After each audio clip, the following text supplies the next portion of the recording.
Australia versus Pakistan on SEN Test Cricket. City's caught in second slip. Jamal's got 6. Pakistan with a lead. They bowl Australia out for 299. Stark to finish the first over. He knocks him over. Comprehensive. Through the gate. Stark's in the book right away again. Here he is bowling to Shah Massoud. His first ball caught behind.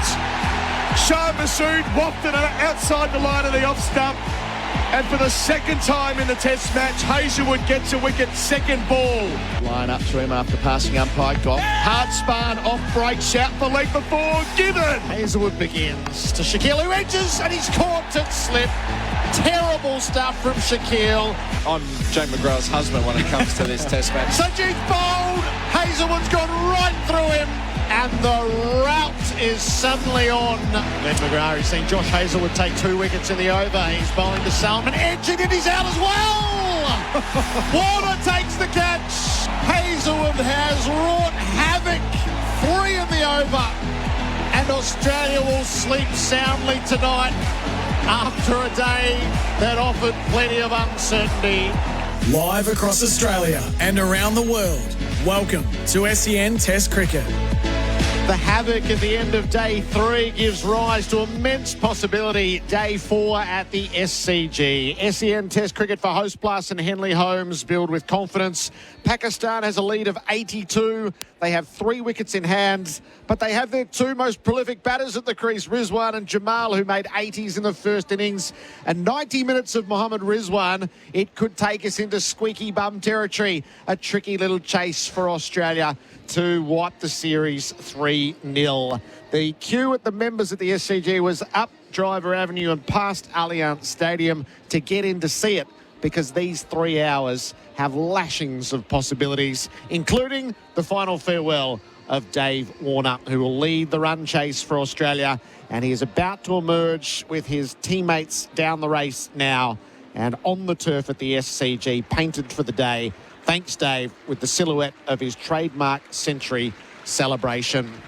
Simon Katich is in place for in-place living, creating homes for people to create memories. Hello to you, Kat. Good morning, Gerard. Good morning to all our listeners. These are great days of Test cricket when there are such possibilities. They are. And unfortunately, I guess, that last half an hour, it felt like it swung it massively in Australia's favour when it looked like Pakistan, if they got to stumps 3 or 4 down, were coming back today with it being evenly poised. But Australia would be buoyant with that last half an hour's play. And Josh Hazlewood, what a spell that was. 3 wickets in the over, a triple wicket maiden. Unbelievable. So Dave Warner touches the Australian flag as he leads his team out onto the SCG. He will walk to the tribute that's been painted on the turf for him on this day. And across it, there'll be a more dramatic and important entry when he comes with his bat to the middle to lead this run chase. So you played a lot of cricket here, Simon, on day 4, I'm sure, in Shield matches. What's the threshold for a tricky chase, do you think? Let me paint a picture for you here, Gerard. So today, it was 30 years ago to the exact day on the same ground that Australia chased 117 to beat South Africa. But we only got 111. And Damien Martin paid the price for a very long time. He was in exile for chipping, I think it was Alan Donald or Fani de Villiers to cover. Admittedly, South Africa had a very strong attack with Donald and Fani de Villiers, but that's what could happen here. I've predicted that these 2 have shown fight all series. I think they'll get Pakistan to a 130-run lead, but I think Australia will get the runs, and Mitch Marsh and Davey Warner will be out there when that happens. Okay, so 4 weeks. So it's a day that could tease. Early wickets and Australia will win in the counter. A 50-run stand here, and there will be immense possibility. Yep. So, yeah, perfectly set up. The weather conditions for Rainbird, leader in irrigation for more than 90 years. There is some cloud overhead mixed with the blue sky. It's bright and it is warm. And the pitch is dry. It's dry and cracking, and that has accelerated matters considerably yesterday. That final session of play, 11 wickets fell with 78 runs scored. 7 for 68, Pakistan. Mohammad Rizwan is 6. Jamal is yet to score. Jamal will have the strike at the start of the day. No, Rizwan will have the strike at the start of the day. And Josh Hazelwood has ball in hand down below us at the Paddington end. Well, you've just unnerved people incredibly by citing that South African game. My dad and I still talk about that. Anytime there's a small run chase, it's the national cautionary tale. They're not easy, particularly on wickets like this where there's enough happening. A floating slipper gully. They are deep square of the wicket on either side. Josh Hazelwood, the wrecker, with ball in hand. Rizwan in behind, defending the first ball firmly to mid-off. No run. Beautiful scenes here. The sun is out. Ground's bathed in sunshine. This ball's now 26 overs old, so Pakistan will feel that if they can just get through this first 20 minutes, hopefully it's soft enough from this wicket. I think Australia won't bowl short to Jamal this innings. They might use the odd short ball, but not like they did consistently in that first innings. Hazelwood right arm over the wickets. He bowls and Rizwan in behind defending. It'll be a war of attrition. We see the field set here. Perfect. Cover and mid-wicket are in tight. Mid-off and mid-on are set back a bit. And it allows Josh Hazelwood to do what he did well yesterday. Run in, hit the wicket just on a foolish length and attack the stumps. It's a simple game plan at the SCG when you get conditions like this. You attack the stumps, bold LBWs, caught behinds for ones that might just bounce or seam a little bit. Hazelwood hits the crease. He bowls. Rizwan wrapped on the pad. It's tailing down leg. So Hazelwood pulls out of any sort of appeal. They're up behind the stumps. How's that? Get amongst it with Tinny's craft beer, available at Liquorland. Choose to drink wise. And the other challenge will probably be Nathan Lyon from the Randwick end. Unless they go with 2 quicks early to really attack Jamal. Oh, Rizwan's hurt here, Cap. He's hobbled away. Yeah, he's probably got a stinger there. It might have just missed that knee roll and hit the outside of his knee, which can be disconcerting because it feels like you've got a wonky knee. He's just trying to get the feeling back in it, hobbling around here. Yes, he's hobbling like an 80-year-old as he heads out towards square leg. The Australians are ready. Rizwan just trying to get a bit of feeling back into the left knee. You're going to have to wear a few on a cracking surface. Hazelwood to him. Rizwan tucks to leg and he takes the single as it just eludes the dive of Dave Warner at mid-wicket. They'll settle for one as Head comes in from the rope. The first run of the day. It's a beautiful scenario. So every run will be felt. So Australia's got that, the double-edged sword of attacking to get the last 3 wickets, but protecting to make sure they don't quickly get away from them. Yeah, and that's where late yesterday, you know, Pakistan were in a strong position when they were 2 down, and then it all unravelled so quickly. Because in that position they were in, they were scoring at a good clip, and courtesy of Ayub's right knock of 33, and Babar Azam was looking really good as well. Jamal's the hero of the test match for Pakistan so far, and he's leaving a ball that rises outside the off stump. But it highlights the reality of playing on a wicket that starts to deteriorate. It's hard to start on, and that's why you see wickets fall in clumps, because you're walking out to bat. It was spinning quickly for Nathan Lyon. There was some good bounce for him as well. So whoever walks into that, it's always a challenge in your first 5 or 10 balls. And if you don't survive, that's why you see wickets fall in clusters. And same with Josh Hazelwood. They sent the night watchman, Sajid Khan, out. He perished, and then the man he was trying to protect perished not long after.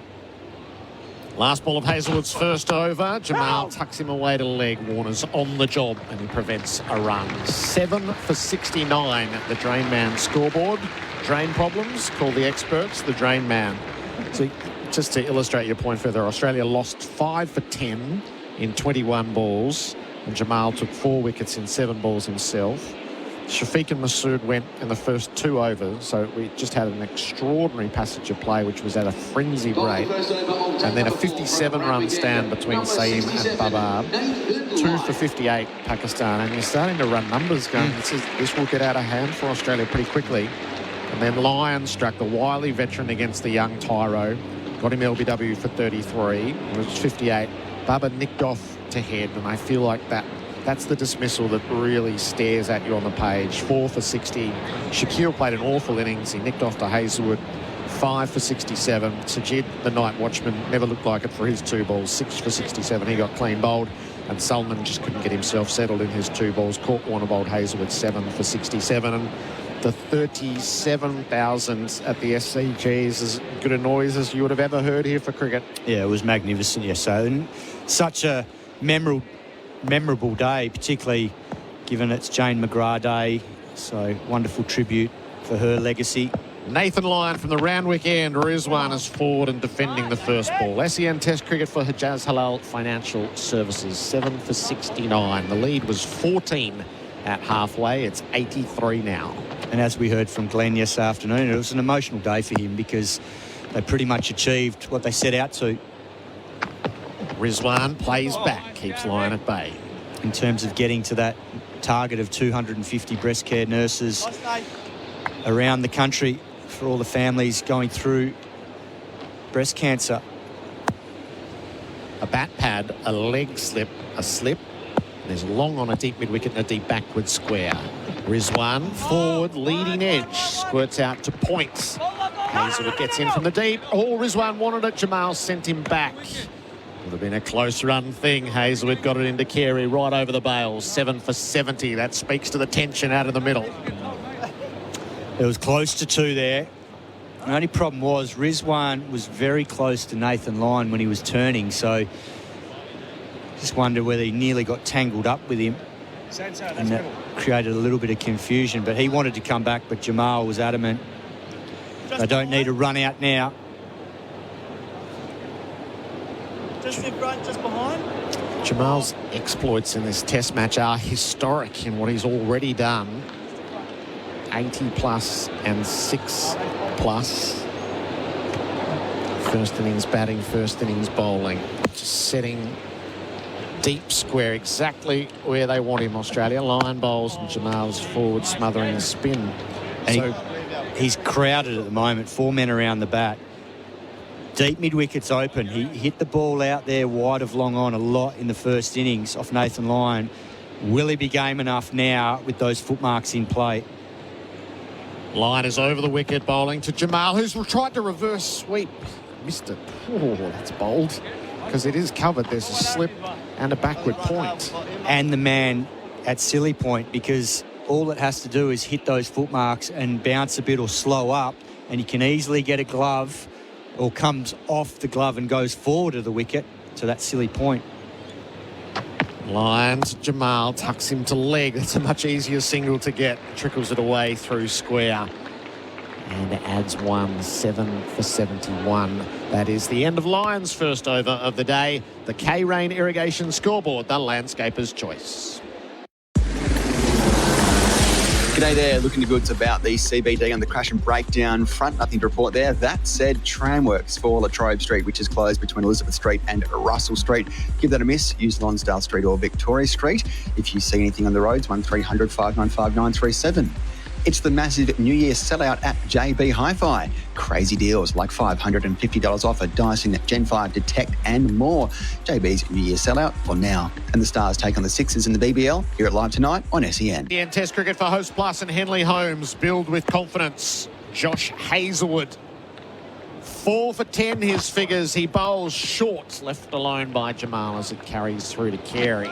Good climb on that. Yeah. That ball really flew through. Not so much pace-wise, just more so the bounce. Alex Carey ended up taking that comfortably around his waist. And he'd be getting quite close now with this wicket starting to behave where balls, some die, as we saw yesterday, and some bounce like that. The floating slip in the gully. Fine leg, the only man in the deep with Jamal on strike. Hazelwood bowls to him. Jamal jams down on a ball in defence. Damien Fleming referenced a few times during the series, Hazelwood never quite had the figures to match his output. 1 for 49 and 3 for 13 in Perth, 1 for 43 and 1 for 34 in Sydney, in Melbourne, and then at the start here, 1 for 65. But he didn't tell the story of the edges that he was constantly beating. And Flem said it happens, your turn comes around and you get rewarded. And with figures that at the start of this over read 6 overs, 2 maidens, 4 for 10, it all came home to roost in 1 over.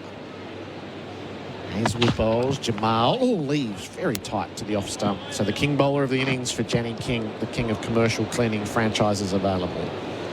Yeah, it's the game of cricket has a funny way of evening itself out at times, and Pat Cummins has been so dominant this series, and at times we've, well, pretty much throughout we've spoken about him being a class above the others, which is no disrespect to the others. It just highlights how good Pat Cummins is and continues to be. So, but both Stark and Hazelwood have been very good as well. They just haven't had the same hauls of wickets. Hazelwood in full strides. Bowls to Jamal, who cuts close to the off stump, jammed it down into the turf. It lands at point, no run. Josh Hazelwood will not mind that one little bit. In fact, that's exactly what you want players to do. Play square of the wicket. Nathan Lyon's behind point, but Josh Hazelwood will just throw the odd one out wide of off stump to see if he can bring the slip and carry and a chop on into play, because you see that shot so often because of the variable pace off the wicket. And if you close the bat face too early, it brings the ball back onto the stumps. 2 in the deep on the leg side. Hazelwood ball pitches up and it's defended by Jamal back down the pitch.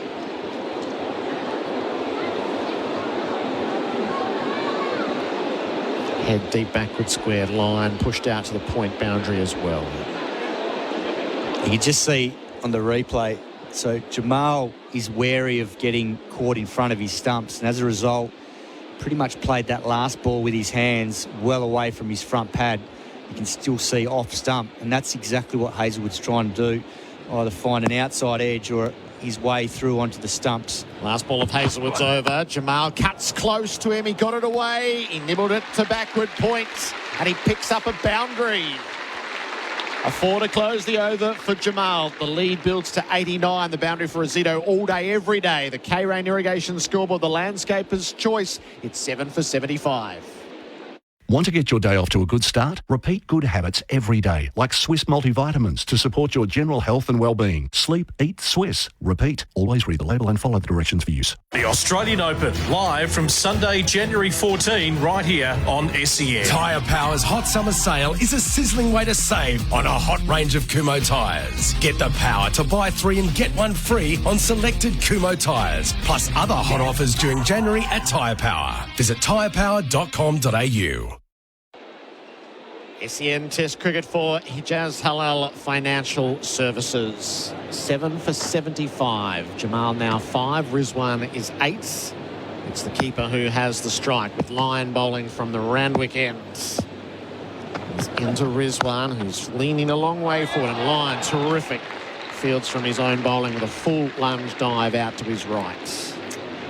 That last boundary off Josh Hazelwood's last ball that over from Jamal, a top 6 batsman will be proud of that shot. It was a wonderful shot. Right off the face of the bat quite perfectly.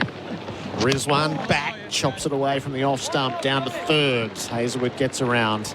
It'll be 1 to the total, 7 for 76. Should we open a little time capsule for the next 10 minutes? 0433 98 11 16. Tyre Power, your trusted local. You wouldn't want to be chasing what number? Put your number forward, cricket fans. Put your mind inside the Australian batting lineup, keeping in mind the diminishing returns and the history of the chase here at the SCG. Wouldn't want to be chasing how many? 0433 98 11 16. We'll collect them over the next 10 minutes and have a look at the end of the day, whenever that should be. Head's coming out of silly mid-off, and he's going to go to a square leg. Yeah, they're just going to try and keep him on strike here. They feel like that's probably the area where he can get off strike, like he did last over, just working it past the short leg. Line to Jamal. Spinner in over the wicket. Jamal, he's beaten on the outside edge. It's a lovely delivery. Carey whipped the bails off for effect. Yeah, that's the trouble with the footmarks. Just probing for it outside off, playing inside the line of the ball. Didn't spin as much as he thought, and just missed the outside edge.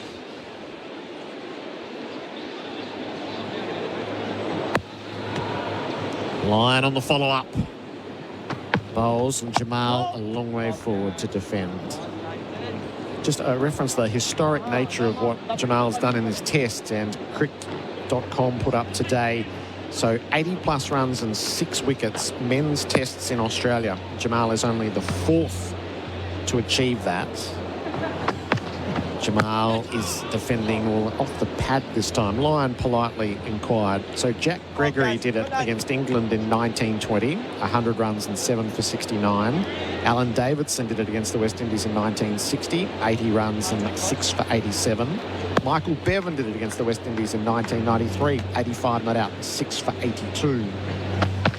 Jamal from the crease forward defending, getting it safely to turf. And Jamal has done it here, 82, and he's building his second innings. He's 5, 7 for 76. The K-Rain Irrigation Scoreboard, the landscaper's choice.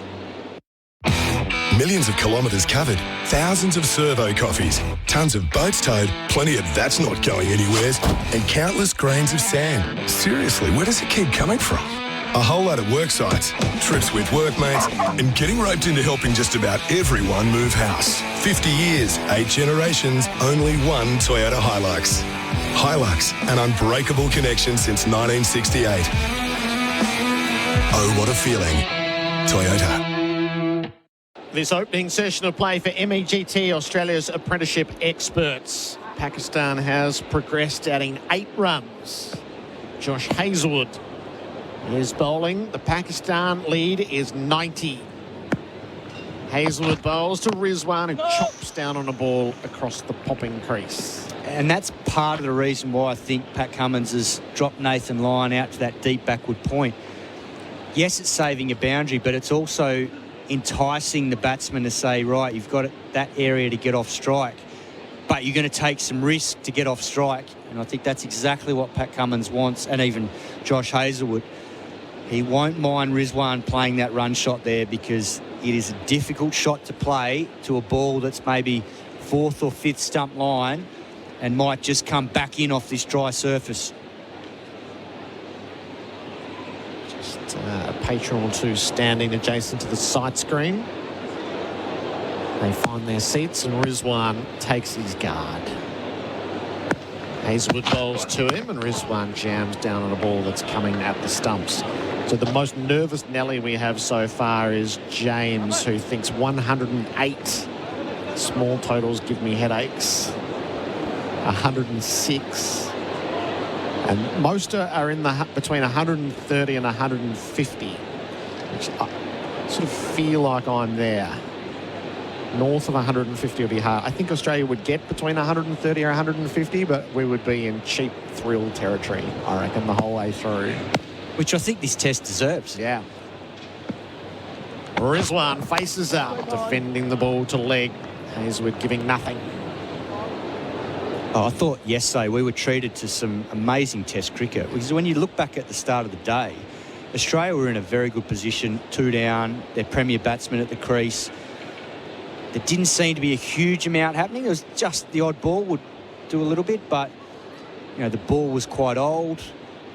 Pakistan were disciplined, and that discipline allowed them to not let the scoreboard get too much in Australia's favour. And then when they struck nicely just before lunch. Hazlewood bowls, Rizwan forward, out to mid-off. Khawaja quickly into stride, no run. And it was the way they struck, because by the end of that extended first session, Labuschagne got a ball that spun 9.1 degrees out of the rough from Nathan Lyon. Steve Smith chipped one to the 3 catching covers to a ball that looked like it just held and took the top of the surface. So then all of a sudden, those dismissals, all the other batsmen see that and they can potentially get spooked by it. And it really tempered Travis Head and Mitch Marsh early in their innings. Hazlewood hits the crease. Rizwan cuts. He did it stylishly, but Lyon is back to protect as the point sweeper and keeps it to 1. 7 for 77. It's good in blackjack, isn't it? 7-7-7. And then Travis Head gets knocked over not long after lunch to a good plan round the wicket, LB, pinned in front of leg. Mitch Marsh has dropped on about 10. So the game just completely opened up on the back of a couple of dismissals and the wicket starting to show signs of deterioration with spin and balls going through the top. So all of a sudden, the tail find that hard when they're facing a second new ball, and that's exactly what happened. Eastwood bowls. Jamal pushes the ball out to cover. One from the over. 7 for 77. The Drain Man scoreboard. Drain problems, call the experts. The Drain Man. Our next segment is brought to us by Red Rooster's Shared Burger Pack. Enjoy 2 delicious Ripper Rolls, 2 Reds Burgers, 2 large chips, 12 golden nuggets, and 2 sauces. I'll be back. George. The Rooster's calling. The Shared Burger Pack from Red Rooster. Get them now and get them everywhere. See website for details. SEN Test Cricket for Hijaz Halal Financial Services. Simon Katich in for the start of the day's play in place living, creating homes for people to create memories. And it's our great pleasure to welcome Lisa Stalaker here to the SCG. Lisa, welcome. Good morning, guys. Well, you've chosen your moment well. Rizwan advances, leans on a ball but can't beat line. What a day to arrive for. What a day. I was actually watching yesterday and thinking, OK, this is going down to day 5, maybe, last session. Pakistan have fought back really well, and then all of a sudden the game changes on its head. I reckon you'd enjoy bowling out there, Lise. Oh, the wicket of Marnus. Rizwan's on 10. He jumps down the pitch, inside edge, past the stumps and past Warner at leg slip. It trickles down to fine leg for the riskiest of singles. He splits 7s at 7 for 78. 9.1 degrees it went. Oh, nice. It's almost like the SCG of old, isn't it? Turning track helps that there's 2 left-hand fast bowlers, one from each side, which kind of assists the right arm offies as well. Lions over the wicket as he bowls to Jamal, who's down to sweep. Comes off the boot of Labuschagne at short leg. They'll take a single. 7 for 79. Lead is 93. Yeah, it's certainly quite a dry track, and that was something that was discussed, I think, on day 2 when we saw it. There was a good crack on a bare patch halfway down, which the Quicks had hit on day 1. And whilst that hasn't brought downfall of a lot of wickets, it's there and it's visible. And now there's more with the footmarks opening up. Rizwan readies himself. He's back and defending to off. Okay. Just for our time capsule, Lise, pick a number for us. Wouldn't want to be chasing. I wouldn't want to be chasing 180 plus. Is that the number everyone's talking about? Well, there are more nervous listeners than that, I think it's fair to say. Rizwan back bottom edge as he went to cuts. There's a few who are sort of bolshy enough to push it up beyond 200. The soft spot's 130 to 150. But there's a few nervous Nellies below that. So you think 180 is the threshold. Couple of singles from the over. Lyon bowls the last ball and Rizwan wristily flicks it out to deep mid-wickets. Marsh in from the deep. A single taken. 7 for 80 on the Drain Man scoreboard. Drain problems, call the experts. The Drain Man. Mum, the end is nigh. Nigh? Speak English, Lionel. It's Old English, Mum. Well, I'm not Old English. Dad's talking about the Bingley Boxing Day sale, Nana. It's nearly over. There's still huge deals in every department, from kitchen and laundry to TVs and tech. So we can start the year on a high. A high is nigh. Lionel, stop. So get thee yonder. Jasmine, can you translate? He said don't miss out. The Bingley Boxing Day sale. Ended soon. Bingley, better living every day. SEN Test Cricket for Host Plus and Henley Holmes build with confidence. Josh Hazlewood is about to start his 9th over. 4 for 15. Pakistan's lead is 94. All the numbers for Mate Internet and Mobile. Again, deep square of the wicket either side. We'll share the latest news around Sam Harper during this over as well, with the Melbourne Stars providing an update from a really troubling incident at training last night, which left all in Australian cricket circles deeply concerned. But the news is quite good this morning. Rizwan is 12. He has the strike. Hazelwood over the wicket bowls to him. He's tucked up in defence to the leg side. So what we've been given is scans have cleared Melbourne Stars wicketkeeper Sam Harper of an acute fracture or soft tissue injury after he was injured whilst batting at the MCG nets last night. Harper suffered a laceration on his chin and neck and was immediately attended to by the Melbourne Stars medical team after being struck whilst attempting to ramp a ball. An ambulance was called immediately and Harper was taken to hospital where he stayed overnight. Harper will be monitored by doctors over the coming days. Hazelwood over the wicket bowls and Rizwan plays from the stumps across the popping crease, pinches a single. Good proactive running 7 for 81. Peter Hanscom is going to replace Harper as the wicketkeeper. But from where we were last night, that is the best possible news. Yeah, thoughts go out to Sam and his family, obviously, and all the Stars players as well and staff, because that would have been a very frightening moment when it happened. He's had some interesting injuries, hasn't he, over time? He's had about 8 concussions already. Yeah. I think back in the day playing footy and obviously on the cricket field as well. I think that was with Jake Lehman with his bat. Bat to the head. Such an awful incident. Jamal forward and defending. I mean, you watch so much BBL, Lisa. Those ramp shots that are played, but we totally overlook how brave it is to do that. And you have to practice it as well as play it, and that's the potential risk. Yeah, it's because of the T20 game and how successful it is. People just think it's just like a cover drive, but it isn't. And it's a premeditated shot. So you hope the ball and the pitch plays the way it needs to play for you to be able to execute it well. Hazelwood to Jamal, who's forward defending the middle. I marvel at the modern play, at how they play them, because they not just those, but the reverse sweeps as well. They play them so well. I don't think I ever played it once, not even in practice.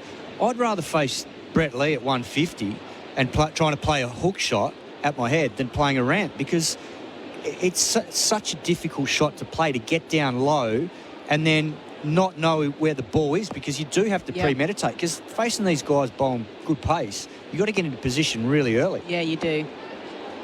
Marsh is pushed back from gully to third. As Hazelwood bowls to Jamal, he pitched right up on the stumps. It was flicked away. Warner dives to his right to field at mid-wicket. No run. Well, you were quite nice in hitting the ball, through the covers, over in the V. I wasn't necessarily strong enough, so I tried to use the pace of the bowlers to score my run. So I brought it into my game. But, yeah, it takes a lot of time to actually be able to execute it, and the practice is so important. So for young kids out there, make sure you practice all of your shots, even your ramps, even your reverse switch hits, whatever you want to do. It's got to be done in the nets first. Hazelwood to Jamal, pulls into the ground, didn't get it. It falls away to Warner at mid-wickets. End of the over, 7 for 81. The Drain Man scoreboard. Drain problems, call the experts, the Drain Man.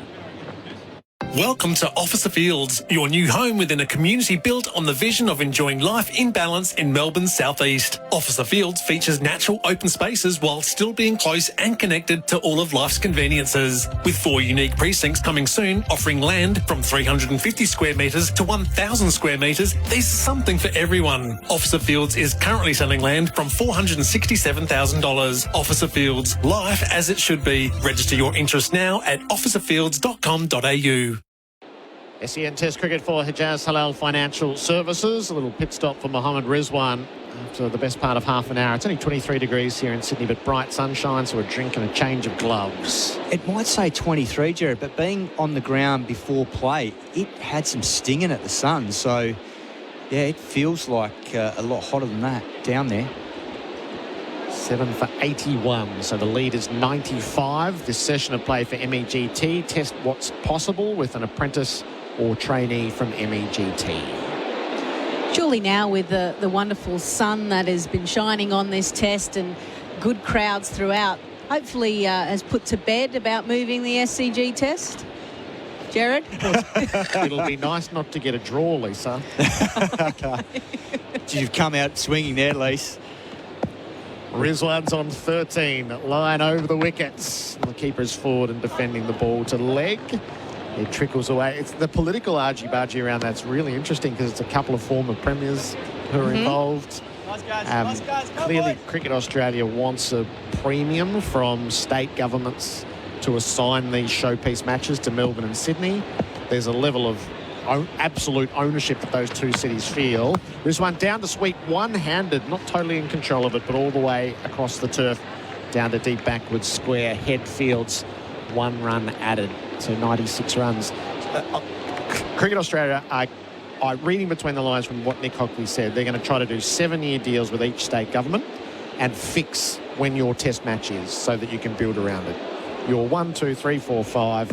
This is when we play our marquee test matches always every summer, not like this summer. Jamal is beaten on the outside edge. Lovely delivery from Lyon. The bail's removed on the stumping. So it's not...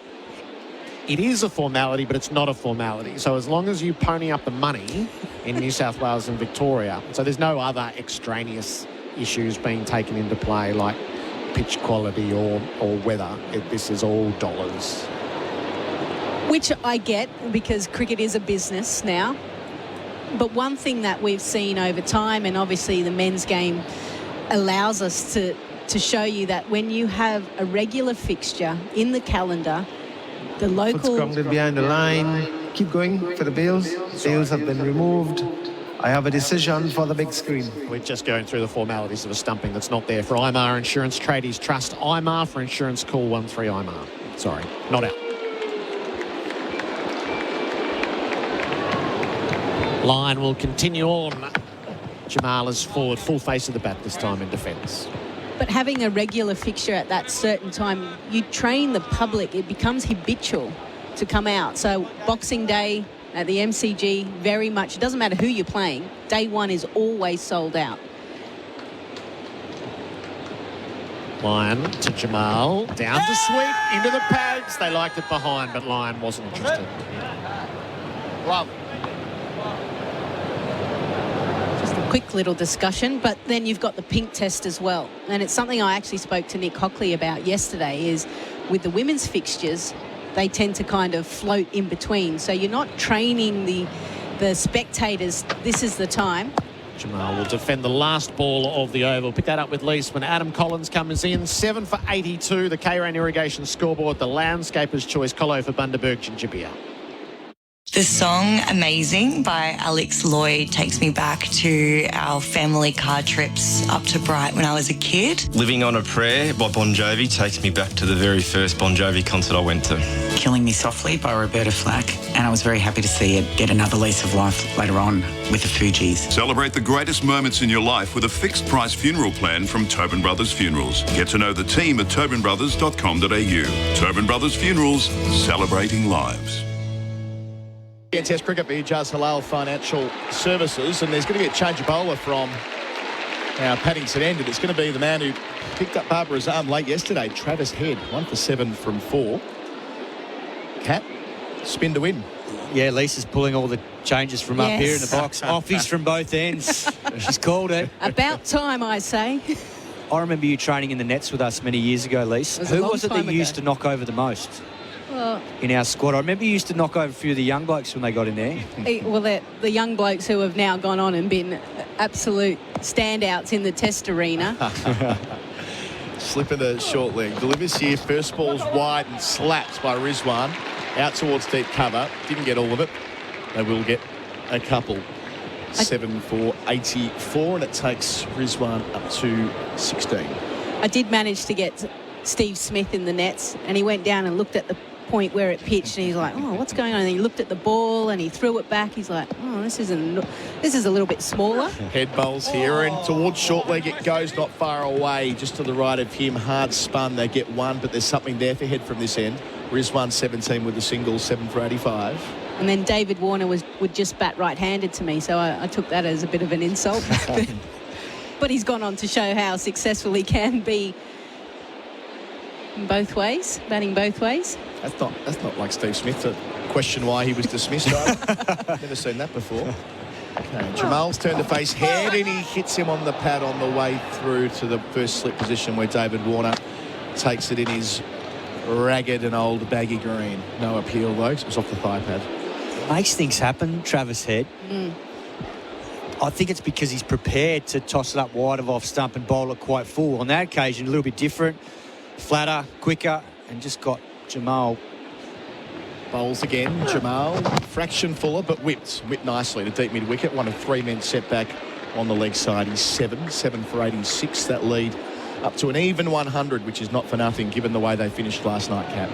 Yeah, no, they're in decent territory, and these two will be buoyed by their form throughout this series. They've both been excellent. Head to Rizwan, who sweeps out the middle of the bat, out towards square leg for 4. He smothered the spin. He hit with the spin, really. But he plays that shot brilliantly. Rizwan to 21, 7 for 90, lead of 104. Our boundaries for Azito all day, every day. Whilst Mohammad Rizwan is there, the Australians will certainly fear him because he's the type of player that can take the game away from the Australians. He's quite happy to be busy, take the risks, calculated risks when he needs to. Rizwan facing head and turning him into the onside again, but straight to Cameron Green, the sub at mid-wicket, end of the busy over for Pakistan. There's 7 for 90, Rizwan 21, Jamal on 7 on the K-Rain Irrigation scoreboard, the landscaper's choice. On the WhatsApp group, planning your next trip away with mates can get quite spirited. Time for another golf trip. How about fishing? Fresh seafood? Bike trails? Whiskey tour? Boys, let's do it all with Spirit of Tasmania. Yep, tick. Thumbs up. Boom, let's do it. Pack more into your journey with Spirit of Tasmania. Golf, fishing, fresh seafood, whiskey tours, bike trails. Make your next trip away with mates a spirited one. Book it. spiritoftasmania.com.au. First session for MEGT, Australia's apprenticeship experts. A little impromptu drinks break. Shaheen Shah Afridi bringing out a bit of water to Mohammad Rizwan after 37 minutes of play, so they've taken their lead from 82 to 104 without further loss. Talking before about where test matches fit in the calendar and blocking in schedules and becoming an ever more complicated beast. Yes. So it is for women's cricket as well, which is a good thing in a way, a growing pain, I suppose. Here's Line up, bowling to Jamal, reverse sweeping, getting it past backward point, down to the rope for 4 in front of the members. That's a well-played shot to take Jamal to double figures. He's 11, 7 for 94. They're building in confidence, this pair. Another boundary for Azito all day, every day. This boy is not a number 8. He's better than that. The shot he played earlier off Josh Hazelwood, backward a point, was an amazing shot on this sort of surface, given the way he presented the full face. And on that occasion, the reverse sweep. It's not an easy shot in these conditions, because if he gets it wrong, first slips in the game, he could easily drag it back on.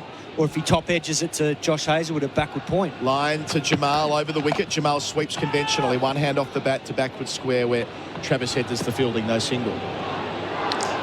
So you were blocking into the women's schedule. I note that there was the first T20 played last night between Australia's women and India. India winning comfortably by 9 wickets after 3 one-dayers and a test match just before Christmas.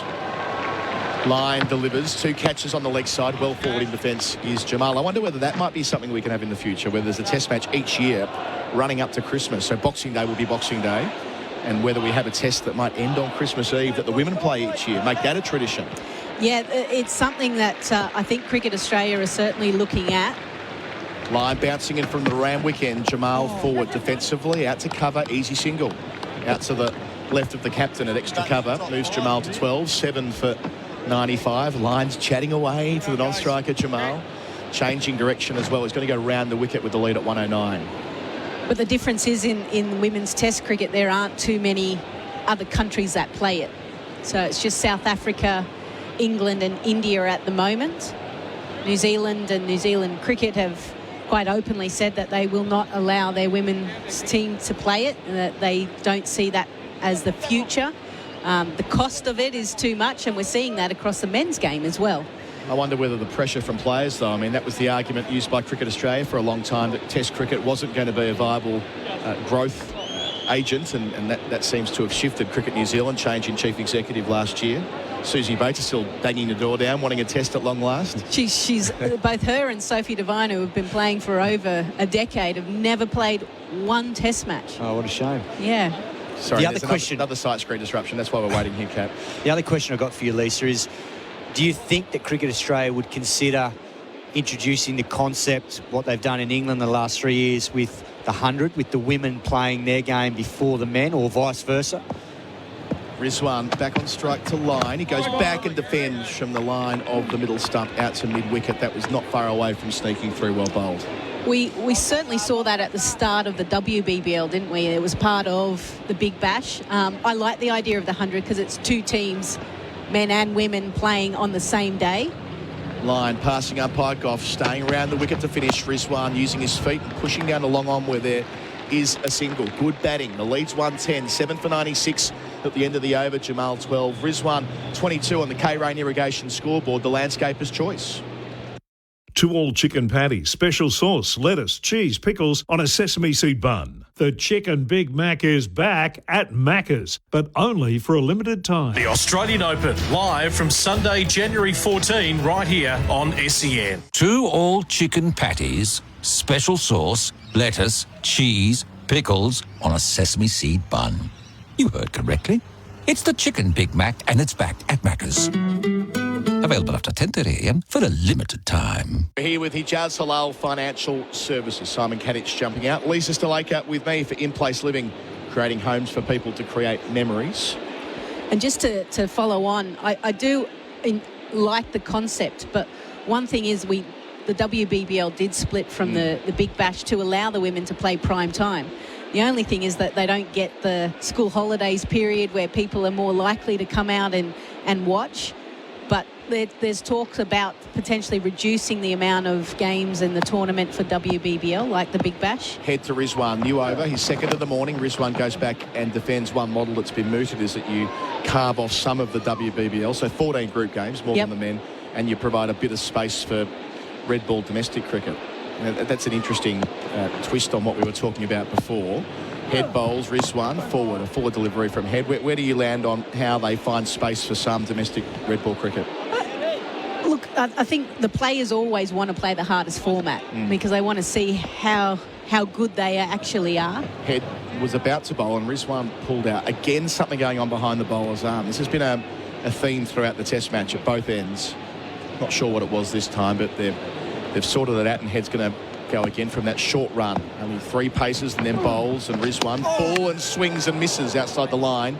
Very similar to the tempter that got Barbara Azam into strife last night, but it evades the edge. He stays there, Rizwan on 22. I like the line that Travis Head is bowling because they'll have some natural variation when you bowl that far outside off. Some might actually jag back and some will stay on. Straight on that one again. He bowls it out there, but a much better shot. Rizwan getting on top of the bounce and driving out towards the O'Reilly stand.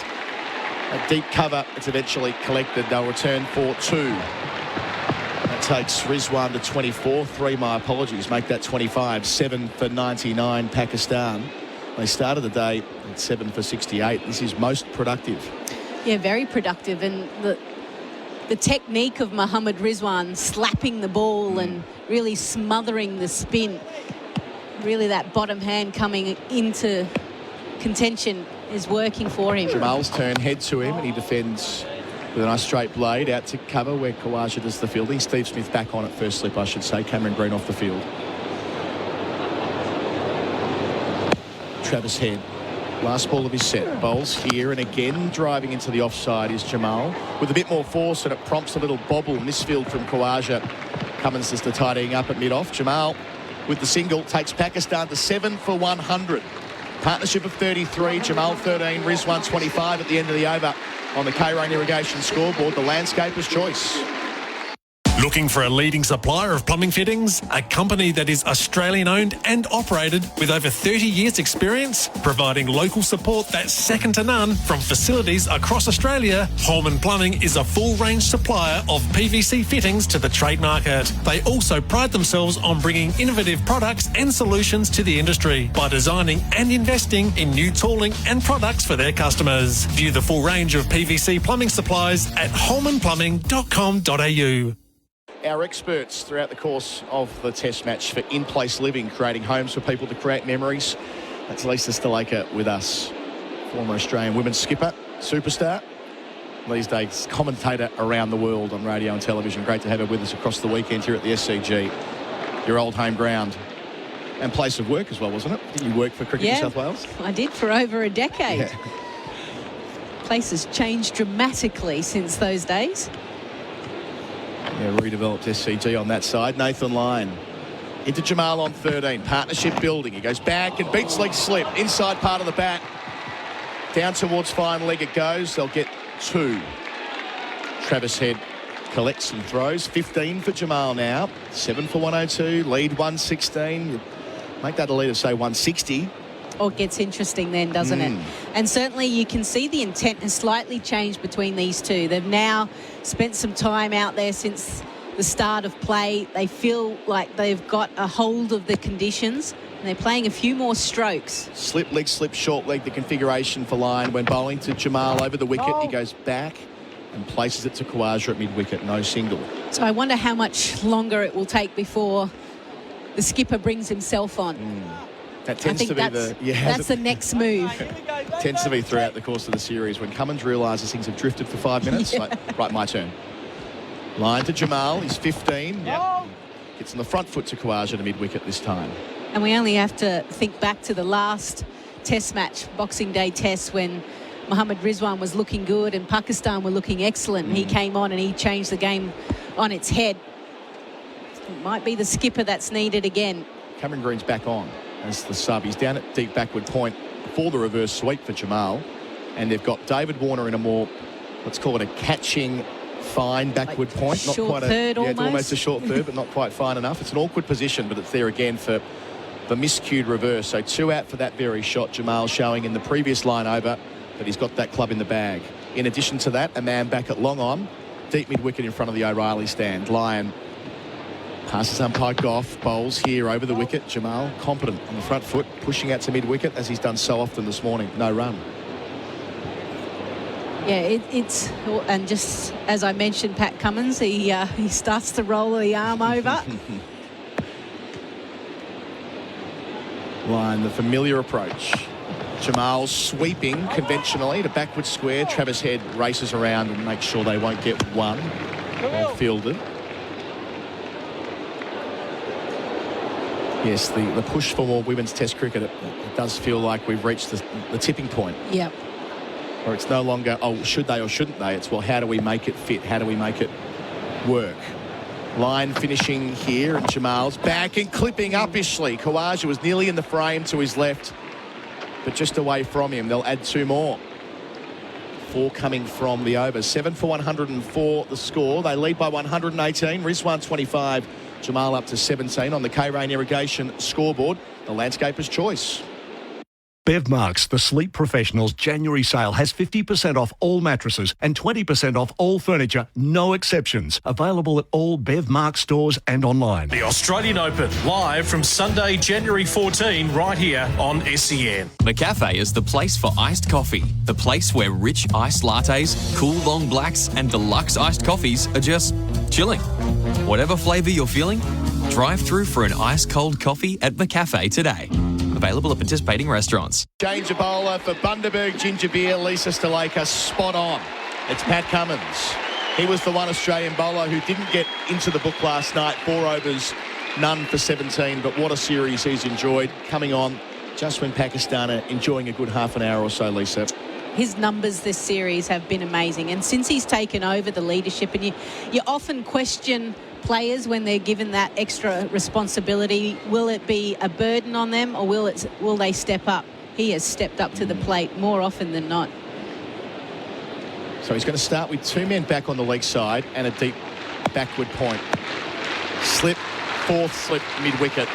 Into Rizwan, who remains the big wicket. Cummins' first ball of the day. He's on off stump in that channel. He loves landing it in, defended into the offside. Cummins fields off his own bowling. So you look at the span of some of these players, Lisa, former teammates of yours in relation to women's test cricket, when it just wasn't considered a priority, and they're still there and they're getting these opportunities. Yeah, I can tell you a story. In 2009, Belinda Clark was the head of women's cricket for Cricket Australia, brought all the playing group in and said, look, we think T20 is a way we can get more games broadcasted, commercial partners will come on board, and revenue will go to you as remuneration. Cummins, 18 wickets in the series. Bowls to Rizwan, back of a length. Defended from the crease towards mid-on, doesn't take on Green, no run. And Elisa Healy was part of the Australian squad at the time, hadn't made her debut. And we all kind of sat there, you know, she's saying, you're not going to play Test cricket. We think T20 is the way forward. And Elisa Healy puts her hand up and says, well, no, actually, I want to get my baggy green. I want to play the premium product that Australia celebrates the most. And obviously for her, seeing her uncle out here and such a great tradition, she wanted to continue that. As a playing group, Cummins from out. Paddington end, delivers to Rizwan. Again, back of a length, chops down hard towards deep backward point. He's timed it and placed it well enough to get back for two. There's a sweeper out there. Nathan Lyon, who collects it with one hand. 7 for 106 to lead 120. Rizwan 27. Well played. and as a playing group, we decided, okay, we're going to jump on board and make sure that T20 cricket is successful for the women's game.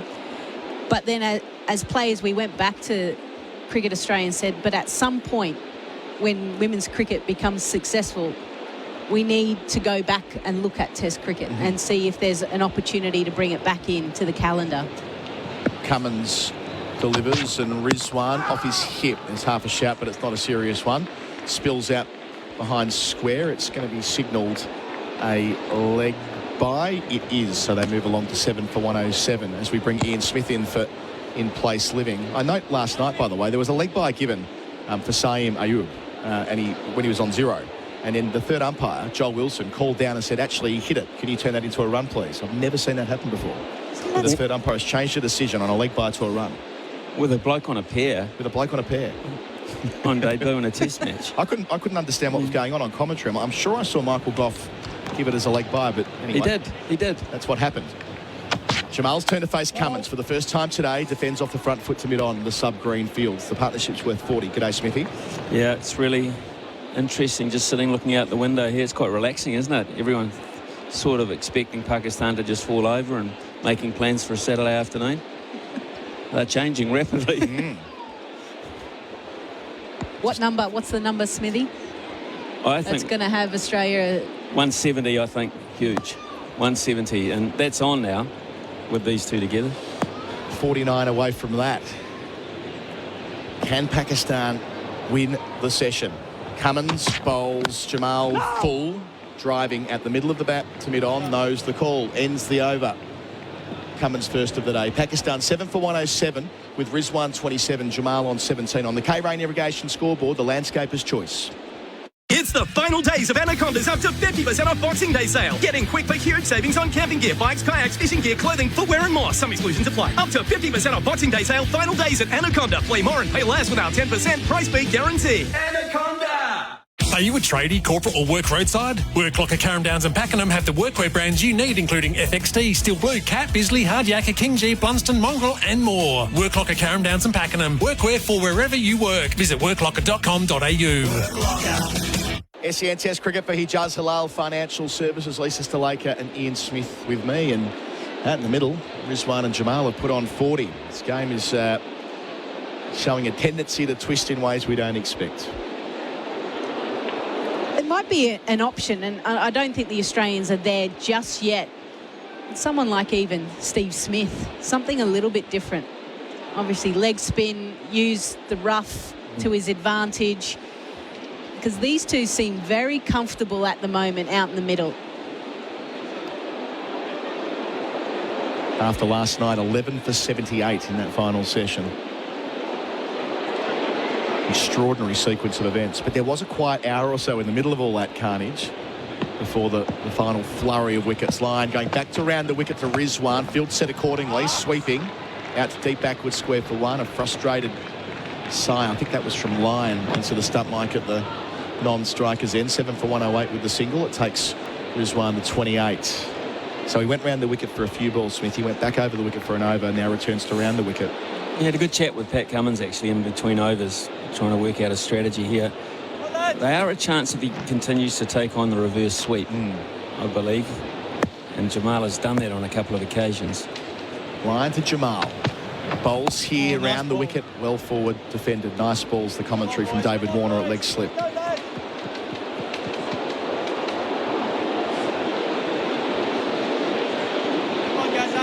Crowd building nicely. There were 11,500 people here for the first ball, a fair few more than that now. Line passes umpire Goff and forward again. Outside part of the bat, Jamal. Means they can get a run. Out to backward point. Jamal 18, 7 for 109. Just got to hold their nerve here, Australia. One opportunity. If they can grasp it, this could be over in a hurry, of course. Hassan Ali and Mia Hamza to follow. The partnership now 42 and building. Gets into that awkward little fourth innings chase zone from here, doesn't it? Line bowls and getting forward to leg slip. There's the opportunity around the corner. And David Warner, who's been such a brilliant fielder in that position for Nathan Lyon over the years, rarely makes a mistake. Rizwan falls for 28. The partnership that was building so nicely ends on 42. 8 for 109 the score.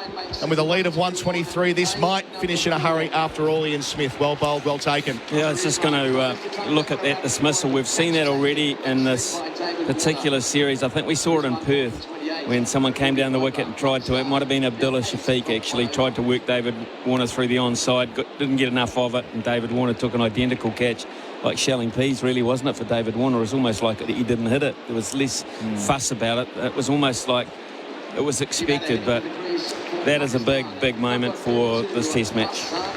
Macca's catch of the summer, clean bowl your taste buds with the Chicken Big Mac, and they celebrate their first wicket of morning for the Tobin Brothers funeral, celebrating lives. I mentioned Warner around the corner. We talk a lot about him, the batsman, but Warner, the leg slip to line, he's taken a truckload of catches in that very spot. Something of a specialist position. A reminder on the way out in his final fielding innings that he's made a big contribution there, Lisa. Yeah, it's not the easiest position again, and we were talking about how players make the ramp look easy. I think the Australians and the slip court, and whether it be on the leg side or the offside, always look like they're in control more often than not. They allow the ball to come to them. They don't snatch. There's no hard hands. And it just goes in nicely, safely, securely for the Australians. And Mohammad Rizwan, he was always going to be the danger man for Pakistan, just of his busyness and his ability to take on the Aussies. And Hassan Ali, Smithy, only really bats one way, doesn't he? Yeah, it does. So over the wicket. Straight away over the wicket. Line to Hassan. His first ball is defended.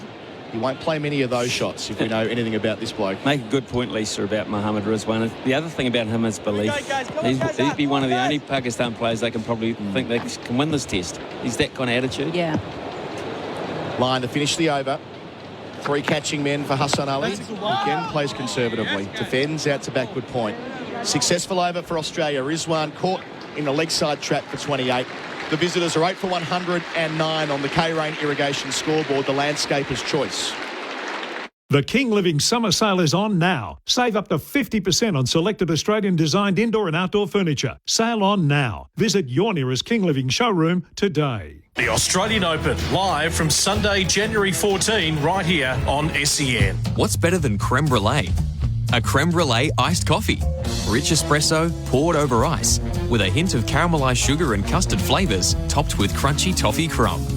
Try it at McCafe today. Available for a limited time at participating restaurants.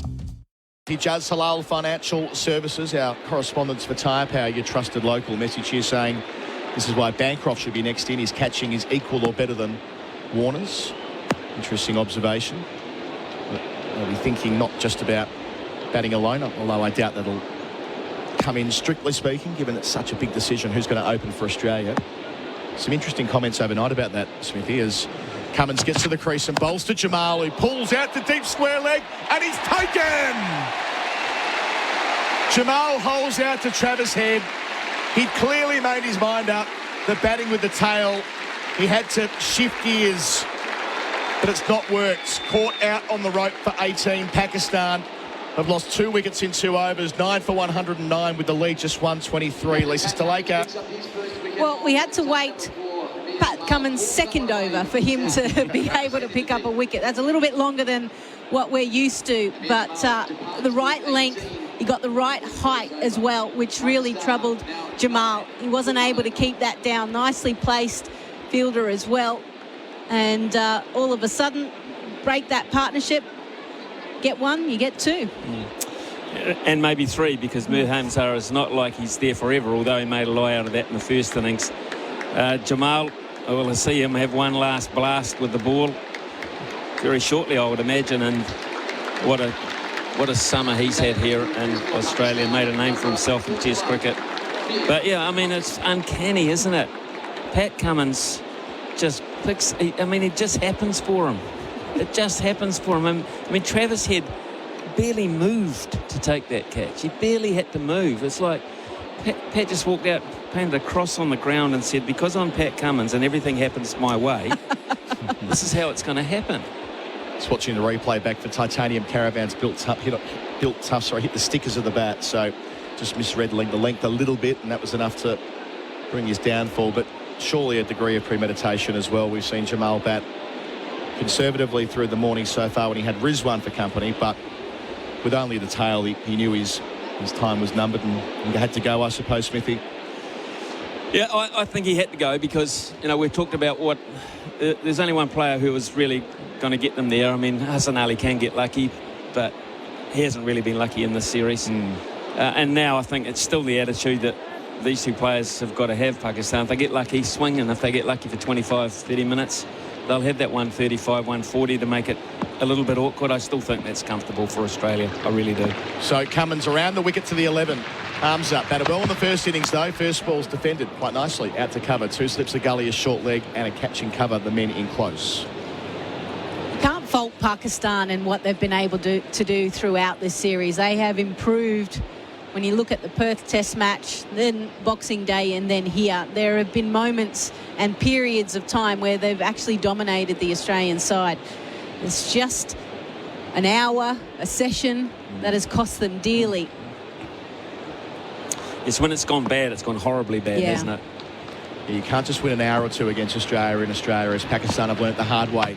Arms are facing Cummins. Short ball keeps it down into the onside. Not far away from a short leg opportunity, but rode the bats pretty well. And Smithy, we probably had a similar conversation 4 or 5 times in the series that they've shown the ability to do what Lisa's saying, win an hour or even win a session, but you've got to thread them together. And against a lot of Test nations, winning an hour, well, is quite often enough to sway the game in your favour. And not against Australia, I'm afraid, particularly in Australian conditions with this side. You have to win for longer periods of time. Win the battles, but win them bigger. Cummins halfway through the over. Can he finish it here? Bowling to Harms-up. Turns him through the onside. Out towards deep backward square. He's off the mark. It took him an hour to get off the mark on afternoon 1, although he played a very important role. Third ball this time. 9 for 110. All runs crucial. Leads 124. How do you think Hassan Ali's going to play it, Smithy, given that we know that he just loves to basically slog? Does he play that card because it's his best card, or does he try and just occupy the crease for as long as possible? Play your natural game. Play your natural game. And his is to hit the ball. See ball, hit ball. I don't mind that. He's not in the game. It's not on the side to win the game with the bat. Wouldn't be surprised if it's another short delivery. 2 back for it, plus the short leg. Cummins over the wicket to Hassan Ali for the first time. He steers him through the cordon. Nice shot. Through about 4th slip. Played it late. Ball under his eyes. Nice timing. Down towards the rope in front of the trumper stand. They want 3. Hassan Ali's late to the party, but Mir Hamza, to his credit, calls him through and they get 3. Off the mark. 9 for 113. Lead advances to 127 with 1 ball to come in the over. I thought for a second Mir Hamza was like, no, we'll just take 2. And then all of a sudden he thought, I better get my skates on. Long legs. Hamza, big boy. We wouldn't know that, would we, Smithy? Long legs? Yep. No. No, Lisa, we wouldn't. 5 steps to his 1. So can Hamza just knock this on the head? 1 ball to get through from Cummins to see another over. 2 slips of gully, a short leg. Cummins round the wicket. Hamza plays and misses, but he gets through it. A wicket and a busy over. 9 for 113 Pakistan. They lead by 127. Hassan Ali is 3. Hamza is 1. There'll be a change in commentary after the break. Gerard Whateley coming in for me, and that's all on the K-Rain Irrigation scoreboard, the landscaper's choice.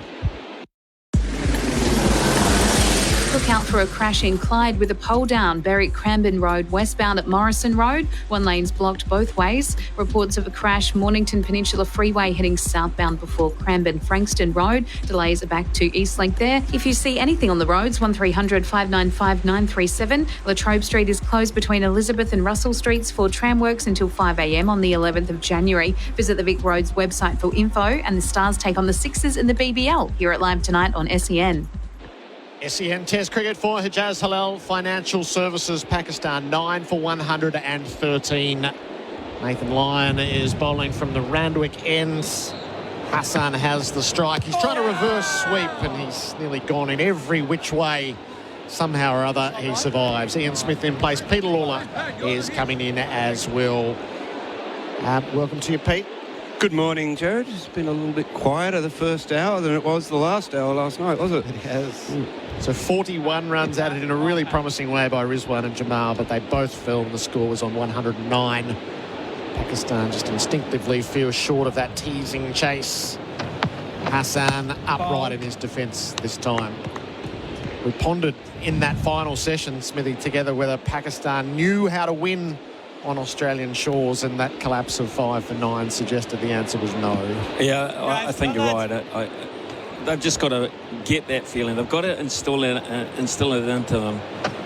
Hassan plays back, pulls. He will get a run down to backward square. Khawaja covers the ground and keeps it to a single. The lead is 128. Wild old throw from Khawaja made Carey really work. It's a lesson to all sides touring here, actually, and I think every summer they get reminded of it anyway, but you just have to play well for longer periods of time than you do against other Test nations over here. You just have to outlast Australia, and it's a very, very hard thing to do because you're outlasting a lot of quality in a lot of areas. And there are very few, if any, weaknesses in this Australian side. And you can have a good hour, you can own a session, but then you can lose the last one like they did last night so badly. All that good work is undone, double fold. And that's pretty much been this series. Extra players in around the bats here. So helmet's being delivered. Head will go to bat pad. Labuschagne's at silly mid-off. Warner and Smith are in slips. Hamza has one to his name. Lyon is around the wickets to him, and Hamza is Pete Carey didn't quite glove it. How are you seeing it, Pete? Well, it was interesting, that session last night, and I thought the most curious moment of it was Shan Masood. I think that embodied Pakistan's approach. I think he just let the moment get to him. I mean, he won't have played a shot that bad since he was 12. Honestly, that was it was a terrible shot. Lyon trying to finish it off. He almost did. That ball has popped up between Warner at second slip and Labuschagne at silly mid-off, and it falls safely. Hamza survives. Terrible shot, out of character. Really spoke about the pressure of the moment to me. Australia pressing, and the pressure of the moment was that a victory was there if you could put your hands around it, and just slipped the last moment. Lyon around the wickets. Hamza is edging short of Warner. So it's almost catching practice around the bat at the moment. It's elusive. 9 for 114. The K-Rain Irrigation scoreboard, the landscaper's choice.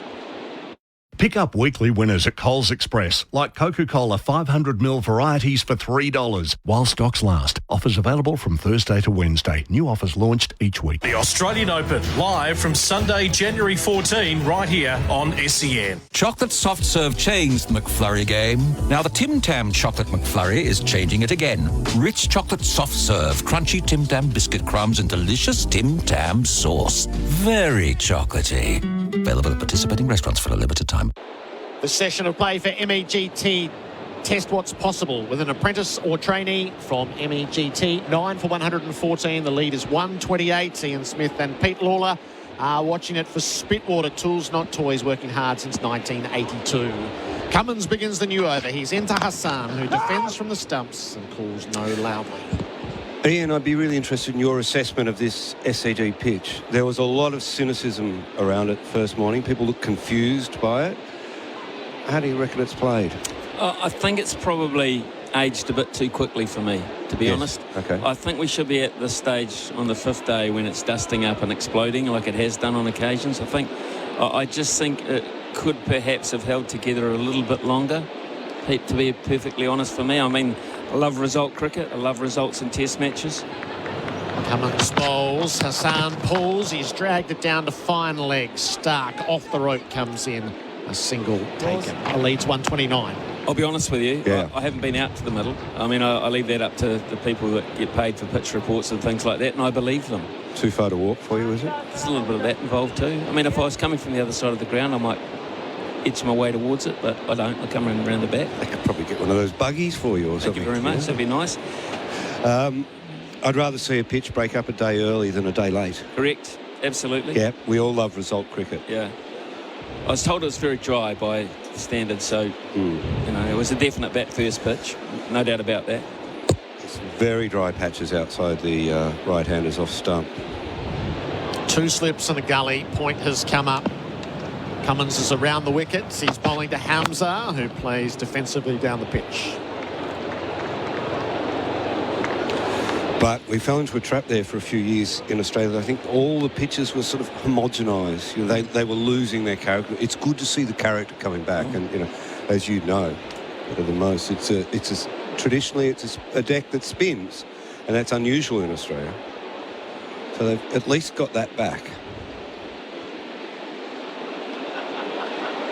Cummins pushes in from the top of his mark, trying to take this 10th wicket. He bowls, and Hamza, well, what's that done? That's, as Fleming would say, blancmange down the leg side.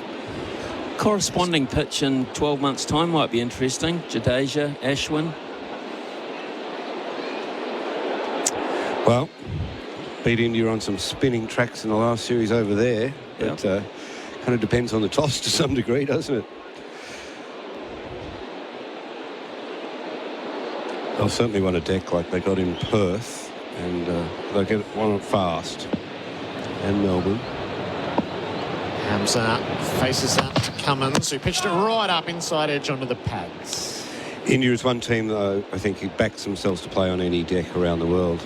Wasn't evident during some of that first test in South Africa, but they are now the complete modern cricketers, aren't they? They certainly were under Ravi Shastri, who emboldened them to win anywhere. Yep. As matters stand, Lions taken 1 and 2 wickets in the match. Salman took 2 and Sajid 1. Maybe it isn't a spinner's pitch. Hamza swishes and misses on the big drive outside the off stump. 9 for 115, the K-Rain Irrigation scoreboard, the landscaper's choice. Whenever we get stuck and need quality timber or decking real quick on site, we turn to the Robot. Robot's got it. Robot Building Supplies always helps us get the job done. You can rely on Robot Building Supplies day in, day out. Right now, 90 by 35 MGP 10 pine is only $4.72 per metre. Discount for quantity. Robot's been in the building game for over 70 years. They've seen it all and know it all. Robot Building Supplies, Notting Hill, Sunshine, Preston, Dramana, Pakenham, Coldstream and Darnham. ROBOT Robot Building Supplies. The opening session on day 4 for MEGT. Test what's possible with an apprentice or trainee from MEGT. Line trying to wrap things up. Hassan has the strike. He's down to sweep and he's bowled. That does the business. Line ends things as Pakistan is bowled out for 115. Australia will require 130 runs to win the 3rd test at the SCG. Hassan goes for 5. Ian Smith, a lead of 14. Pakistan didn't push it as far as they would have imagined. No, awful batting performance, to be perfectly honest. An awful batting performance, having worked so hard to get a lead in the first place, to absolutely squander it. Yes, Australia compete. Australia did bowl well. Australia bowled in a threatening fashion, but there was no resistance. And Pete summed it up pretty well. It was summed up by their skipper, actually. Shafiq's had an awful test match, and it was backed up by the fact that their skipper played a very lame, weak shot in a situation where he should have led from the front and said, I'm going to bat for a long period of time here in this innings. I'm going to be very tough. I'm going to be resistant. I'm going to be positive. But I'm going to make sure Australia have to get around about 200 to win this test match. If I can do that, I've done my job. He couldn't do it, and the rest fell over. the bowling performance from Australia, and this is where the fight back came. Josh Hazlewood, 9 overs, 2 maidens, 4 for 16. Nathan Lyons, 17.1 overs, 2 maidens, 3 for 36. Mitch Stark, 4 overs, 1 maiden, 1 for 15. Cummins, 7 overs, no maidens, 1 for 24. Travis Head, 6 overs, 1 maiden, 1 for 19. 113 to win. Dave Warner will lead Australia out to bat shortly at the SCG. This is SEN Test Cricket for Hijaz Halal Financial Services. New year, new you. What are you aiming to achieve in 2024? Better golf handicap? Corporate success? New vision? Ditch your glasses and start the year with an appointment at New Vision Clinics. Now is the time to get your vision corrected and kick off 2024 with perfect vision. From Melbourne's best laser eye specialist, Dr. Noel Alpens. Call New Vision Clinics for an obligation-free consultation on 1800 20 2020. That's 1800 20 2020. Millions of kilometres covered, thousands of servo coffees, tons of boats towed, plenty of that's not going anywheres, and countless grains of sand. Seriously, where does it keep coming from? A whole lot of work sites, trips with workmates, and getting roped into helping just about everyone move house. 50 years, 8 generations, only one Toyota Hilux. Hilux, an unbreakable connection since 1968. Oh, what a feeling. Toyota. Liberty Personal Loans hit different. They're for the free thinkers and the go-getters. Get fuss-free finance from an awarded 5-star lender today. Liberty, loans for free thinkers. Visit liberty.com.au. Approved applicants only. Lending criteria apply. Here's another top tyre tip from Tyre Power. Before you go on a road trip, make sure you run a few tyre safety checks. If in doubt, give the experts a shout at Tyre Power. Visit tyrepower.com.au or call 13 21 91 for your local independent owner. Hey, it's Candy here. As a presenter in the world of sport, I see many powerful performances. Now, thanks to Azito, we're helping power your next DIY project. Did you know Azito's 18-volt range is powered by Einhell? German-designed quality, driving, innovation and performance. So you can power over 85 cordless tool and garden products with the same battery. Azito, powering DIYers all day, every day. Exclusively available at Bunnings Warehouse.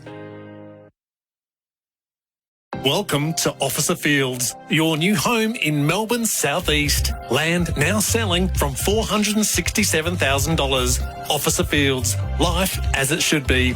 Register your interest now at officerfields.com.au.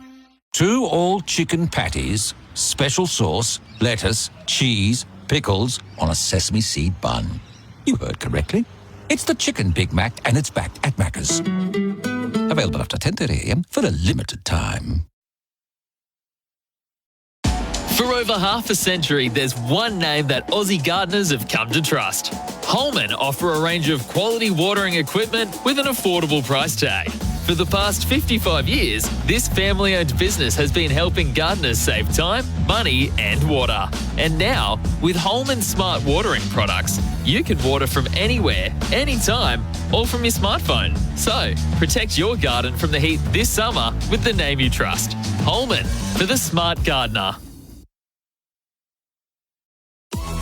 Don't let your business get caught behind this year. Sign up your next apprentice or trainee with MEGT and get some runs on the board. Call the experts today on 13MEGT or visit MEGT.com.au.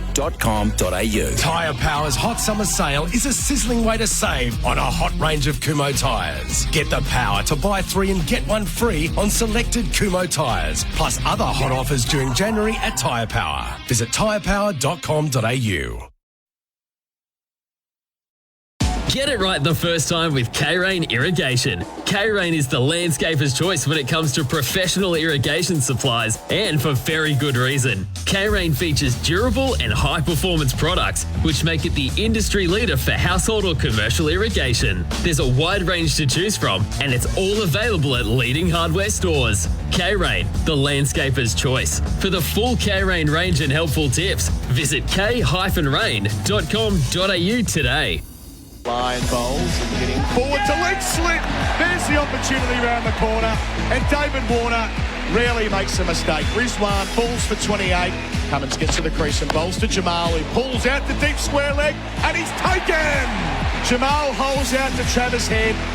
He'd clearly made his mind up. Lion trying to wrap things up. Hassan has the strike. He's down to sweep and he's bowled. That does the business. Lion ends things as Pakistan is bowled out for 115. Australia will require 130 runs to win. Just over an hour of Pakistan batting, not quite as much as Rizwan and Jamal would have envisaged. Rizwan 28, Jamal 18, Hassan 5 and Hamza, the not out batter, for 1. All attention now to the pavilion steps, where soon Dave Warner will march out for the last time. Test 112. Ian Smith and Pete Lalor, a perfect scenario for Warner to walk out into a run chase of 130 on his home ground, and the chance for a final bow. David Day finishing off Warner week. Fantastic scenario set up. You might have been there as well, Smithy. 2010, we're in Wellington. Australia have to chase down 105 runs. Simon Katich goes out to bat with Philip Hughes, who's been given a chance because I think that Shane Watson had broken down. That's right. Hughes almost got the 100. He was dead set, full sheet, full sail towards 100. He finished on 86 not out when the asking rate was 100 and they only needed 105. So Katich edged a couple there and stole him of the chance of raising the bat. Could Warner raise the bat here? Will he go for it? Blaze of glory. Blaze of glory. I just hope he gets. I hope he gets the score. I'm not saying he's going to get winning runs, but he nicks out early. Bit of an anti-climax. He's got to walk across his own sign. Thanks, Dave. 426, number 426. Got to walk across that. Have you ever seen so many photographers and videographers and well-wishers and flags and God, it's like a media stakeout. All the patrons have their phones raised to capture a moment. Yeah. In that very modern way. And it is full down underneath the pavilion steps. So Pakistan have headed out into the middle. They're trying to defend 130. For some early tremors for Australia. Overcast skies at the SCG and a real sense of expectation around this. It's a significant moment in modern Test history. The revolutionary force is about to take his final bow. Cameras are honed and phones are raised as Dave Warner marches down the steps at the SCG for the last time in Test cricket. A wonderful reception for him. An embrace with Usman Khawaja, his childhood batting partner. A trademark flex and a touch of the Australian flag. Across the sign, that reads, "Thanks, Dave." And the Pakistan Guard of Honour, which includes our umpires, is set. Handshake between the Pakistan captain and Dave Warner. A pat on the back from contemporaries and rivals. And umpires alike. A chance for crowd and a nation to hone their attention for one more innings of the force that has been Dave Warner. And he waves to the far reaches of the SCG before he gets to his work. Yeah, wave to the players' family box that's been set aside for the Warner family, I would imagine today. There's mum, dad, there's the whole shooting box up there, so good luck to them. Nice to see, Pete, the umpires are human as well. There was also almost a bit of feeling in a couple of handshakes there. It's great. I love that. The cynicism. Yeah, well, I don't know. Maybe they're just making sure you are retiring, mate. We'll be happy to see the end of you, but... And I'd love to be the last umpire to give you out. I noticed the head of the Cricket Australia Security took a photo of him on the way out too. I think he'll be relieved to see him go. Still got that little controversy burning in the background about the cap, which we saw him wear. Interesting that he chose the original cap to wear this morning. That's the one that he stopped wearing last summer because it was in such a state of disrepair. And he has chosen to look at the first ball rather than to face it on this occasion. Maybe a moment to compose himself. Well, there are patterns and superstitions in all of this, so Usman Khawaja will face the first ball. And it's Sajid. It's Sajid. Good tactic. I don't mind that. I don't mind it, but if you're going to open with the off spin, open with your best one. Yeah. And that's Salman. I agree. Pakistan need early wickets. The chase for 130. Sajid Khan begins, and Khawaja has a big wafty drive at a ball that spins past the outside edge. Of all the possibilities, that wasn't high up. Flighted delivery, pitched and turned. Khawaja opened up. Went through the top of that wicket there. Sajid exploded, really. You know, the new ball, the seam from a new ball too will increase that effect. Bites into the pitch surface, what's left of it. Well, it was a big turning delivery, and the second one was the straight one too. Khawaja dug out. Khawaja forward defending. So Pakistan's great hope here is the events of 30 years ago when Australia was chasing 117 against South Africa. And it is the Damien Martin cautionary tale, all out for 111. Khawaja, full face of the bat, defends to cover. This is not that attack, it should be said, but somewhere in every cricket fan's mind, they are haunted by those events. Fani de Villiers. That's it. Sajid to Khawaja, defends the ball coming at the off stump. And no one more haunted than Damien Martin, who was dropped from the team after that. And I don't think he reappeared for about 4 years, did he? What year did you say it was? It was 30 years ago today, so 1994. He would have been voted off the island if those things were possible in those days. Pakistan are going to bring one more in under the helmet for the last ball of Sajid's first over. Mushtaq Ahmed bowled Australia out here for about 170 to win. It was the last test match that Pakistan won here in 1995. Mushy, I think he got 9 for the match. A couple in the deep. Khawaja sees the last ball of the over. He's wrapped on the pad by Sajid. He's out! Khawaja's been given in the first over for a duck. He's going to refer. That'll send a few tremors through a lot of camps. It sure will, because if anyone was going to inch them there, it would have been Khawaja just to TV bat umpire through. to director. We So have a we'll player have a review look for at this. LBW. The original decision Very is out. quickly given by Michael I've checked Goff, the who's feet. It's a traditionally fair is delivery. Let's not move out. on the front arm, please. So I'm suggesting it's got to be very, very close here. Khawaja didn't waste any time reviewing it. He thinks it's missing leg stump. Big puff. It's out not of the missing surface. leg stump. Appeared to have missed this, but he went across it. Can you just give me hot spot offside, please? Is it going on to clip off stump, in fact? That's the thing. Is it going on There's to no clip mark off on stump? hotspot. RTS, just to confirm. Reviews for Imar, call 1-3 Imar. It's a long, he's very deep Yeah, in he's his missed it. crease, There's isn't he? nothing on Almost RTS. stepping on his stump. Ball tracker when you're ready, please. Might be missing off. Hearts in mouths here. Original decision is out. Ball is pitching in line. The impact is umpire's call, and wickets umpire's call. It's Michael will be brushing the staying off with the stump. original decision of out. The Crowd won't on-screen like it. signal now. Usman Khawaja is sent on his way for a duck. Just a breath on the off stump. And Australia lose the immediate wicket, which spices things up considerably. Everyone's moving in their chairs about this. Gerard, could it be on? First over of the day. A bit like what happened to Pakistan last night. Once you get a rattle in that dressing room, it's pretty hard to get it out. Marnus Labuschagne is walking to the centre to replace Usman Khawaja. Shame, really. Khawaja and Warner have such rich history together, you know, going back to their childhood in the shadow of this ground. Warner was born in the closest residential street to this ground, believe it or not, and Khawaja wasn't far away at all either. They won't be at the end together. SEN Test Cricket for Hijaz Halal Financial Services Australia, 1 for none. They're not going spin from both ends by the look of it, Pakistan. He'll probably hum to take the ball, will he? Will. And Dave Warner will be on strike.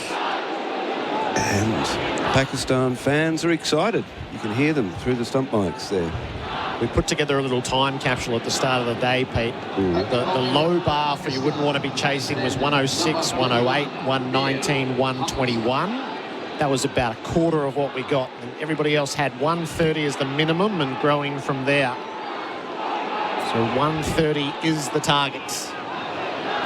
There were no devils in the pitch through the first hour of play, but Sajid certainly broke the surface. And Kawaja was sent on his way. So Dave Warner takes a moment or two to compose himself. There is a significant job still to do. Mir Hamza with ball in hands. Dave Warner begins his last test innings. Hamza bowls to him and Warner's on the back foot defending. We're only going to have this over together for the moment, Pete. I don't imagine we circle back. So, Chief Cricket Writer, Chief Pot Stirrer, Chief Selector. Have you seen the movie Inception? No, Gerard, I haven't seen that movie. See the movie Inception. So the concept of Inception is planting an idea in a person's subconscious. Right. You need the simplest version of the idea in order for it to grow naturally in your subject's mind. It's a subtle art. Hamza over the wicket bowls. Warner's defending back down the pitch. You ever so deftly planted the idea in the subconscious of Steve Smith opening the batting. And it's only taken really 3 days for it to flourish from Steve Smith's own mouth that he's up for it to be Warner's replacement. So I salute you, Pete. There's a few people who are claiming this. Nobody else has any claim to this other than you. Put your hand up. Shane Watson's back. Got him to say a few words. Dropped them in the right place. Warner's on the move. He turns to leg. He won't get a run. And there it is in the subconscious of Steve Smith. Tell you what was interesting. The fact that he seemed so keen on the idea. Because, suggests to me that he's struggling at 4 and he knows he's struggling and he wants the change. And I think he needs the change. Diminishing returns at number 4 from Steve Smith. So let's see if we can reinvigorate him. Hamza bowls to Dave Warner on the back foot, punching his first run out through points, and he'll run it hard and come back for a second. He's beaten the throw in. Aggressive stuff from Dave Warner. Always an early sign in his innings running like that. He's 2. He's underway, and so's Australia. Good to see. No better way to calm the nerves than a fast run 2 there. And I got nervous for him. I didn't think he was going to make the other end, but geez, quick. Still quick. Hasn't lost his pace between wickets or around the ground. Yeah, well, why not open with Steve Smith? Because no one else wants to do it, apart from Harris, Renshaw, Bancroft, of course. But if we are in the group wants to do it.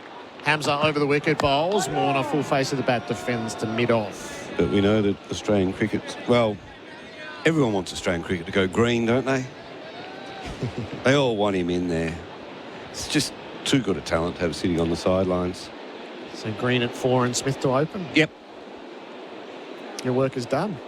And if it doesn't work, it was Watto's idea, not mine. This is the last ball of the over. So Damien Fleming and Adam Collins will pick up on the other side.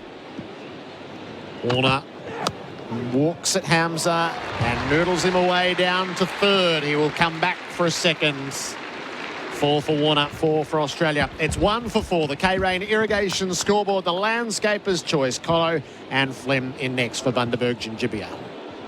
Tyre Power's hot summer sale is a sizzling way to save on a hot range of Kumho tyres. Get the power to buy 3 and get 1 free on selected Kumho tyres, plus other hot offers during January at Tyre Power. Visit tyrepower.com.au.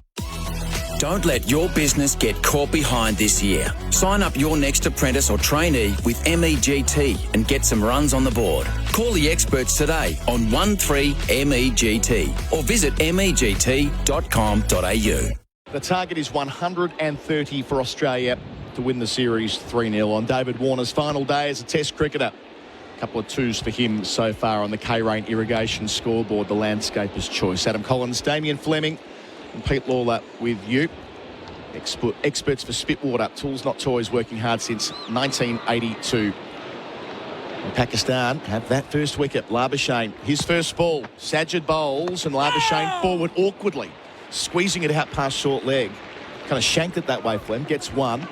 It's off the mark, 1 for 5. This is just one of those kind of awkward little fourth innings chases. Oh, I think it is. Yeah, yep. It's going to be a lot tougher than the amount of runs suggest. Just going to throw one number out there because we all know David Warner, and we know that he...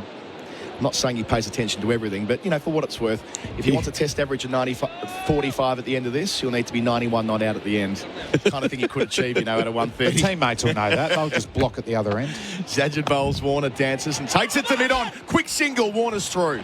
The throw went to the keeper's end. Labuschagne... He wasn't up for it, Marnus. He was leaning on the splice down the other end. Yeah. So Warner's 5, 1 for 6. Wrong end. Maybe Warner was the right shout even though he was sprinting.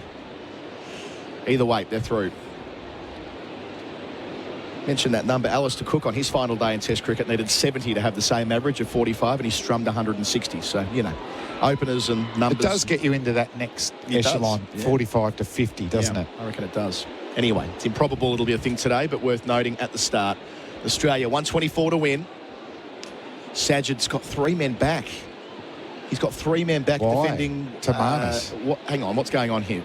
4 boxed in, but 3 back. Sajid bowls, Marnus dances and places it to mid-wicket. So they've got the silly point, short leg, leg slip, fair enough. But deep backward point, long on, deep backward square. Why have a deep backward point? Wouldn't you want him to play that shot? He does like trying to hit inside out against the spin, Marnus. Sajid to Labuschagne. He plays defensively from the crease to short leg, no run on the bounce. So encourage him to play it.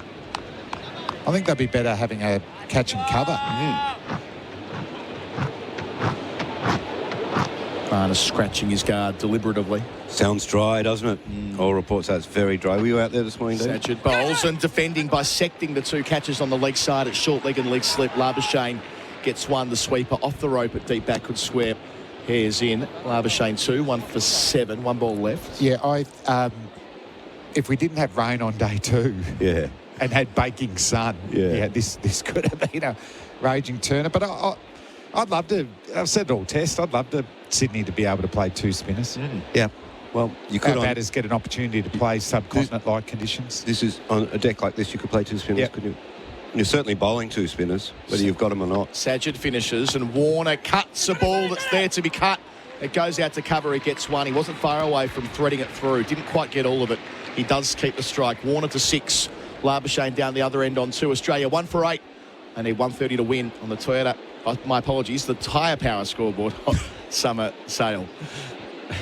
When it comes to delivering on experience and reliability, Robot's got it. Robot Building Supplies can help you get the job done. They sure will. Right now, pick up 200 by 50 sleepers at only $7.85 per metre. Building trades, engineering projects and at-home DIY. Robot's been in the building game for over 70 years. They've seen it all and know it all. Robot Building Supplies, Notting Hill, Sunshine, Preston, Dramana, Pakenham, Coldstream and Darnham. robotbuildingsupplies.com.au. ROBOT Robot Building Supplies. For Hijaz Halal Financial Service. I'm with you, Fleming. Isn't it good that over the last couple of years we've gone from Australia having these sort of banal pitches with not a speck of grass on them, and they did have a reputation for all the wrong reasons. Harms are away from us. Bowls to Warner on 6, defending, no run. And look, this was slow on day 1, but if the trade-off for slow and low early on is turning and ragging on days 4 and 5, where do I sign? Yeah, couldn't agree more. And it's bringing back the traditional character of Australian wickets. We've always seen the turners here. We were saying earlier, you know, when Mushtaq Ahmed ran through Australia in 95, got the 9 wickets here. This is where you would see Warne and McGill together. Well, this was McGill's test for the summer. Yeah, that's right. From poor Stu. In here is Hamza bowling to Warner, shuffling forward, playing under his eyes out to cover with a horizontal bat. No run. One theory I've seen advanced is that the pitch stopped turning quite so much here when they stopped playing a lot of rugby league on it in the winter. Not sure if there's anything to that, but I like a kind of correlation. So how does rugby league promote turn and Aussie rules that they tear the square up more in the winter. Oh, right. And it doesn't get quite the same traffic as footy. I'm not sure. It's just a theory. I'm glad they've done it because otherwise, you know, I was sharpening my knives to say, well, you know, the traditional square isn't working. The drop-ins are better wickets these days. But, yes, CG, it's put its hand up, done well here. Hamza to Warner, 2 slips the gully. Warner plays late. Waydon's the call, inside part of the bat, collects it in his follow-through to left armour. Yeah, I mean, Adelaide will never get back to the traditional Adelaide pitch because it's a drop-in, it's day-night. I know we've got a day test for this one, but it'll be day-night going forward, and Damien Hoff's done a great job at allowing all skills to play a part there. So, you know, this is the one opportunity, isn't it, to get back to the old characteristics. And the other thing, it's reverse swing for the faster bowlers as well. Seen a bit of that, haven't we? Here is Hamza bowling to Warner, who hammers him through the offside. A shot we've seen Warner play hundreds of times. You give him width, he'll launch into you. He's 10. First boundary, 1 for 12. It's a feature Warner shot, isn't it? That back foot punch through the offside. Hamza's not quick enough to get away with that sort of line. Good, succinct footwork. He's batting a mile out of his crease, Warner. But he gets his bottom half into a strong position and just lets that back swing go through the ball. Boundaries for Azito all day, every day. Warner finding it easy to play so far, and he's deflecting out the deep backward point. No concerns whatsoever. He's 11, 1 for 13 in his final test innings. You mentioned Damien Huff. They've brought him in as a consultant for the T20 World Cup next year for these pitches they've got to develop in. I think the one in New York's a brand new temporary stadium, and he's going to be out there doing some work. Well, he's just found a way. Who was the guy in World Series cricket? Was it O'Malley or someone? He was the one that had take them outside. And he was the first of the drop-ins, wasn't he, at VFL Park and other venues around Australia. John Longmire would kiss you if you dug up this square. He hates it. Hamza here to Labuschagne, last ball of the over across him, leaves it through to the gloves of Rizwan. 1 for 13, the score on the Tyre Power scoreboard. Hot summer sale. Australia need 117 to win. Chocolate soft serve changed the McFlurry game. Now the Tim Tam Chocolate McFlurry is changing it again. Rich chocolate soft serve, crunchy Tim Tam biscuit crumbs and delicious Tim Tam sauce. Very chocolatey. Available at participating restaurants for a limited time. Roast chicken? Maybe halal. Affordable super from Hijaz Financial Services? Definitely halal. HijazFS.com.au. This information is provided by Hijaz Financial Advisors Proprietary Limited, AFSL 517686, and Hijaz Islamic Credit Solutions Proprietary Limited, ACL 480542, and does not take into account your objectives, financial situation, or needs. Our play of the day for Drinkwise so far as well as David Warner walking out in that lovely procession with both sides recognising him. The umpires getting involved as well. The thanks Dave sign out on the ground. 2 slips, Sajid bowls to Warner, reverse sweep, and he gets it away. David Warner has always been an innovator. He was the first one to really bring the switch hit into Australian cricket in the limited overs form of the game. A reverse sweep here right on top of the ball, 1 for 17. He's already up to 15 in the Zito boundary all day, every day. He's over a runner ball. This is classic Warner. It wasn't pitching on the stumps. It was going to spin away. So smart batting from Dave Warner. A runner ball already. Sajid bowls to Warner. Plays back on the stumps. Shovels it out to mid-on. I was telling Gerard and Ian before, and they're looking at me cynically. 2010, Wellington. Australia had to chase 105. Phillip Hughes nearly got his 100. He got 89 of that 105 batting with Simon Katich. Katich, who selfishly scored some runs late and denied him the 100. Yeah, there you go. Here's Sajid bowling to Warner, going back on the stumps, out to point, backward point, quick single there through because there was just a little bobble there from Saim. He collected it cleanly. He might have been a chance. 16 from 16, 1 for 18 the score. That day, Hughesy got 86 from 75 balls, 12 fours, 1 6. He just pinned the ears back. He didn't care. He was in for one test, and he just went berserk. Any cut shots? Very distinctive shot, wasn't it, from Hughesy? Beautiful cut shot. I like them batting together too. You know, Katich used to move across the crease and hit through the leg side. Phillip Hughes went the other way, confusing to the bowlers. Sajid to Labuschagne using his feet and driving out to extra cover. There won't be a run. It's its own subgenre, isn't it? Players chasing hundreds in the 4th innings with a limited number of runs left on the board. I don't reckon they rate Sajid as very highly, the Aussie batsman. Sajid bowls, Labuschagne stays at home to defend, finds a gap between silly point and slip, so behind point it trickles. They'll return for 2. Labuschagne 4, 1 for 20 with 1 ball to come in the over. Great energy between the wickets again there, isn't it? They're just going for the Australians. They're not going to let doubt in the door. which Pakistan certainly did last night. Man, Usman got one that kept a bit low, but he's not turning them excessively. Sajid the finish, and Labuschagne smothers the spin on the front foot. End of the over, 1 for 20. We'll say goodbye to Pete. Australia need a further 110 to win. Labuschagne 4, Warner 16 from 16 on the Tyre Power scoreboard. Hot summer sale.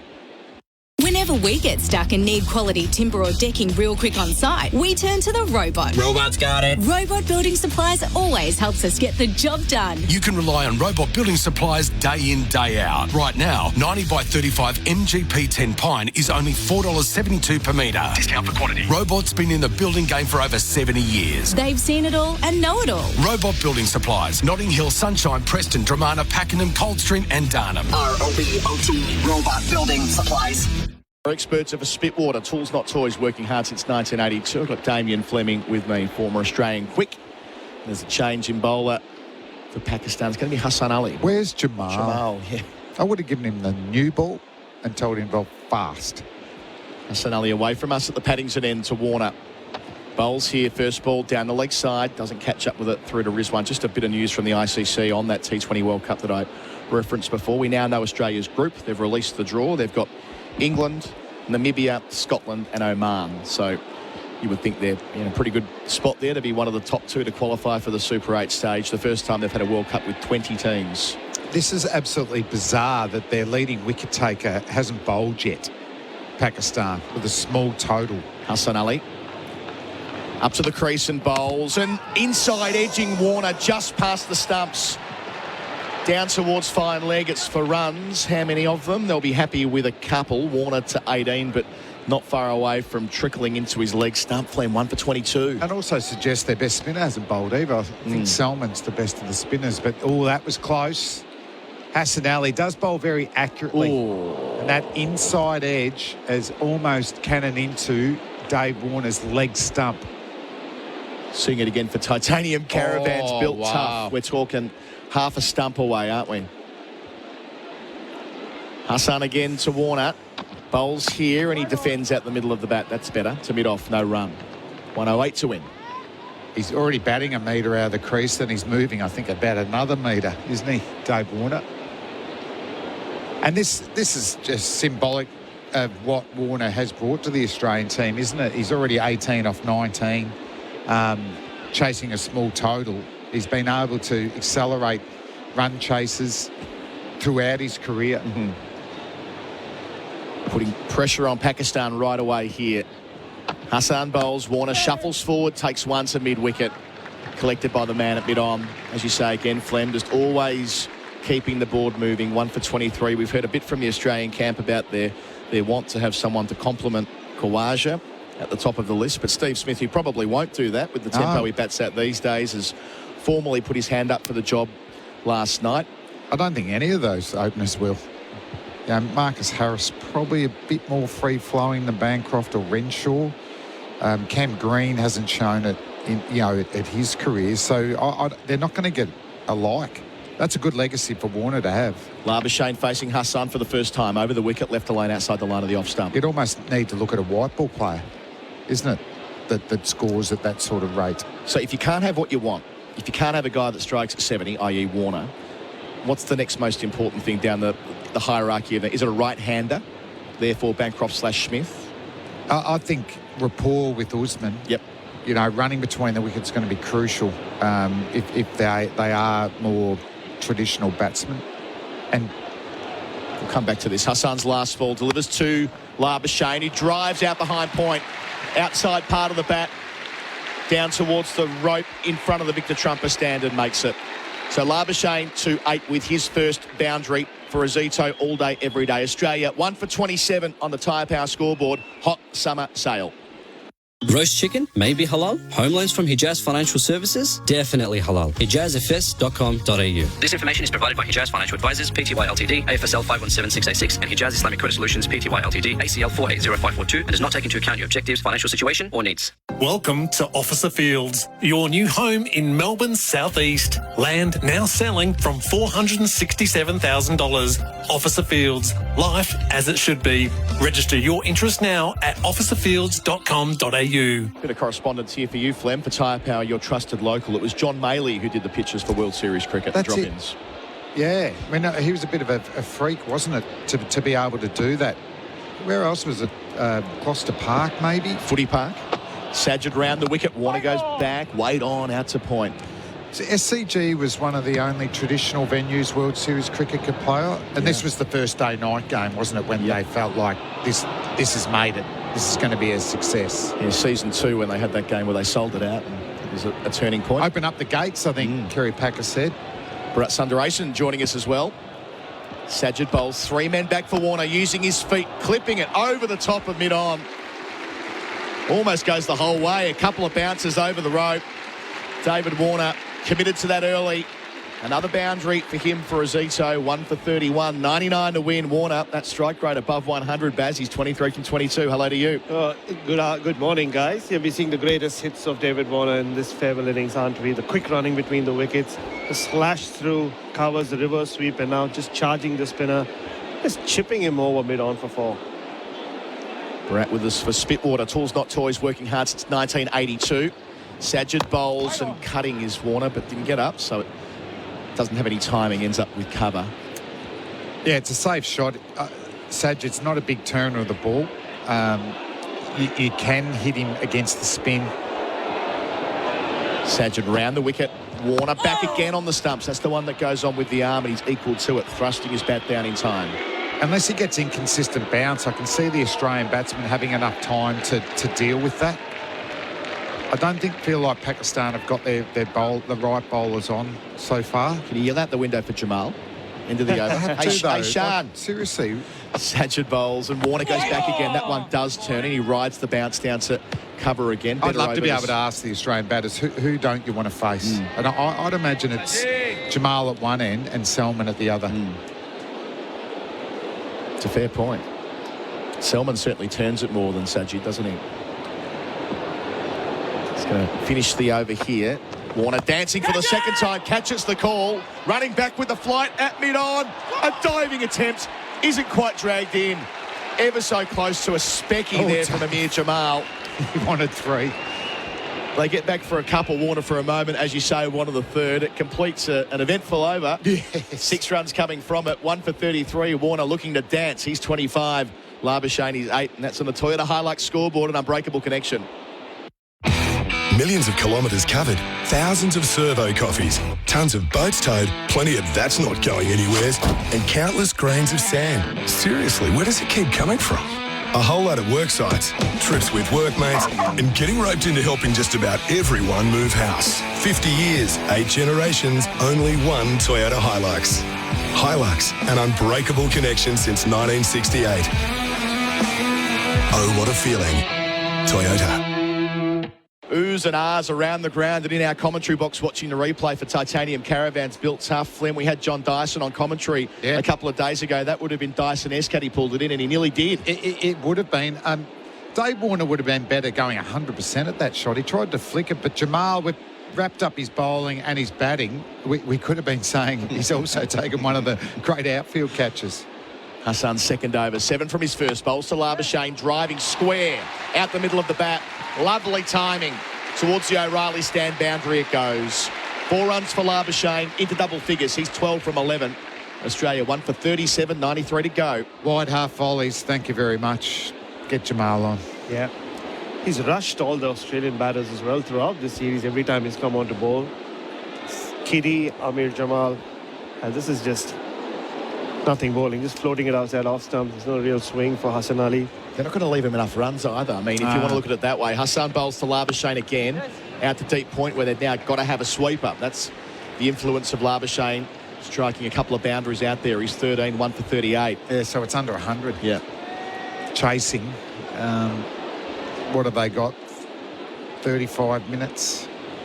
So it's another sort of 8 overs maybe. You know, Australia might be another 30 runs. It's getting the target down. His partnership's a run of ball, 38 from 38. I don't think Warner's going to pull it in, is he? He's just going to keep going. Yep. I actually do think he wants the ton, you know. I think Pete's right. He can, though. Yeah. Well, as long as Marner stops hitting 4s. Numbers for mate, internet and mobile. Hassan Ali bowls to up in the air. It doesn't go anywhere. I mean, you've got to try and start again here. Warner's got down to play a reverse scoop. Was that what he was trying to do? It hit him on the body, ballooned in the air. I'd rather him smash it over mid-off. We saw him do that at Lord's, didn't we? Yes. That type of shot. So it's not uncommon for Dave Warner. He looks like he's just going through every shot that he's ever played in his final test to show you what he can do. It hit the bat. That's not great game awareness. It took Rizwan a sec to realise what was going on. Had he taken that, it would have been out on review. Hassan bowls to Warner, pushing the backward point off the front foot more conventionally. All happening. That ball there, he could have really launched into. Hit it over cover or mid-off. That was more a half volley. Don't forget about hitting strong in the V, Dave. At some level, it would have felt fitting had Warner's last test innings ended with a reverse scoop gone wrong. No, I want it to be a 6, though, don't we? We want it. Yeah, you're right. It's like a wrestler retiring, showing off all his moves, playing off the top rope. Hassan to Warner. Bowls here. Warner stays at home again. Pushing to square leg. Wade on's the call. It's like he's giving himself one ball per over to do something outlandish. Oh, he's had 3 dot balls. Does he play a big shot, or does he just get the single to retain the strike? There's plenty of gaps, isn't there? If he just plays the ball on its merits, there's a good way to be able to eke a single either side of the wicket. Well, that'd be the percentage play if he is thinking 3 figures. Milk the strike, Dave. Give yourself a moment or a chance at one. 5 from the over so far. Hassan to finish, and Warner does take the single. He wants 2. Around the corner, you're right. He does want a second, but Labuschagne sends him back. It might have been a leg by. We'll just wait for the signal. Oh, I think it is it? It is going to be a leg by. 8 overs gone, Australia. 1 for 39, 92 to win. Warner 25, Labuschagne 13 on a Toyota Hilux scoreboard, an unbreakable connection. If you love a country pub, you'll love the Ultima Hotel in the heart of the Mallee. This classic country pub is located in the town of Ultima, just down the road from Swan Hill. Grab a cold beer, meet some of the friendly locals, or join in on a Sunday session with meat off the famous smoker. They're also proud supporters of the Ultima Roos, Lara Cats, Hay Lions and Tooleybuck Manangatang Netball Football Clubs. So come and say good day to Shane and the team at the mighty Ultima Hotel in the heart of the Mallee. 20,254 people here at the SCG watching David Warner bat for the last time. Our numbers for mate, internet and mobile. No drinks break in this first session because they had the change of innings. It would have been for Bundaberg ginger beer. Sajid round the wicket to Warner. 2 catching men in. Warner goes back to cut. Wade on's the call when he punches out to extra cover. No run. Yeah, I'm with you, Flem. Shan Masood as captain, just his 3rd test, has a chance to really make a name for himself, even if he can drag this game close. But he needs to use his best bowlers for that. Sajid delivers. Warner goes back and steers. Delicate. Great timing as well. He'll have a chance for a 3rd if Labuschagne fancies it, but they call it off. Saeem Ayub does the fielding. Warner 2 to 27, 1 for 41. Reminder, the target's 130. And Warner's got out to both those bowlers as well in this series, so every reason they should be bowling. Just feels like they've overthought this, Pakistan. How can they be holding him back, Jamal? Warner 27, Sajid bowls and he defends into the offside. You can make a case, Flem, that their least effective bowlers are on right now. Hassan and Sajid. Definitely. Well, Salman bowled more overs than Sajid in the first over, and he's just got a more classical off-spinning action, Salman. He's got 4 men back for Warner. Only 89 runs to play with. Bowls here, Warner. Full delivery, defends to short leg. Surely we'll see Jamal before the lunch break. Well, that could be 30 runs away. They need an intervention. Someone's got to get out and get a message out to Shah Masood. Where are you, Shaheen? 12th man, get him involved. Sajid, a bit closer to the stumps. Warner dances, Yorks himself out to cover again. No run. Grunt of frustration from Warner. 1 ball left in the over. So 32 minutes until the scheduled lunch break. That'll be for Camplify at Pace to Share. Quiz today will be about farewells at the SCG for what it's worth. Sajid bowls and reversing again. He's Warner and getting it away for 4. Got into position early. The premeditation that's required for such a stroke and nailing it for the 2nd time. He advances to 31 at the end of the over with a boundary. Australia 1 for 45 on the Toyota Hilux scoreboard, an unbreakable connection. With NHP's N line of electrical enclosures, you can save without compromising on quality or performance. Thanks to the workability of ABS material, N line wall mount enclosures and terminal boxes are easy to install, drill, cut and modify. So it's a breeze to customise to suit your specific needs. NHP N line wall mount enclosures and terminal boxes help deliver efficient projects for a range of applications without breaking the bank. Get NHP N line wall mount enclosures and terminal boxes from your local electrical wholesaler. All our Warner-related numbers are for Mate Internet and Mobile, 31 from 36. I wonder how Labuschagne might be thinking about this. There is a prospective milestone here for Warner if he continues to dominate the way he has so far. Labuschagne on strike, a slip in the gully, deep backward point out. Hassan Ali continues. Turned into the onside, no run to square leg. So how many do they need to win? 85, and Dave needs 69 runs of that. Is that what you're suggesting, Colo? 60, yes. You would need to go. You need to get, what's that? How many runs to go? So 69 off 85. Potentially you can need one to win and hit a boundary to get yourself more runs. So we need 81% of the runs. Okay. That takes some doing. But he is David Warner. Hassan Ali, inexplicably, still in the attack. Bowls here to Labuschagne and knocks it on the head back down the pitch. At least we're going to see Salman from the other end, I think, just warming up there. Good slip. That's good news. Yeah, maybe the chat between Manas and Davis. Look, you play your game. If you get close to it, then maybe we can take a call. One instance in Test cricket of someone being stranded on 99 in a situation like this. Bloke you played against, Flem.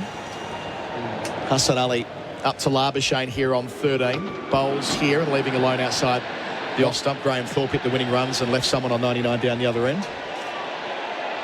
So England wasn't Athers, was it? It was a bowler, fast bowler. Oh, Alex Tudor. Alex Tudor came in night watchman at the Oval against New Zealand. Oh, sorry, Birmingham it was, wasn't it? Birmingham in 99. Great, no, that was. Yeah. So another 99 and not going on to get a Test 100. So Mitchell Stark's there. He's still got a chance. The late SK Warren didn't get there. Hassan Ali bowls here and beats Labuschagne. Nice delivery. Sort of angled in Flem and seamed away a wee bit. Enough. That's definitely that uncomfortable area, isn't it? That avenue of apprehension just outside off stump. Batsmen don't want to, on this SCG pitch, hit hard through the V. They're just worried about the inconsistent bounce. It's still just enough movement. Not prodigious. Really is with Hassan Ali. Two to come. Into Labuschagne. Over the wicket. Labuschagne drives unconvincingly wide of mid-off, but no run. Manas looked a lot better in the first inning than he has through this series. It's taken him a while, this transformation from white ball to red ball. He hasn't done a lot of it in his career. He's worked a lot with Michael Divinito in the lead up to this test in particular, and everything seems to be in alignment now. So Labuschagne waiting for Hassan Ali. Delivers here and he plays him out to deep point from the back foot. An easy single out there to the sweeper. It's Labuschagne keeping the strike this time. He's 14. Warner's on 31. Australia after 10 overs. A 1 for 46 in pursuit of 130 for victory on the Toyota Hilux scoreboard. An unbreakable connection. Gerard Whateley in for me after the break, taking us through to lunch. The Victoria's Basement massive half-yearly clearance is on now with up to 85% off cookware, kitchenware, dinnerware, glassware and cutlery. Shop online now at Victoria's Basement. The Australian Open, live from Sunday, January 14, right here on SEN. 2 all-chicken patties, special sauce, lettuce, cheese, pickles on a sesame seed bun. You heard correctly. It's the Chicken Big Mac and it's back at Macca's. Available after 10:30 a.m. for a limited time. The Toyota Hilux scoreboard, an unbreakable connection, 1 for 46. The victory target is 130. Australia's fastest path there has always been Dave Warner, so it's perfectly set up for him. Family in place, everyone's here to see him. He has license to do so, and like any good band farewelling the world, it's roll out your greatest hits. Yeah. Just one at a time. Yeah. And he's certainly gone through his batting manual, Dave Warner. Salman into the attack, and Labuschagne from his toes to a full delivery clips it away to long on. Labuschagne is 15. It's 1 for 47. Which is the way we want him to play, isn't it? This is the way we want to remember him. Hope he's there at the end, not out, because he's going to give us some great reflections on his career with his stroke play. And we were just talking about it, Gerard. You know, just that they can't get a like for like. That's how unique he is, opening up the batting. It has been absolutely puzzling, the Pakistan tactics to use neither Salman nor Jamal in the first 10 Where is overs. Jamal? Yes. They stack the offside fields. Warner on strike, drives to long off. So for all that they've done in the infield, they're granting him that single. He's 32. I think what David Warner has done to test opening, what Adam Gilchrist did to wicket keeping in tests, all of a sudden, all around the world, you wanted someone like Gilchrist, but you're never going to find a like for like. Salman to Labuschagne, beaten as he prodded forward in defence. Yeah, challenged the outside edge on that occasion.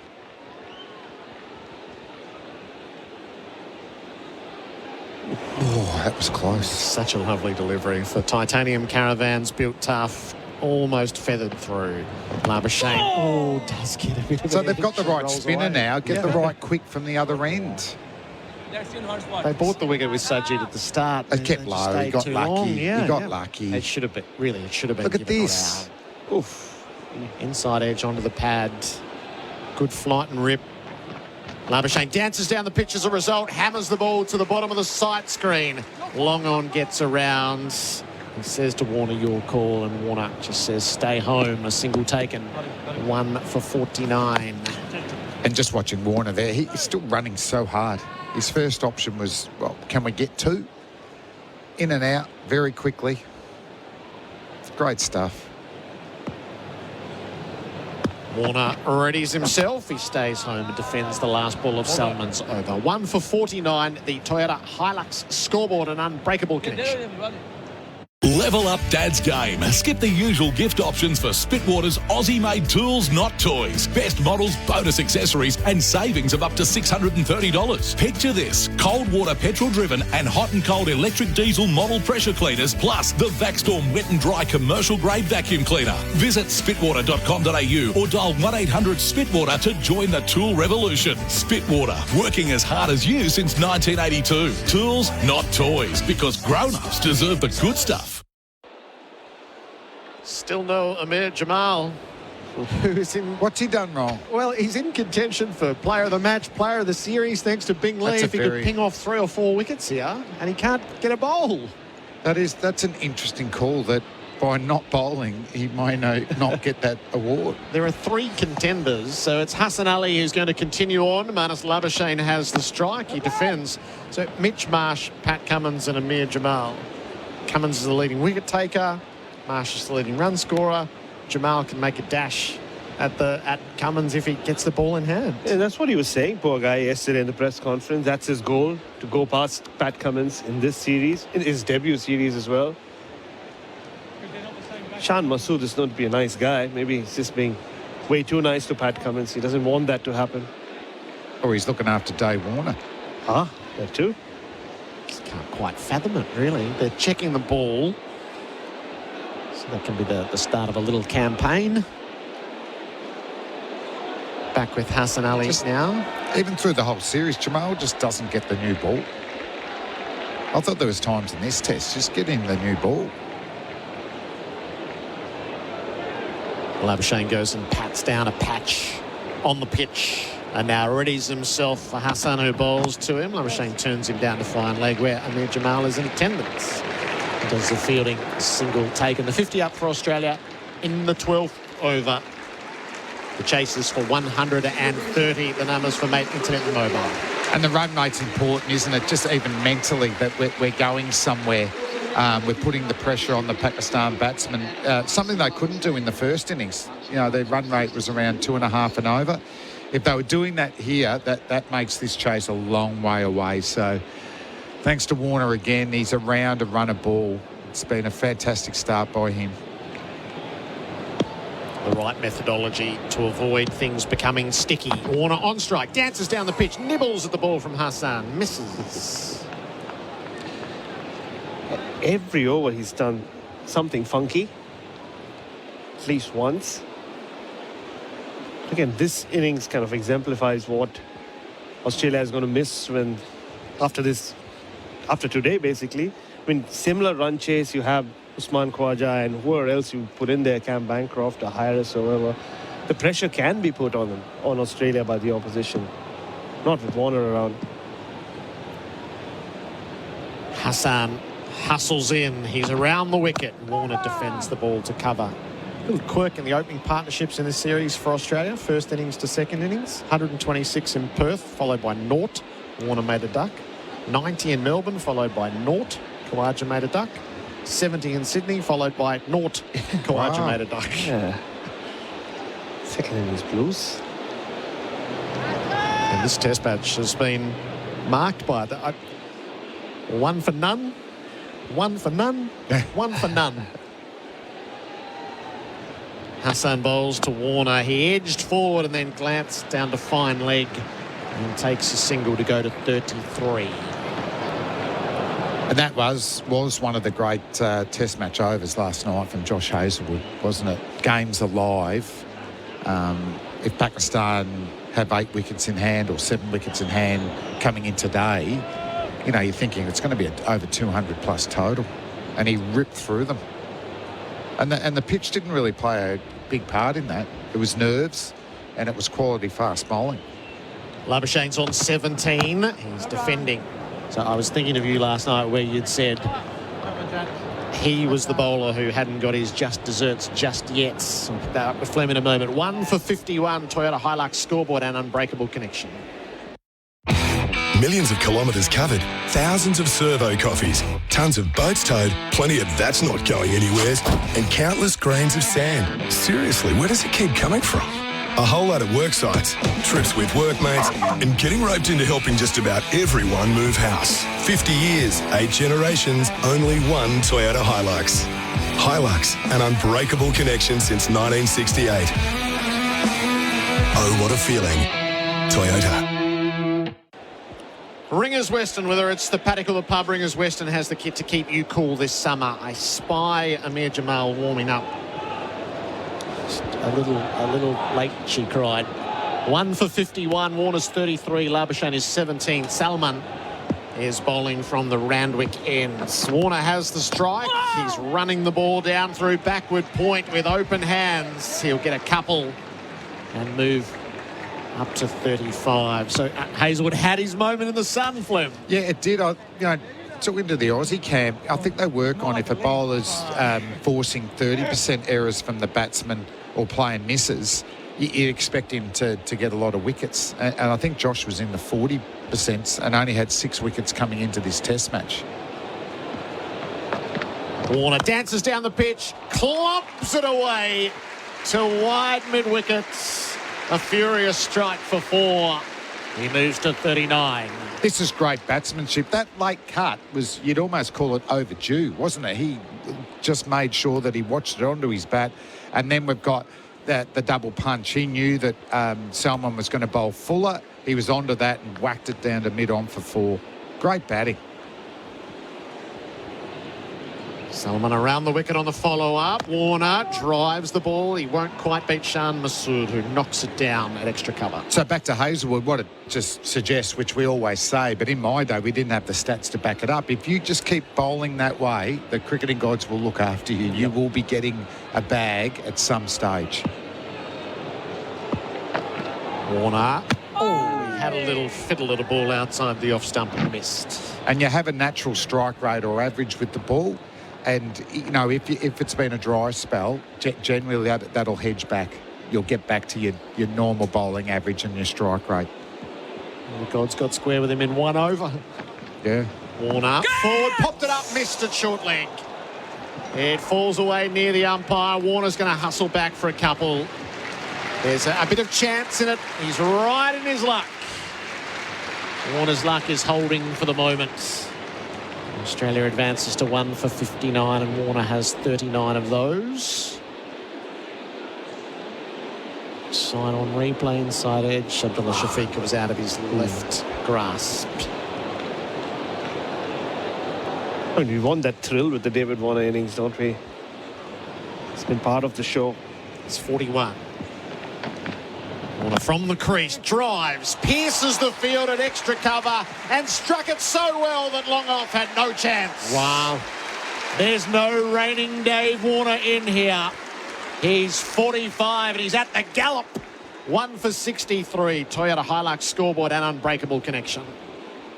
Looking for a leading supplier of plumbing fittings? A company that is Australian owned and operated with over 30 years experience, providing local support that's second to none from facilities across Australia. Holman Plumbing is a full range supplier of PVC fittings to the trade market. They also pride themselves on bringing innovative products and solutions to the industry by designing and investing in new tooling and products for their customers. View the full range of PVC plumbing supplies at holmanplumbing.com.au.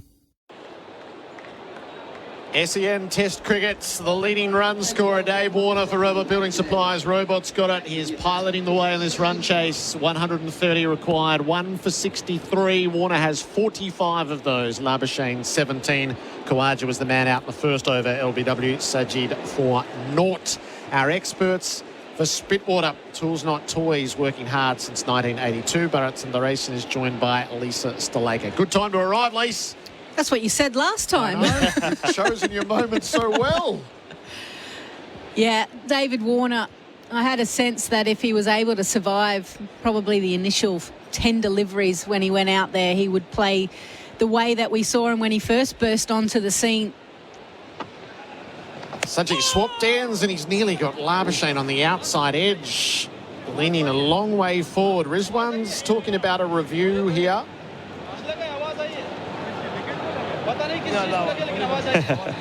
Yeah, I could just hear the keeper go. I heard a sound. I don't know what it came off, but there was definitely a sound. And, well, he's convinced San Masood to go for it. You may as well in this scenario. You got to get him however you can. So Marnus Labuschagne's fate goes to review. To the umpire director, we have a player review for caught behind. The original decision is not out. Marnus is not moved from where he ended up after playing that shot. He's still there. Mohammad Rizwan just leaning on his shoulder. And David Warner has gone off for a drink or maybe a bathroom break. So it's a bit of a tell with Labuschagne. When he stands and mopes, he's normally out. Oh, my gosh. There's a little gap between the bat and the ball. Can you give me offside hotspot, please? Studying the replays for Titanium Caravans built tough. He's still down there on the knee. They're all having a discussion. Do you have RTS?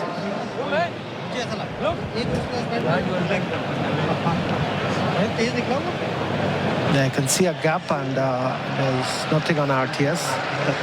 So, Richard, you'll be staying with your original decision of not out. Stand by. Labuschagne survives. Your on-screen signal now. I love how we can eavesdrop through Bharat here. Yeah, no. Multiple languages. Going to be an accent, you know, I'm an expert of as well, Gerard. Next year, India's coming. Pretty good with English as well. So. You're okay in English. Yeah, that's correct. Especially the British English now. Australian English on top. Hey, you're nailing it, mate. Sajid over the wicket. Labuschagne advances, strikes straight down the ground. Graceful shot, one bounce over the rope for 4. Labuschagne, I felt like I'm not just hanging around waiting to nick off here. So he has a dash and moves to 21. A lovely boundary for Azito all day, every day. Yeah, good foot movement. And then with the field that's set, you can absolutely cash in if you're able to get to the pitch of the ball, and that's exactly what Labuschagne was able to do. Stays home this time. He nearly nicks off again. He's played that into his pads and it stops at his feet. Still doing it forwards. One thing is for sure, these two teams get along nicely. Yes, oh. Especially after that test to Lisa 2 years ago now. Just the way they sat around in Lahore once the series was over.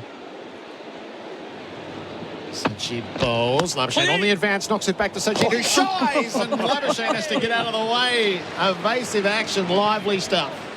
You can't have a moustache like that and not be feisty.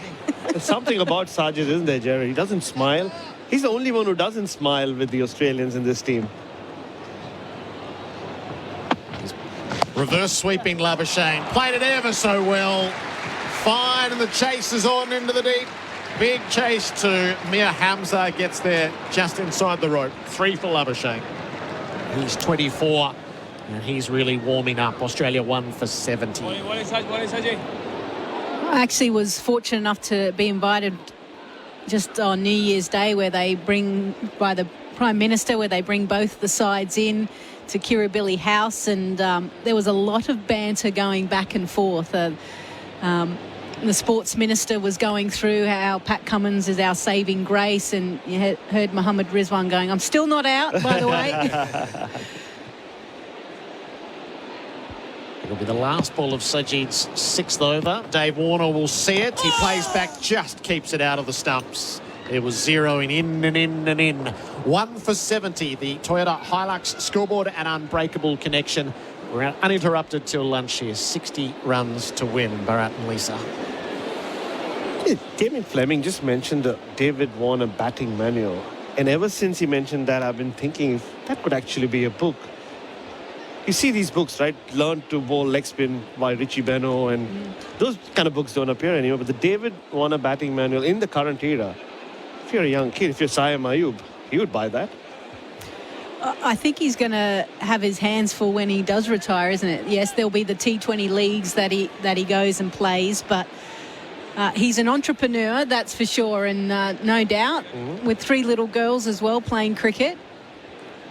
There's an opportunity there for a kid's book as well. Salmon to Labuschagne, who drives. He clips the ball down to long on. They're on the first hard, but that's all there is.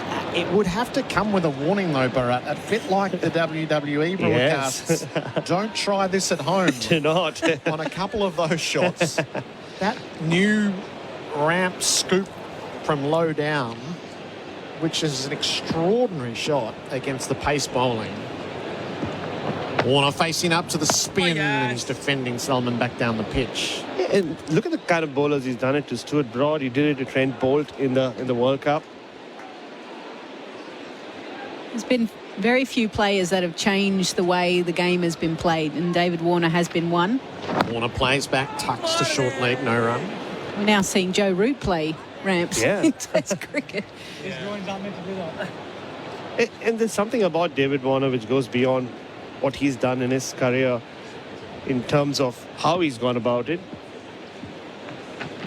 He's down to paddle sweep. Now it's gone very fine, just past Rizwan. It's going to touch the rope under the sight screen, and they're byes. Didn't get anything on it. Australia absolutely rattling along. Only 59 further required at 1 for 75. The Toyota Hilux scoreboard an unbreakable connection. And I asked him in the press conference if the fact that he's become someone who was labelled as a wide ball specialist and gone on to have this great Test career, if that'll be one of his legacies where other kids coming through the ranks can look up to him and follow that path. And he said no. The kind of decisions that they have to take these days. Warner.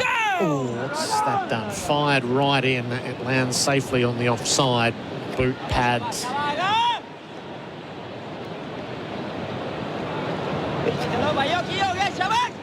Salman asking really better questions.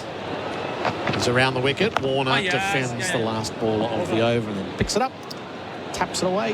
1 for 75. Toyota Hilux scoreboard an unbreakable connection. Because 2009 he plays his first game. 2008 is when the IPL comes into being. There weren't so many leagues, so he said I could keep saying that Test cricket is my pinnacle, but also stick with it. It's only much later on in his career has he had to even start thinking about it. But if you are a young cricketer coming through the ranks, wherever, it doesn't have to be outside India, England and Australia. There are options. I mean, there is a Tim David way of going about your cricket career as well, making a lot of money and not really worrying about playing Test cricket. Sajid Khan from the Paddington end. Australia 1 for 75. Labuschagne forward and defending. One thing that we do know here in Australia is the baggy green is still the pinnacle. Everyone still believes the next generation will just think of T20 cricket. Labuschagne fiddles the ball back to the bowler. But then having these marquee events, Boxing Day Test, the Pink Test, everyone coming, that baggy green is very special for an Australian cricketer. Labuschagne advances. He goes straight down the ground. Long on's in play. It lands safely. Just straight enough from Marnus Labuschagne. One bounce over the rope for 4. Hassan Ali was moving. It landed in the field of play, but he couldn't quite make the ground. Labuschagne's to 29. And that boundary also means I don't think David Warner can get to 100 now. He needs 55. Australia need 51. No. Unless he makes the next 50 runs and then hits a 6. I don't know if his calculation skills are that good. Labuschagne's reverse sweeping. Nice strike. It races across the turf and will beat Hamza to the boundary. Back-to-back 4s for Marnus Labuschagne. Australia making this a doddle. 1 for 83. The Toyota Hilux scoreboard and unbreakable connection. Are they having a conversation to see if they can get it to a certain minimal amount so that they get the extension for lunch? Could very well be the case. There's 6 minutes to go. Eventually comes down to the umpires. It's been a 2.5-hour session, but we did have a change of innings, so it's not like the bowlers have been unduly stressed. 47 to win. Around the wicket, Sajid, and Labuschagne forward and defending. But just on whether there'll be another player that comes through, one does spring to mind for me, Jake Fraser-McGurk. I think he's been performing well in the Big Bash, Sheffield Shield. He might get his opportunity. Labuschagne tickles the ball to the leg side. Nothing there. Shafiq didn't quite haul it in, but it didn't roll far enough away. End of the over, 1 for 83. We're keeping score on all number of fronts, mate, internet and mobile. So Warner's career tally is 8,774. So he's moved past AB de Villiers and he's 7 runs away from VVS Lakshman as to what his final resting place might be. I've got him 23rd on that list right now. Final resting place, hey?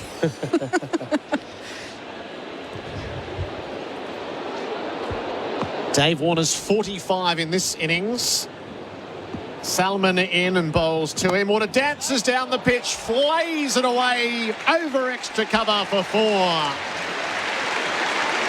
Expansive from Warner. He's 49. Cleverly played. Just went a little bit more leg side and went with the spin.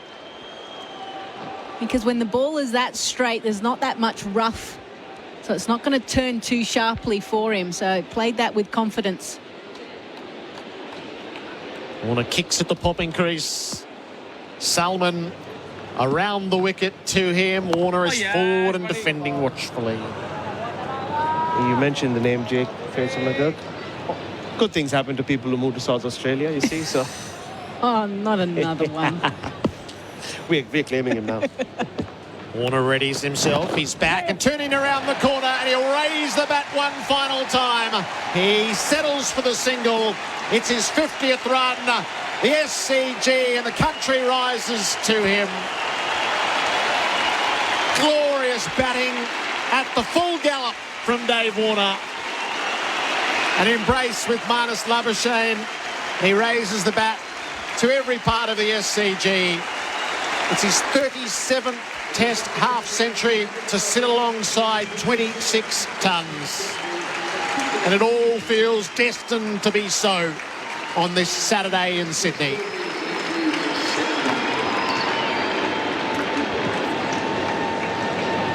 Everyone settles. Labuschagne from the stumps nibbles it down to long on and moves Australia along to 89. He just looked up towards the heavens and had a little word, didn't he? You know who he's thinking of course. Great mate, the great late Philip Hughes. Special moment for him, his family as well. He's back on strike, Warner. He drives the ball to the long off and ambles through for a single. 1 for 90, 41 runs to win. All the numbers for Mate Internet and Mobile. You don't often get to choose when you retire. And even though he would have hoped that this is his last test and performances would allow him to play it, he's fought his way to be able to be in this position, and then to come out on a track that's turning a lot. Labuschagne back, plays the ball from the stump, straight to mid-wicket, no run. So that's the end of the over, 1 for 90.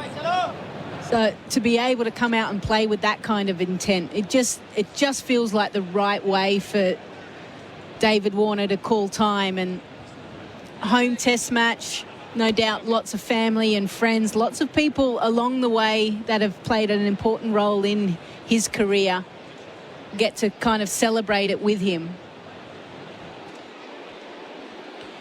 And just with this innings, he's going the way he came. Yeah. Doing things that not a lot of people had seen before in Test cricket. You know he's going to play a switch hit at some point today. Brave man. Warner settles down over his blade. Sajid opens up, and he's beaten by a ball that rears and spins. At least I like that for Spitwater. Tools not toys. Working hard since 1982. It's always nice when the pitch assists you. Warner plays back. Oh, he nearly nicks off. He's been effective being able to play it really late down that third area. But every now and again, because of the variable bounce and the extra spin, that sometimes the top spin that gets imparted onto the ball causes some trouble. Round the wicket to him. Warner's bat, full face of the blade onto it, runs it to point, no run. It's a shame Pakistan don't have more runs. Right? And that's just the beauty of this Australian bowling attack. Just pull out performances like they did last evening to kill games. Sajid bowls. Warner drives down to long off. Takes a single. Moves to 52. So by the clock, there's 2 overs left to lunch. Australia's 39 from victory. So they would certainly achieve that in the next half hour if they can have a little whisper in the umpire's ear. Sajid around the wicket bowls. Labuschagne smothers it up. But that'll deny David Warner 2 extra ovations, though. Walking off during the lunch break, walking back out. What are you doing? Last ball of the over, Labuschagne sees it off. That's time. That's lunch for Camplified. It pays to share. Australia has taken a big bite out of this. 130 was the target set. The most imaginative minds could have had that as tricky. Light work made of it by Dave Warner and Marnus Labuschagne. 1 for 91. Warner is 52 from 61 balls. You'll see the replay of his half-century for years to come, I would think. For Titanium Caravans built tough, Marnus Labuschagne 34 from 41. Lisa Stalaker, if there's a way to go about the chase, this is it. Yeah, it certainly is. And despite losing his partner in crime, Usman Khawaja, Warner still had the confidence and belief in his ability to play the attractive brand that we've known to love about him. They've been able to assess the pitch, and they probably saw the Pakistanis when the start of day's play make it look easy as well. They've been able to use their sweep shots, their reverse sweeps really effectively, and been happy to use their feet down the ground as well, which makes it really tough to bowl and find that sweet spot from a bowling perspective. And Warner sits alongside VVS Lakshman on the all-time run-scoring list in Test cricket at 8,881 as he takes a 40-minute pause. You can say 2 Hyderabad greats, but Warner's moved on from Hyderabad. Yeah, I mean, this innings just, again, tells you how much Australia are going to miss David Warner in all sorts of situations, but especially in a tricky run chase like this. This is what he does. He completely just takes the pitch out of the equation and puts the pressure, so much pressure on the bowling attack that before you look up, the target's been really eaten up. And Australia will come back after the lunch break. The celebration will continue. We are wrestling fans, Gerard. This is like watching Ric Flair in his last match. He's putting on a show, isn't he? Showing off all the moves. All we need is a woo from him, and we'll have it all. If you want to see him strike the winning runs in his last Test match, that's what's been orchestrated as a possibility right now. If you're in the vicinity, it'd be a good time to sneak up to the SCG. Lunch, day 4. Australia 1 for 91 in pursuit of 130. Warner's 52 not out. SEN Test cricket for Hijaz Halal Financial Services. New year, new savings on Nissan Navara and X-Trail models in stock right now at Berwick Nissan. Host Plus has been named Money Magazine's best super fund for 2024. That's a plus. Issued by Host Plus Pty Limited. Check the PDS and TND at hostplus.com.au. Millions of kilometres covered, thousands of servo coffees, tons of boats towed, plenty of that's not going anywheres, and countless grains of sand. Seriously, where does it keep coming from? A whole lot of work sites, trips with workmates, and getting roped into helping just about everyone move house. 50 years, 8 generations, only one Toyota Hilux. Hilux, an unbreakable connection since 1968. Oh, what a feeling. Toyota. Roast chicken? Maybe halal? Home loans from Hijaz Financial Services? Definitely halal. HijazFS.com.au. This information is provided by Hijaz Financial Advisors, Pty Ltd, AFSL 517686, and Hijaz Islamic Credit Solutions, Pty Ltd, ACL 480542, and does not take into account your objectives, financial situation, or needs. Chocolate soft serve changed the McFlurry game. Now the Tim Tam chocolate McFlurry is changing it again. Rich chocolate soft serve, crunchy Tim Tam biscuit crumbs, and delicious Tim Tam sauce. Very chocolatey. Available at participating restaurants for a limited time. Welcome to Officer Fields, your new home within a community built on the vision of enjoying life in balance in Melbourne's southeast. Officer Fields features natural open spaces while still being close and connected to all of life's conveniences. With 4 unique precincts coming soon, offering land from 350 square metres to 1,000 square metres, there's something for everyone. Officer Fields is currently selling land from $467,000. Officer Fields, life as it should be. Register your interest now at officerfields.com.au. This summer, it's a mountain of football on Paramount Plus. Have a shot. And it's game on. All the games of the FA Cup, live and exclusive. Well, that's extraordinary. Plus, all the action from the A-Leagues. Absolutely phenomenal. And the Socceroos in the Asian Cup. Oh, fantastic. Every team, every game live. A mountain of football. What a finish! This summer, only on Paramount Plus. Hey, it's Candy here. As a presenter in the world of sport, I see many powerful performances. Now, thanks to Azito, we're helping power your next DIY project. Did you know Azito's 18-volt range is powered by Einhell? German-designed quality, driving innovation and performance. So you can power over 85 cordless tool and garden products with the same battery. Azito, powering DIYers all day, every day. Exclusively available at Bunnings Warehouse. If you love a country pub, you'll love the Ultima Hotel in the heart of the Mallee. This classic country pub is located in the town of Ultima, just down the road from Swan Hill. Grab a cold beer, meet some of the friendly locals, or join in on a Sunday session with meat off the famous smoker. They're also proud supporters of the Ultima Roos, Lara Cats, Hay Lions, and Tooleybuck Manangatang Netball Football Clubs. So come and say good day to Shane and the team at the mighty Ultima Hotel in the heart of the Mallee. Hungry Jack's NBL is heating up. Catch Melbourne United on the road as they travel to take on the Adelaide 36ers on their home court. It all tips off tonight from 8 p.m. No matter the moment, it all matters to us. Don't miss a minute of the action.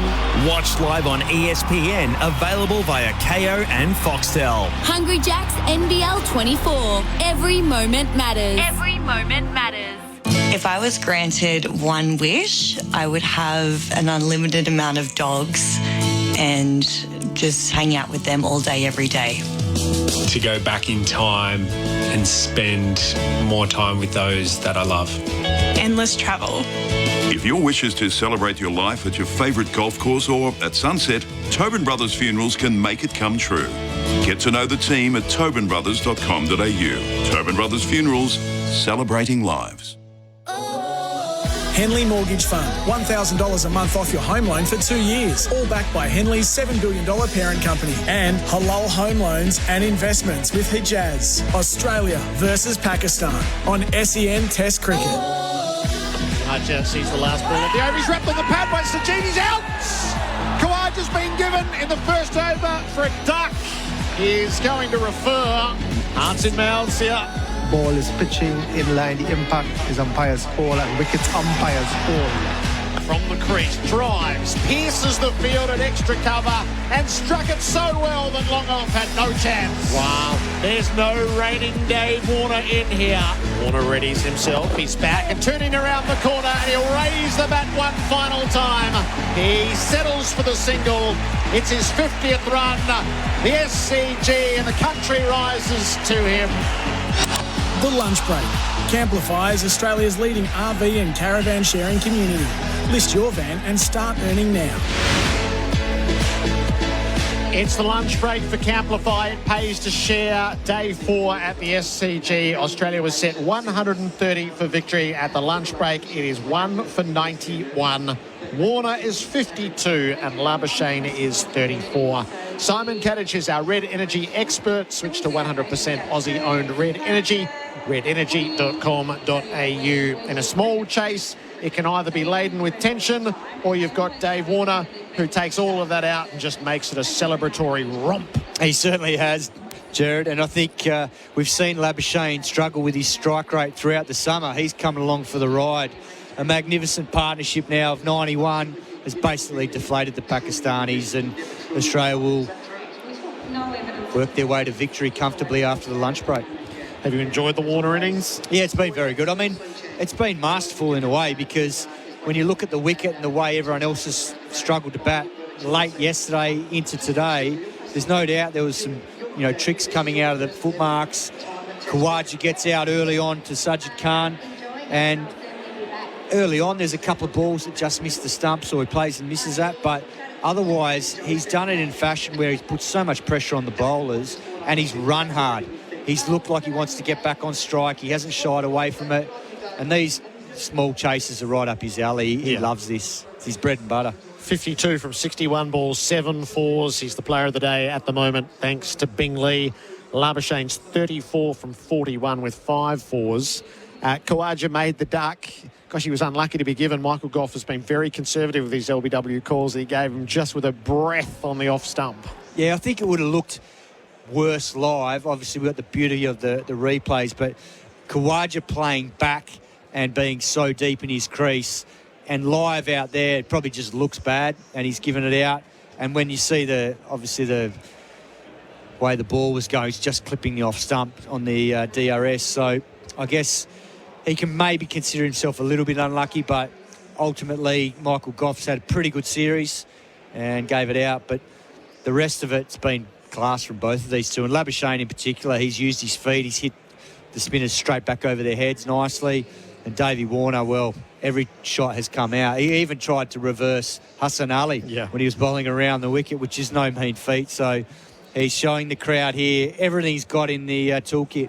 That wrap of the Australian team for Red Energy. Switch to 100% Aussie-owned Red Energy. The mystery is, why hasn't Amir Jamar bowled in this innings? Well, I was surprised they didn't start with 2 spinners, to be honest, because Salman got both Warner and Labuschagne out in the first innings with beauties. Both balls spun, and we know there's rough out there. But the damage was done when they started. Sajid Khan got the early wicket, no dramas, but they started with Mir Hamza, probably not the right option on this wicket. And he did a good job yesterday, but it was more a containing role. Pakistan had to attack, and they had to have their best bowlers at the crease. Who was more likely to take wickets when they were out there for the very first time? And in my mind, Shah Massoud had to go to the bowlers that he felt would have got David Warner and Khawaja out. Sajid got Khawaja, but David Warner got out to Salman in the first innings, and his right arm off spin's been a bit of a bogey for him throughout his career. And as a result, he gave Mir Hamza the opportunity. I'm not sure I would have gone with that. And if you're going to go with a quick, that's fine, but it had to be Jamal. He's the best quick in their team. Yeah. And then he even went with Hassan Ali after Mir Hamza, which you go, what are you thinking? So maybe Jamal can't bowl. It's the only thing I can think of is Sajid Khan, 8 overs, 1 maiden, 1 for 39. Mir Hamza, 2 overs, no maidens, none for 9. Hassan Ali, 4 overs, no maidens, none for 15. And Agar Salman, 4 overs, no maidens, none for 23. Jamal is he's their spirit animal in this Test series. He's been their most destructive bowler in a small chase. But there has to be a physical reason, because it's got me buggered otherwise, to be honest. Well, he's out there in the field fielding. Yeah. Maybe he's been rested like Shaheen Afridi. Oh, don't say that, Kat. So Australia did the business this morning. That the promising partner, Rizwan and Jamal, added 41, and they had Pakistan at 109, just with the hint that maybe they could push it beyond 150. Lyon got Rizwan around the corner, caught by Warner at leg slip, and then when the score was still on 109, Jamal held out in the deep. Head took the catch from the bowling of Cummins, and that really ended the prospect. Yeah, it killed it. I mean, Pakistan had a great start today, and they looked like they could get 150 plus. And if they got to 180, you never know. And maybe some better tactics as well with the bowling when they started, but Australia have basically snuffed that out straight away now, and this partnership has killed the game, and Australia will romp to a 3-0 victory, even though there's been plenty of moments in the last two tests in Melbourne and Sydney where Pakistan have had opportunities to win, but it'll look really lopsided on the score sheet. Yes, and it'll be 17 straight losses on these shores for Pakistan. It's very unclear when next they're here. We could be talking 8 to 10 years before they get to come back. So for a generation of Pakistan players, they're going to suffer the same fate as their predecessors, all whitewashers since their last win on the ground in 1995. Yeah, and they don't deserve that, because I think at times they've played some very, very good Test cricket, and arguably you'd say they've outplayed Australia at times in the last two tests. It's just they lack the polish and experience and class that this Australian team's got in the fundamentals of the game, and the fundamentals to me are the partnership batting. There's been times where they've decent partnerships but they can't string them together, and then with in the field their catching's been horrendous. It hasn't been up to Test standard, and as a result that fundamental of the game has cost them being in this series and potentially playing for a win here in Sydney. I did have a quick look at their collapses a bit earlier on. As Perth, it was a lost cause, but they lost 7 for 41. In Melbourne, they lost 5 for 18. And then here in Sydney, they lost 5 for 9 critically yesterday when it was on the table for them. And that's not to mention the catches. And the most recent in this test match was when Marsh was on 7 and he was dropped. And it might have protected more than a 14-run lead. So there's all sorts of could-haves, should-haves and would-haves for Pakistan in this, but ultimately that's the whole purpose of Test cricket. It's played in such a manner over such a long time that your foibles do get exposed. Correct, and particularly against a team like Australia in their home conditions, that they know if they hang in there long enough they can crack a game open, and that's what Australia would have. They would have been preying on these collapses and knowing we get one in these conditions, we'll go bang, bang, bang, because that's the class of their attack and the ruthlessness in their attack, because they just don't allow new batsmen to settle. And that's something we saw late yesterday. The pressure was on in the second innings. And the third innings of Test matches, particularly here in somewhere like Sydney where the wicket can deteriorate from the first innings, is it becomes such a mind game, knowing that if you falter, you can let slip the Test match. And that's exactly what happened with Pakistan. They faltered late yesterday when they had the ascendancy. And as soon as you hand the momentum to a team like Australia, very rarely do you get it back. And that's exactly what's happened. 39 to win. Will Warner hit the winning runs? Well, my prediction was it was going to be Mitch Marsh and Warner was batting with him. I got that wrong. But I think Davey will probably be out there for the winning runs, whether he gets the chance to hit them. Whoever's batting with him is going to be very tense if it gets to within a shot, because they won't want to be the one that nicks one that goes for 4 and only need 3 to win. They'll want Davey to be doing that in his last innings. So let's find out. Terrific, Kat. Thanks. Pleasure, Gerard. Simon Katich at lunch. 1 for 91, 39 to go. Warner's 52, Labuschagne is 34. One of the joys of our Test cricket coverage right across this summer is the chance to recognise a local cricket legend with a $100 Liquorland voucher. Do you live and breathe local cricket? If you do, enter at iCanWin.com.au. We're enjoying meeting you all around the country. Peter Ashton is a life member at LePage Park Cricket Club. Peter, congratulations. Great to have you on SEN Test Cricket. Yeah, afternoon, Gerard. Thanks for having me. Tell me, where is LePage Park Cricket Club? LePage Park is in Cheltenham in Victoria. We're part of the SECA, the South Eastern Cricket Association. How long have you been part of that club, Peter? I started there as a 10-year-old playing the first year of junior cricket, and I'm still there now at the club where we've just recently celebrated our 40th anniversary. So I've done year 1 and year 40. That's beautiful, Peter. Has it been a big part of your life? Yeah, well, obviously having played all my junior cricket there and all my senior cricket there, that's a lot of Saturday afternoons through the summers over 40-odd years. My word, it is. How special is it all to you? Oh, look, it's a great place, a real family-orientated club now. Obviously, you know, times have changed from probably when I first started there. But the way we come up with our friends and spend our Saturday afternoons together, I was fortunate enough in November to chalk up my 300th senior game and was able to reflect a little bit then on probably as you get older, it's more important to be out there with your mates doing what you love than it is worrying about trying to win games at the end of the day. That's true. What a great sentiment. Now, Peter, tell us about your cricket career. No false modesty here. What's your role in the team? I probably age a bit more. It's probably middle order bat, and as all batsmen do, a bit of part-time off spin. Slowly finding my way down the grades and down the batting order. Do you know how many runs you've made for the club? I don't, off the top of my head. It's over, it's in about 5,000, a little bit over. Yeah, and I'm not quite at 100 wickets, which is something I'm probably aiming for by the end of the year.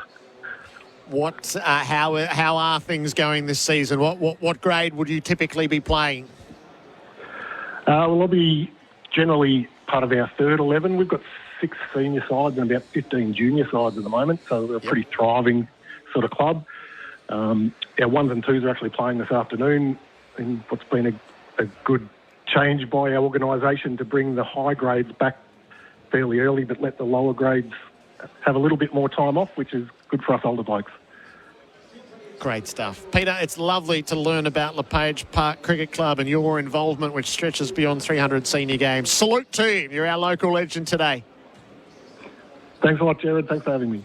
Peter Ashton there. Visit your local Liquorland for a winning selection of drinks. Choose to drink wise. Enter now at iCanWin.com.au for your chance to win and be recognised thanks to Liquorland. This is the lunch break on SEN Test Cricket for Camplify. Share your van.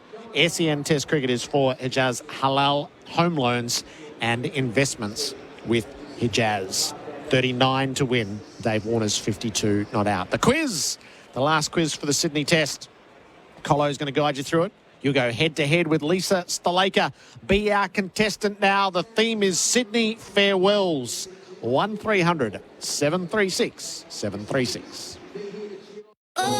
New year, new savings on Nissan Navara and X-Trail models in stock right now at Berwick Nissan. Host Plus has been named Money Magazine's best super fund for 2024. That's a plus. Issued by Host Plus Pty Limited. Check the PDS and TMD at hostplus.com.au. What's better than winning the match? Winning the series. Host Plus has been named Money Magazine's best super fund for 2024. Judged on strong performance, value for money and a focus on members. That's a plus. Issued by Host Plus Pty Limited. Visit moneymag.com.au for awards criteria. General advice only. Consider your circumstances and the relevant PDS and TMD at hostplus.com.au before deciding. Awards and ratings are only one factor to consider. Past performance is not a reliable indicator of future performance. Search Compare Host Plus today. Millions of kilometres covered, thousands of servo coffees, tons of boats towed, plenty of that's not going anywheres, and countless grains of sand. Seriously, where does it keep coming from? A whole lot of work sites, trips with workmates, and getting roped into helping just about everyone move house. 50 years, 8 generations, only one Toyota Hilux. Hilux, an unbreakable connection since 1968. Oh, what a feeling. Toyota. 2 all-chicken patties, special sauce, lettuce, cheese, pickles on a sesame seed bun. You heard correctly. It's the Chicken Big Mac and it's back at Macca's. Available after 10:30 a.m. for a limited time. If you love a country pub, you'll love the Ultima Hotel in the heart of the Mallee. This classic country pub is located in the town of Ultima, just down the road from Swan Hill. Grab a cold beer, meet some of the friendly locals, or join in on a Sunday session with meat off the famous smoker. They're also proud supporters of the Ultima Roos, Lara Cats, Hay Lions and Tooleybuck Manangatang Netball Football Clubs. So come and say good day to Shane and the team at the mighty Ultima Hotel in the heart of the Mallee. Step up to the next generation of professional power tools with Makita XGT 40 volt and 80 volt max. Right now, get your hands on some amazing bonuses when you purchase selected Makita XGT kits and combos. It's power, performance and value like you've never seen before.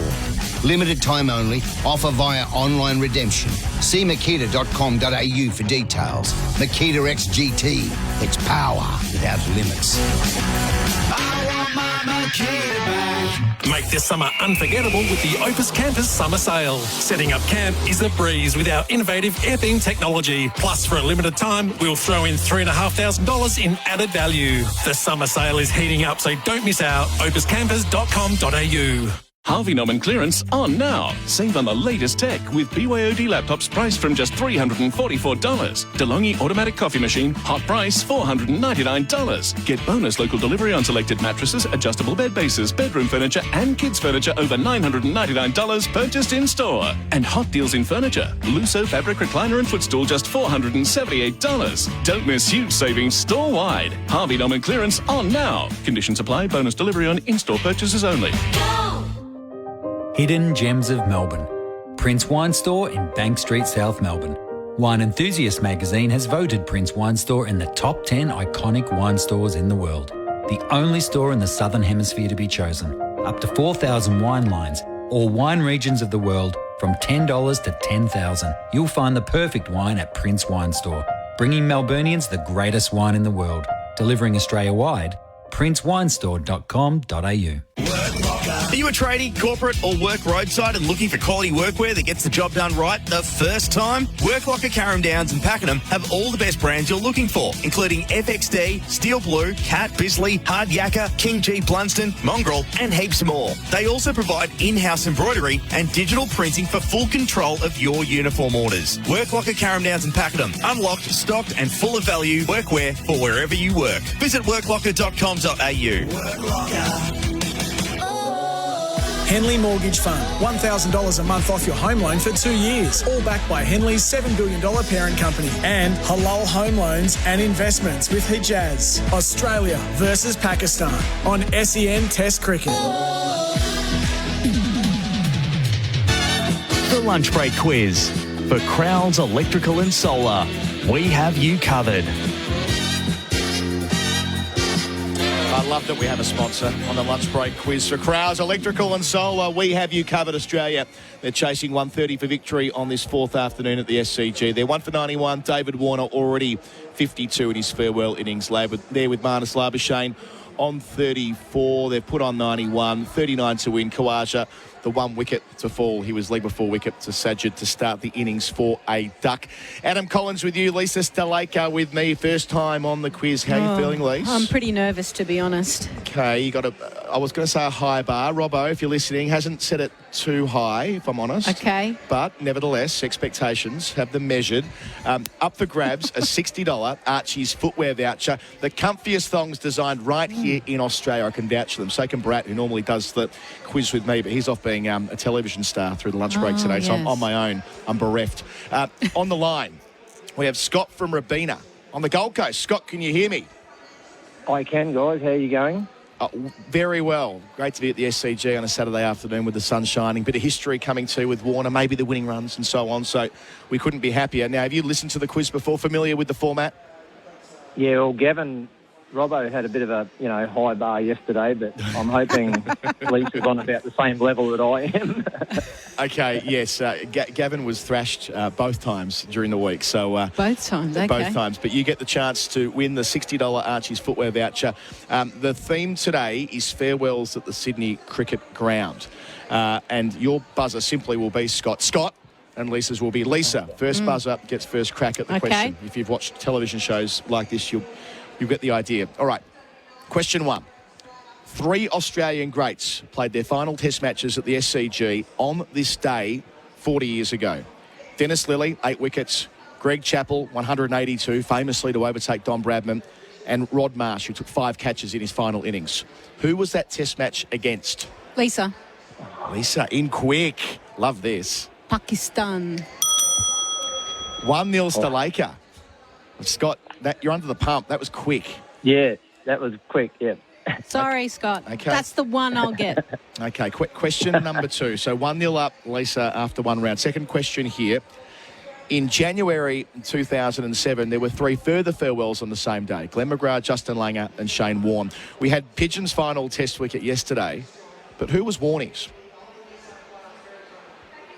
Oh. I don't even know who they played. No, it was England. Scott. Scott gets first pop. Just look, stab in the dark, Harmison. It wasn't. It goes over to Lisa. England players in 2007 here at the SCG. McGrath's final wicket was Anderson, which was of interest to us yesterday. So it's not Jimmy and it's not Harmy. Broad? He wasn't even around then. Broad made his debut a couple of years on from that. So you both miss out there. It was Andrew Flintoff, who was the captain on that ill-fated tour for England, the whitewash. He was stumped by Adam Gilchrist, which felt fitting for Warnie to get a wicket in that fashion to finish. All right, on to Mike Hussey. Question 3, and Scott's up. Lisa's up 1-0 after 2. Mike Hussey's career finished unexpectedly here at the SCG in 2013 against Sri Lanka. He announced it just before the Test match. Despite a big first innings for the Australians, with Hussey run out for 25, it was a fast bowler who was named Player of the Match for his 7 wickets, playing his second Test match. Who was that fast bowler? Scott. Scott. I'll have a guess here. What's Mitchell Johnson? It wasn't Johnson. Johnson was Player of the Match in the previous week at the MCG. Lisa. Hang on, what year are we talking? 2013 against Sri Lanka out here. So 11 years ago, playing their second Test match. 11 years ago. They made their debut on Boxing Day against Sri Lanka, and their second Test was here, and they were Player of the Match for 7 wickets. Didn't play loads of Test cricket. 5, 4, 3, 2, 1. No idea. I'm sorry to say, neither of you get that right either. Jackson Bird. Oh, 4 Jackson in the first innings, 3 in the second. Bowled the house down that week here at the SCG. Still playing for the Sydney Sixers. Yeah, we all thought he was going to have this long Test career in a different era. He probably would have, but Stark and Hazelwood and Cummins and Pattinson and all the rest of it. Anyway, he was good that week. Question number 4. So Lisa is 1-0 up after 3. Which very successful Australian captain played his final Test match at the SCG against England, then quietly announcing his retirement a couple of months later? They won the Ashes 3-1 that summer. Lisa. Scott. I'm going to go Mark Taylor. It was Tubby. He missed out in both innings, and then they had that success. They won the Ashes 3-1, and a couple of months later, he just did a little press conference. I'm actually retiring as well. See, that's a nice way, isn't it? It is. I think you've got an unassailable 2-0 lead here, Lisa, going into the 5th. Sorry, Scott. It's all right. It's one of those things. This sometimes happens. It's fine. Question 5. Steve Waugh's 168th and final Test match was at the Sydney Cricket Ground in 2004 against India. He made his international debut against India 19 years before that. This is the nearest the pin. How many runs did Steve Waugh make in his final Test innings? Lisa. 80. That's one of those you just knew, didn't you, Lisa? Yep, I did know that. For consolation, Scott, do you remember who caught him? Fairly prominent Indian champion, the greatest to ever do it for them. Tendulkar, yeah. Kumble. Out of that deep mid wicket, wasn't it? When he and Cat were chasing the runs, they were set 440 and got relatively close when you consider. Scott, I'm afraid to say you've been thrashed by Lisa Stalaker, but you can tell your mates that a former Australian captain's towed you up. I mean, there's got to be something to that.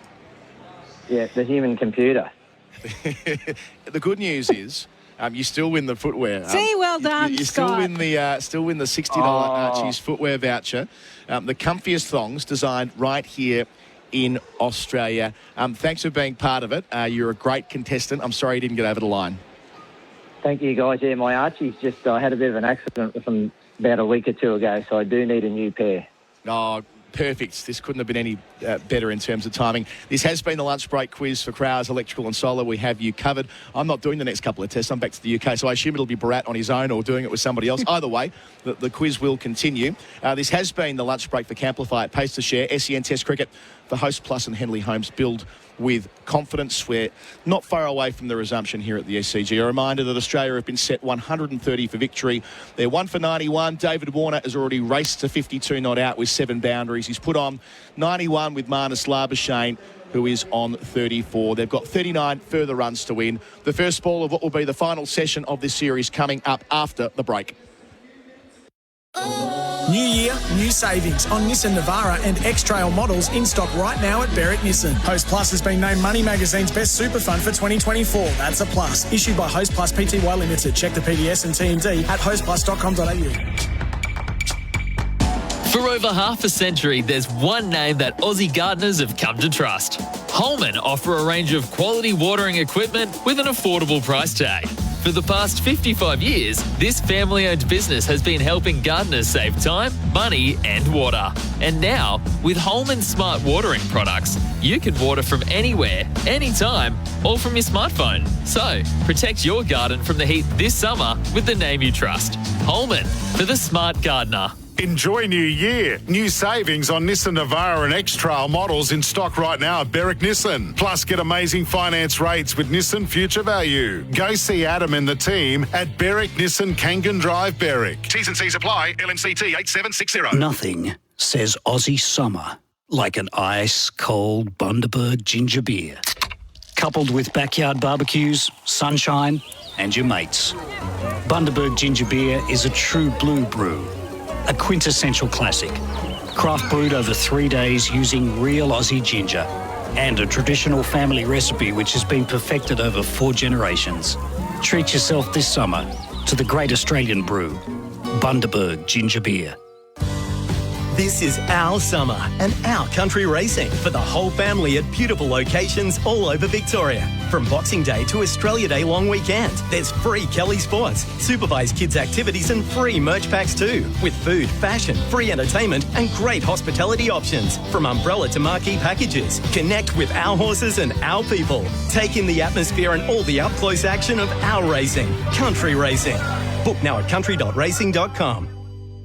It's a mountain of football on Paramount Plus with the third round of the FA Cup. And it's game on! Every game, live and exclusive. The FA Cup third round, now streaming, only on Paramount Plus. Tyre Power's hot summer sale gives you the power to save on a sizzling range of Kumho tyres. Start the new year with a new set of Kumho tyres. Buy 3 and get 1 free. The heat is on. Buy 3 and get 1 free on selected Kumho tyres. Plus many more hot summer sale offers store-wide at Tyre Power.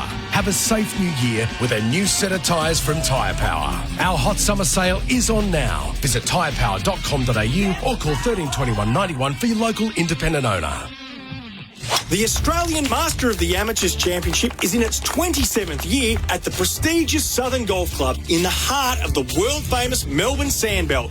See the best amateur golfers from around the world compete for the green jackets, including players from the USA, England, Japan, New Zealand, Malaysia and more. The Southern Golf Club on now with free entry, where you can walk with the players with no ropes. For more, visit masteroftheamateurs.com.au. Presented by Callaway. Hi, I'm Dylan, a family lawyer with Aiken Partners. I know how challenging separation and divorce can be because I've been there myself. And I've assisted people for over 10 years with property, parenting and intervention order matters. Each step can feel overwhelming, but I'm here to help. At Aiken Partners, we also help with employment law and workplace issues. Plus, we have a large wills and estates team assisting with probate, drafting wills and contesting estates. Search aitken.com.au/SEN to book your free initial consultation. That's AITKEN. again. What's better than winning the match? Winning the series. Host Plus has been named Money Magazine's Best Super Fund for 2024. Judged on strong performance, value for money and a focus on members. That's a plus. Issued by Host Plus Pty Limited. Visit moneymag.com.au for awards criteria. General advice only. Consider your circumstances and the relevant PDS and TMD at hostplus.com.au before deciding. Awards and ratings are only one factor to consider. Past performance is not a reliable indicator of future performance. Search Compare Host Plus today. Henley Mortgage Fund. $1,000 a month off your home loan for 2 years. All backed by Henley's $7 billion parent company. And Halal Home Loans and Investments with Hijaz. Australia versus Pakistan on SEN Test Cricket. The second session for Work Locker Carrum Downs and Pakenham. Workwear for wherever you work. 22,500 people here at the SCG to watch David Warner's final day in Test cricket, the final session of it about to begin with 39 runs to win. Australia 1 for 91. Warner 52 with 7 boundaries. Labuschagne 34. The 1 wicket to Fall Khawaja, who was legged before wicket in the first over of the chase to Sajid for a duck. It's 25 degrees. Few clouds out, but plenty of sun as well. So a nice day to watch a little bit of history. Adam Collins with you, with me. Our experts, as always, for in-place living, creating homes for people to create memories. Ian Smith to my left and comprehensive clinical quiz winner, Lisa Staleka to my right. Smithy, she won 3-0. Didn't even look like losing. Who are you playing? Scott from Rabina. Did well, but Lisa was all over it. So in good spirits heading into this session. The weather update for Rainbird, leaders in irrigation for over 90 years. The umpires are out in the middle. Pakistanis are in a huddle. We're yet to see Amir Jamal. There must be something going on there. But yes, all eyes on the Australian race once again. Smithy, for real this time, be David Warner's last time entering the SCG. Yes, with Australian colours on. So Warner, I'm thinking, yeah, it is. I mean, it's been a terrific send-off. Let's be fair. Yeah, shares a hug with Marnus Labuschagne and passes that "thanks Dave" sign again. Looks to the sky as he does so often when walking out to the middle here at the SCG. Hometown boy. He's currently got 8,781 test runs, equal to VVS Lakshman in 22nd spot of all time. He won't finish with an average of 45, not enough runs to do that with what's left on the board, but an average just under 45. And of all of those that came before him, only 4 openers in the history of Test cricket with more runs. Alistair Cook, Sunil Gavaskar, Graham Smith and Graham Gooch, and all of them with very different types of careers to Warner. I mean, those numbers stack up. It reinforces what a great of the game he's been, Ian Smith. He has truly been one of the greats of the game, and you know, there have been other incidents which people will remember him for, and you only have to look at social media or text machines to know that. There's still a lot of anti-David Warner out there, but I'm pleased to say that in this Test match we have witnessed pretty much pro-David Warner the whole time, and David Warner's come through with flying colours, and he's going to exit this ground and this game, this team, with flying colours as well. And it's like Roy the Rovers, this for me. You know, those annuals they used to have where you scored the winning goal at Wembley. This is it for me. It's just perfectly set up for him to hit the winning runs here. Why not? Yeah, farewells that are perfect are rare, be it in sport or other forms of public life. And Warner's got the chance, Lisa, to have that. He's not going to raise his bat for a ton. He's not going to have that type of send-off. But as he resumes on 52 here, Salman ran the wicket to him. Ram weekend, he defends into the offside. The winning runs would be sweet. Yeah, and each time he's walked out into the middle, whether it was Usman or Marnus, they've kind of allowed him to go first. So if the situation is there, you watch Marnus defend. Salman bowls Warner using his feet. Hit on the pad, half an appeal from behind the wicket, but there's nothing doing. Defend that whole entire over, even if it's a full toss or if it's wide, I reckon they'll go chase it to make sure David Warner hits the winning runs. A bit like Kohli in the World Cup with the centuries. Around the wicket, Salman to Warner, down the leg side, doesn't catch up with it quite. And could be an option for a bye, but they'll stay put. No urgency required at the moment. And then I noticed also when he came out, he had a look at deep long on from where he's facing up, and it's his family and the kids were there, and a little wave to them. Yeah, we've seen a lot of them on camera. They've been cheering every boundary. the Warner kids, as they're known on Instagram. Salmon bowls and Warner down leg side again. Just get something on it. It spills out into the onside and Warner's through. Was it bat? Was it pad? We'll wait for umpire Goff. It was Byers. Missed everything. 1 for 92 with a couple of balls left in the over. Smithy, I mentioned those other openers, so look at the strike rates as well. Warner strike rate 70. Cook 47, Gavaskar 43, Graham Smith 60, Gooch 49. Again, different eras, hard to compare and all the rest of it, but it does stand out how different he's done this job. Labuschagne waiting for Salmon over the wicket. Reverse sweep from the Queenslander. Gets the angle fine enough that it'll beat the sweeper too. First ball of the session that Labuschagne gets a chance to face. He threads it on the reverse. Boundary for Azito all day, every day. 1 for 96 Australia. Labuschagne 38. Yeah, good shot from Marnus. Just getting back to the point you're making. David Warner, his career reflects the time that he played. In other words, the game had to move forward faster, and he was 1 for from first ball, looking to move the game, advance the game. That's what it requires. He delivered. Salmon bowls to Labuschagne, who dances and defends into the offside where there's a gap at cover, so he can take the single and stay on strike. Labuschagne 39, Warner 52, 1 for 97 the score. They've got 33 runs left to complete their 3-0 victory. That's on a Toyota Hilux scoreboard and Unbreakable Connection. Yeah, look, it's going to go down as 3-0. And in years to come, people will say they mopped up Pakistan quite easily. There have been times throughout this series, particularly in Melbourne and particularly here late yesterday afternoon, where Pakistan, if they had the wherewithal, could have perhaps won. We could have been having a deciding test here.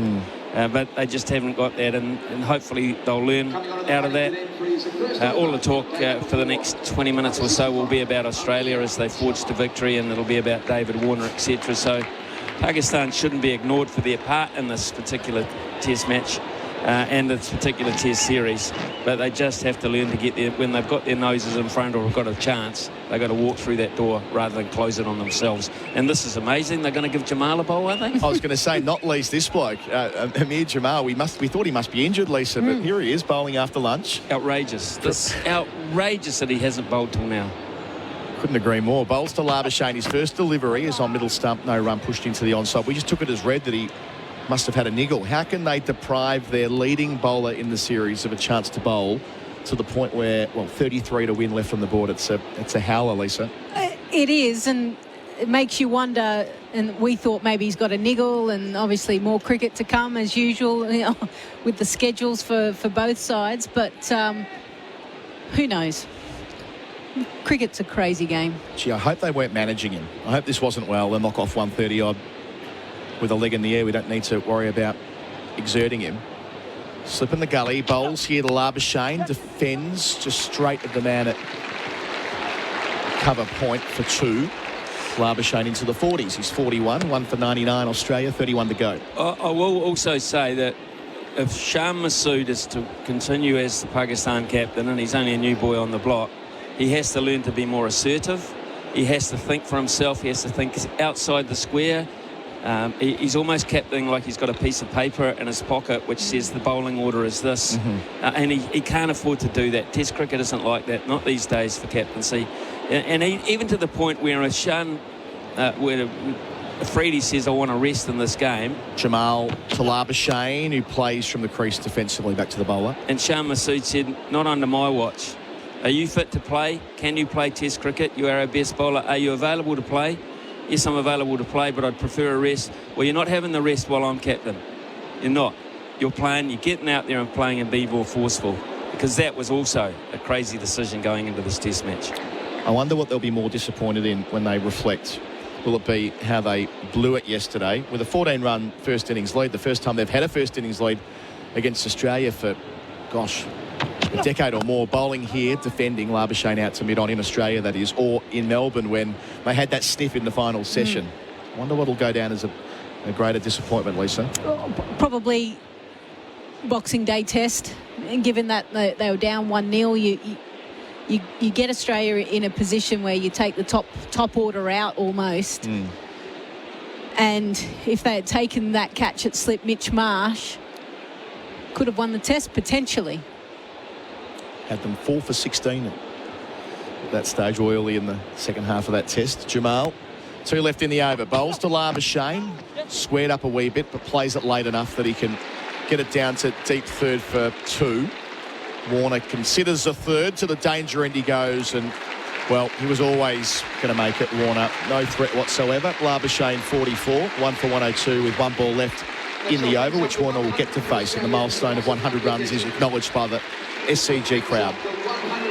And here we were thinking a little earlier in the day, what's a good score? What will they get? Can they possibly get 130? 140 is going to be tough. 140 is going to be a really curly one for them. Gee, that's a hard number to get batting fourth. What do we know? I think Kat made this point, might have been Flem, sorry, made this point before lunch, that Warner's been an excellent fourth innings chaser with what we used to call awkward fourth innings hunts. Invariably, he's gone out there hard and made it very difficult for the fielding team to exert any of that scoreboard pressure you're referring to. Just the way he goes about it. Very difficult to replace. Warner facing, last ball of Jamal's over, and he slaps it. Doesn't get much of it down into the turf to point. He'll keep the strike, though. Warner 53, 1 for 103, 27 runs to win on the Toyota Hilux scoreboard, an unbreakable connection. Freedom Kitchen sale is now on with 30% off signature range cabinetry. You can save thousands and create your dream kitchen. Book your appointment today. Sale ends January 31. T's and C's apply. The Australian Open, live from Sunday, January 14, right here on SEN. Welcome to Officer Fields, your new home in Melbourne's southeast. Land now selling from $467,000. Officer Fields, life as it should be. Register your interest now at officerfields.com.au. For Host Plus and Henley Homes, build with confidence this session for Work Locker, Carrum Downs and Pakenham. And the bowling change for Pakistan for Bundaberg Gingerbeer. Sajid Khan is going to open up and have a crack from the Randwick end. Bowls here with a slip and a short leg to Warner. He's squared up, hit on the pad. Decision for Michael Goff, turns it down. I'll be staggered if they don't go upstairs, Smithy. Just on the body language of the men behind the wicket and the bowler. They have sent it up, so we'll go through the process for IMAR Insurance. Director, Tradies Trust IMAR. Review for LBW. The original decision is not out. I've checked the feet. It's a fair delivery. Front on, please. For insurance, call 13 IMAR. How's that? Was the shout. Get amongst it with Tinny's Craft Beer available at Liquorland. Choose to drink wise. Smithy, first look at the replay here. Well, David Warner's not a tall man, as we all know. It's gone past the bat, I think. It's not appeared to be any bat. Can you give me offside hotspot, please? Okay, his back leg is crouched a bit, but his back foot is in the air. So, I think umpire's call here. Have RTS? I'm thinking umpire's call. Lisa, over altogether. I reckon over. Nothing on RTS. When available, ball tracker, please. Through to the projection. The first two will be red. It'll have pitched in line. Original decision is not out. Having that confirmed here. So round the wicket, pitching straight line, the impact and is in line. umpire's call. Or only just. Your original decision of not out. Only by. Stand by on screen, signal now. Gosh, millimetres Warner is saved by. How is that less than 50% of the ball on the projection? We said that ball on the first over of night one, the fifth delivery, second last of the day, which levitated over that bail. That's done something similar. Warner reprieved on 53. He gets to go again at 1 for 103, Smithy. Roy of the Rovers. It's Roy of the Rovers, I'm telling you. There has been a lot of luck on David Warner this test match. Oh, gosh. There is so much of that ball hitting middle stump. Anyway. He's still there. Sajid disappointed. Bowls to Warner. Behind it, defending, not playing from the crease this time. It was a lovely ball too. It really did square him up. It did. Probably worthy of Sajid getting picked in the next test. The problem is Bangladesh don't play another test. Sorry, my apologies. They don't play until August against Bangladesh. Right, it's a long wait. Slip the short leg. Sajid bowls. Warner dances and gets it past the bowler in his follow through. A gentle drive down towards long on where there is a single on offer. Warner 54, 1 for 104. Targets 130. You're talking about Pakistan and the lessons that they would take from this test series. And I think they've shown, but also you've got to look at India, who are obviously coming out next Australian summer, of what they were able to do on Australian shores. even though they had to kind of go all the way through their squad, they really took it to the Aussies. Ravi Shastri famously said, you'll be known as a hero if you come home successful. Sajid 3 back for Labuschagne. Catches the call, put down at mid-wicket. Straight in, straight out. Shah Massoud, the captain. Yeah, well, there you go. And he has dropped catches. He's had misfields himself. He's a bloke that really does have... He wants to stay captain. I feel like I'm picking on this guy. Why shouldn't I? Because you've just got to be better than that. You're the captain. You set an example. You ask players to do things you can't do yourself. Sajid again. Oh, yeah. Bowled well in the over. Creates 2 chances. Knocked on the head there by Labuschagne going back in defence. It was just catching practice. Labuschagne miscuing the sweep. Head height, in and out. Wow. So last ball here. Sajid bowls. Labuschagne hit on the pad. Michael Goff is turning it down again, and Sajid nearly drops to his knees. They take a leg by as well. Chance at the non-strikers then. Labuschagne dives. Might be another overthrow as well. All happening. Will there be a review? That's the question. The over is theoretically complete. They've got 12 seconds left on the counter. Shah Massoud is just taking a moment, waiting for the sign formally. 5, 4, 3. TV umpire to director. They are up. Player review for LBW. The original decision is not out. For IMAR Insurance. I've checked the feet. It's a fair delivery. Front on, please. Bit of chaos there, Smithy. That's carnage. It's absolute cricketing carnage out there. Try and keep up, eh? I know. So they took the run after the ball spilled away when Sajid was appealing. So we get to see the most important part here on replay. It's hit him on the front knee roll. From that angle if he has made contact. Can you give me leg side hotspot, please? Need to see down the line if it's hit him outside the line of our stump. That's another thing. This is probably going to be a little bit lower in its trajectory. He's not hit it. He's certainly not hit it. A question now, Lisa. What do you reckon on this one? I'm saying this. A ball tracker when it's at least as good as the last one.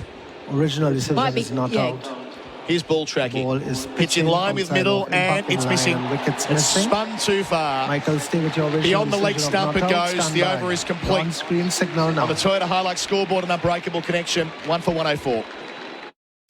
A true master of home design knows that the finishing touches are just as important as the first blueprint.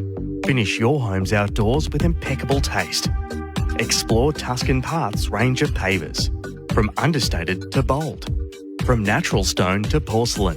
With such a wide variety of finishes and sizes, you will find the perfect paver to complete your space. Tuscan Path pavers are available at Bunnings Warehouse. Replay back for Titanium Caravans built tough. I'm still not quite sure how they ended up getting through for that run. Was it a throw? Did the ball spill away? I can see Sajid Khan talking to Michael Goff saying, please look after me. What he's gone to him has said, and he's referring to the first one on Warner, how much of the stump does it have to hit? Because he's saying that hit a huge part of middle stump, not just the top or flicking a bail. It's one of those where we're going to get told by Hawkeye it's hit 49.7% of the stump or something. 25 runs to win. Labuschagne facing Jamal. Can he get another in the series? Bowls here, and it's pushed into the onside no run. Jamal's got 18 wickets in the series. Cummins got 19. It'd be fitting if he got another. Oh, it would be fitting, given the fact that, what's the over now? We've had to wait a fair while for him to be introduced in the second innings.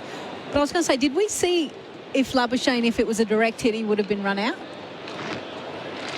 Watching it live, it didn't feel like he was under threat of that. Yeah, okay. But, Couldn't keep up with everything that was going on in that delivery. Bit doing.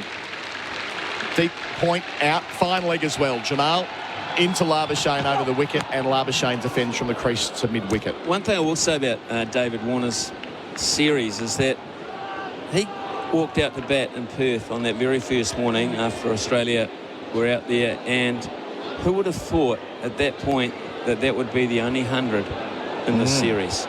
With all the batting quality on show, traditionally good scoring grounds in Australia, who would have thought that would be the only individual 100 in this series? Got a message to that effect from James from Scoresbury Cricket Club. That's come in for tyre power.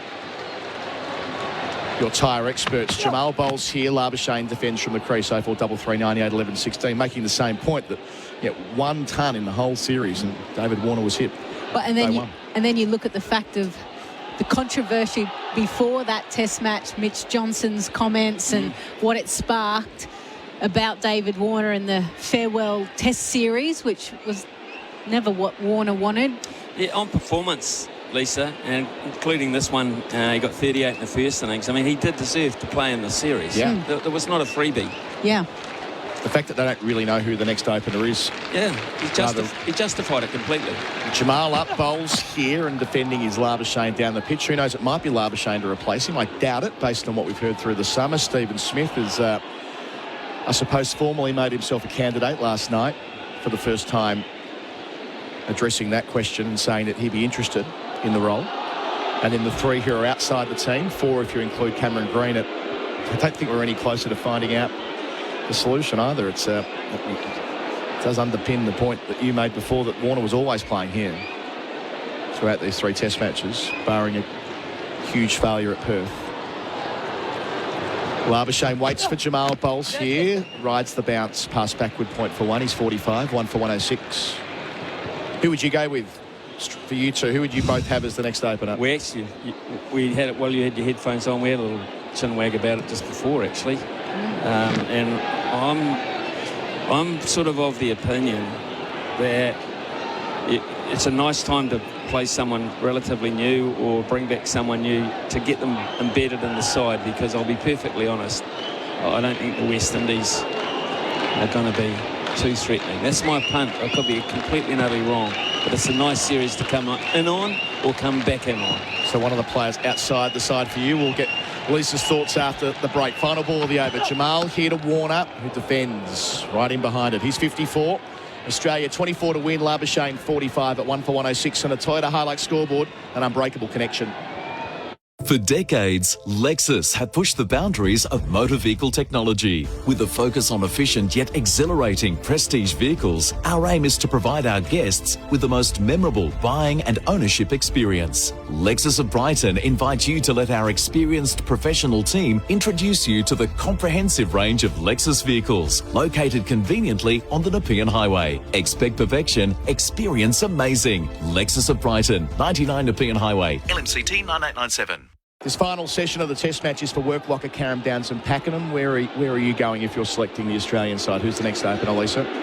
Yeah, there's 4 names that keep being brought up, and I actually think it has to be a traditional opener. I think they've got to be able to play in England and India. Sajid to Labuschagne dancing, then defending or kicking away, Pujara-esque. So have the skills to be able to do that.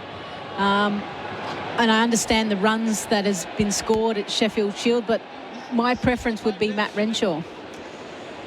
So I know his name has kind of probably dropped off slightly. Sajid bowls over the wicket, using his feet again. Labuschagne getting to the pitch and driving through the covers. Big gap in that direction in front of the Brawongle stand, and he finds it with ease. Labuschagne to 49 with his 7th boundary there for Azito all day, every day. 20 to win at 1 for 110. Glorious. What do you reckon, Smithy? Yeah, I don't mind that. I agree. You've got to be able to play all the way around the world. And David Warner is... I mean, these are relatively big shoes you're filling here. It's not a... Sajid to Labuschagne dancing again before defending. It's not just a decision you make easily, but you've had time to think about it for a long time. It's not springing it on you either. No. Yes, it's going to continue to be a national debate until they name that squad for Adelaide. Sajid bowls and Labuschagne goes back and places it to Shah Massoud at mid-wicket. No run on offer. See, and ever since the Big Bash has come into the equation, normally Sheffield Shield would be going on during this time. So you could almost go, who's scoring runs? Who's in form right now? Sajid bowls, Labuschagne dances and kicks it to short leg. Was there an inside edge? That's the question of Michael Goff. Sajid just turns at the umpire and roars. It feels like there's going to be no review this time, though. 13 seconds left on the clock, and more in hope than expectation, I suppose, from poor old Sajid. He's getting frustrated. Sajid, turn around, have a look at the scoreboard. It's nearly all over. unfortunately. Just scrapping, squeezing the sponge. Might be his final test match, who knows. Sajid bowls, Labuschagne goes back in defence. End of the over. 1 for 110 on the Toyota Hilux scoreboard, an unbreakable connection. Labuschagne 49, Warner on 54. When I was growing up, I wanted to be a physio. A footballer, and I was always too small, so then I wanted to be a jockey, but unfortunately I was too tall. I always wanted to be a zookeeper. It's never too late to try something new. So if you're interested in being a part of the funeral industry, watch the So You Want to Be video series at tobinbrothers.com.au. Then join the conversation on their socials and have all your questions answered by their friendly team. Tobin Brothers Funerals, celebrating lives.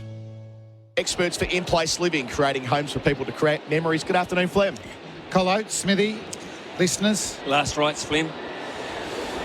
I think it's been Australia's session. Only 2 runs for Warner so far. Gets to add to that here. Against Jamal. 2 slips, Warner. Wait on. They missed those calls. Out to cover, no run. So distinctive. But bizarre tactics, though. Like Pakistan, we'll look back and go, gee, they had a good crack at this series, and particularly MCG, if they'd caught better and controlled their extras. How Jamal didn't open the bowling in this second innings, I want to know why. He hasn't bowled with the new ball at all in the whole series. And Salman is their best spinning option. It's bizarre. I'm a little bit worried I know what the answer's going to be. What's that? I'm going to be angry when they say it. Saving him for the T20s? Yeah, the T20s in New Zealand. Oh, wow. Jamal bowls round the wicket here to Warner, who slogs across the line. Gets through mid-wicket just. Not a lot of grace to that shot, but Warner's trying to make the very most of this. Had he made contact, would have gone a long way. 56 for him, 1 for 112. I'm a little bit worried they're going to say, well, we've got this T20 series in New Zealand. Surely not. I don't know. Why else? What other reason could there be? I just can't. Well, he hasn't opened the bowling throughout. He should have at least got the second new ball in the first innings. He's so much clearly the fastest and bounciest. I didn't mind Hamza opening with him, and then straight away it's Salman. Jamal again. Bowls to Warner. Pace off. Deflects it down to deep third. Well bowled and well played. 1 for 113. Warner 57. There are 17 runs to go, Flem. Yeah, absolutely bizarre. But at least we've got the crowd's got to see Dave Warner just give a little classic Warner innings again, isn't it? That we're going to miss. We talked about early, isn't it, with the replacement. They're just not going to score at the same strike rate of Dave Warner. It's going to change the balance of the way we open up against the new ball, and then Marnus at 3. He's down there now, Labuschagne. Jamal bowls to him. It's full. It's a bit of pace off again, pushing to mid-on. We put Lisa on the spot in the previous over. We said, if you're the selector, who's opening against the Windies? Do the same to you. With all the evidence and all of the conversation and so on, where do you think you'd go if you're picking the team? I think right now I'm still going Cam Green. I just think he's in the top 6 batters. It's thrown it out a bit that Smithy's he's open to open. Yep. But I like him at 4, and I'd rather him find a way to get a little bit more fluent there. And then we'll need another opener soon enough when Usman goes. Jamal to Labuschagne. Fraction shorter. He goes back and clips it out towards deep mid-wicket. Great timing. It'll be his half-century, Labuschagne, and a few more as well. It's parried over the boundary line. Brings it up with a 4. Marnus Labuschagne to 53. He's hit 8 boundaries along the way. He's looked good. 1 for 117, 13 runs to win. A 64-ball half-century, Ian Smith. Well, he shouldn't be there because he was put down, of course, by Shan Masood. But having said that, this has been as good a form I think I've seen for Marnus Labuschagne in this particular innings. I mean, he's looked free. He's played some gorgeous shots, and this is probably one of the better ones, actually. Just off the hip. The timing was perfect there. This is a refreshing Marnus Labuschagne, this innings. Jamal to him, last ball here, short ball. Rides the bounce, calls for 2. Out to deep square, Warner wants it, but Labuschagne thinks better of it. Degree of difficulty too high to get back, so Labuschagne stays on strike. He's 54, Warner 57. 1 for 118 the score at the end of the over. Toyota Hilux scoreboard, an unbreakable connection. 12 to win. Looking for a halal super fund? Talk to Hijaz Financial Services. Keeping halal super affordable. HijazFS.com.au. This information is provided by Hijaz Financial Advisors Proprietary Limited, AFSL 517686, and Hijaz Islamic Credit Solutions Proprietary Limited, ACL 480542, and does not take into account your objectives, financial situation, or needs. Chocolate soft serve changed the McFlurry game. Now the Tim Tam Chocolate McFlurry is changing it again. Rich chocolate soft serve, crunchy Tim Tam biscuit crumbs, and delicious Tim Tam sauce. Very chocolatey. Available at participating restaurants for a limited time. SEN Test cricket for Host Plus and Henley Holmes build with confidence. 12 to win. Sajid bowls. Advancing Labuschagne leans on a ball to mid-wicket. No run. And Gerard, we're just talking about the opening batting partners. We will know soon enough. But probably of the batsmen batting in the top 6. Sajid bowls. Labuschagne covers up. The easiest change would be Marnus Labuschagne at number 3. We've seen David Boone and Justin Langer types just make that one step up. I think he's certainly got the technique and the temperament to do it, but he's already knocked it back. Labuschagne on the move, punches the ball down to long on for a single. 11 to win. There is we've knocked it back publicly, but the real question is, has he been asked? And if the captain and the coach sit down with him and the chief selector and say, we'd like you to open, that's a totally different conversation to we, the media, asking. Yeah, hey, we don't know that. Yeah. So what's best for the team? Warner's on 57. He jumps down the pitch. He's beaten as he stumps. No, he got back. We're going to go up and check. This is max drama in a formality taking place in the last few overs from Sajid. Replays, titanium caravans built tough. A lot have gone upstairs, haven't they? Yeah. And they've benefited the Australians. Sajid, who might very well be bowling for the last time in Test cricket, is getting crankier and crankier with all of it. TV umpire to director. We have an umpire review for a stumping. I have checked the feet. It's a fair delivery. Your best side on, please. Everyone seems terribly unfussed by this, so Warner jumps down, misses, reaches, beats Rizwan to the stumps. Take it back one frame, this one frame. Right, back's grounded before the bails come off. I have a decision for the big screen. Just as well he's got fast hands, Flem. Very fast hands.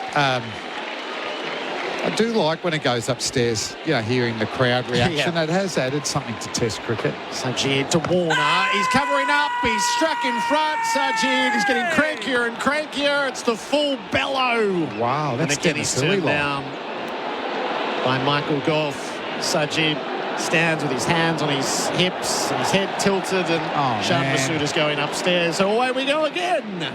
This is taking ages, Gerard. So TV umpire to director. We have a player review for LBW. The original decision is not out.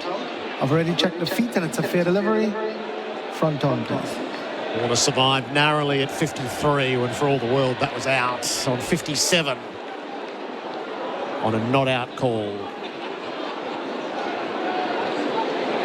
Does not appear to be any bad there. It looks like he's missed it, but still give me hot spot just to check, please. Might be at best nicking leg. Might be umpire's call. Let's keep going with our hot spot. Let me see if there's anything on the bat. No, it doesn't appear anything visible on the bat. Real-time snicker, please. I can see a little gap and there's nothing on real-time snicker. Does Dave Warner survive a second time at the hands of the DRS?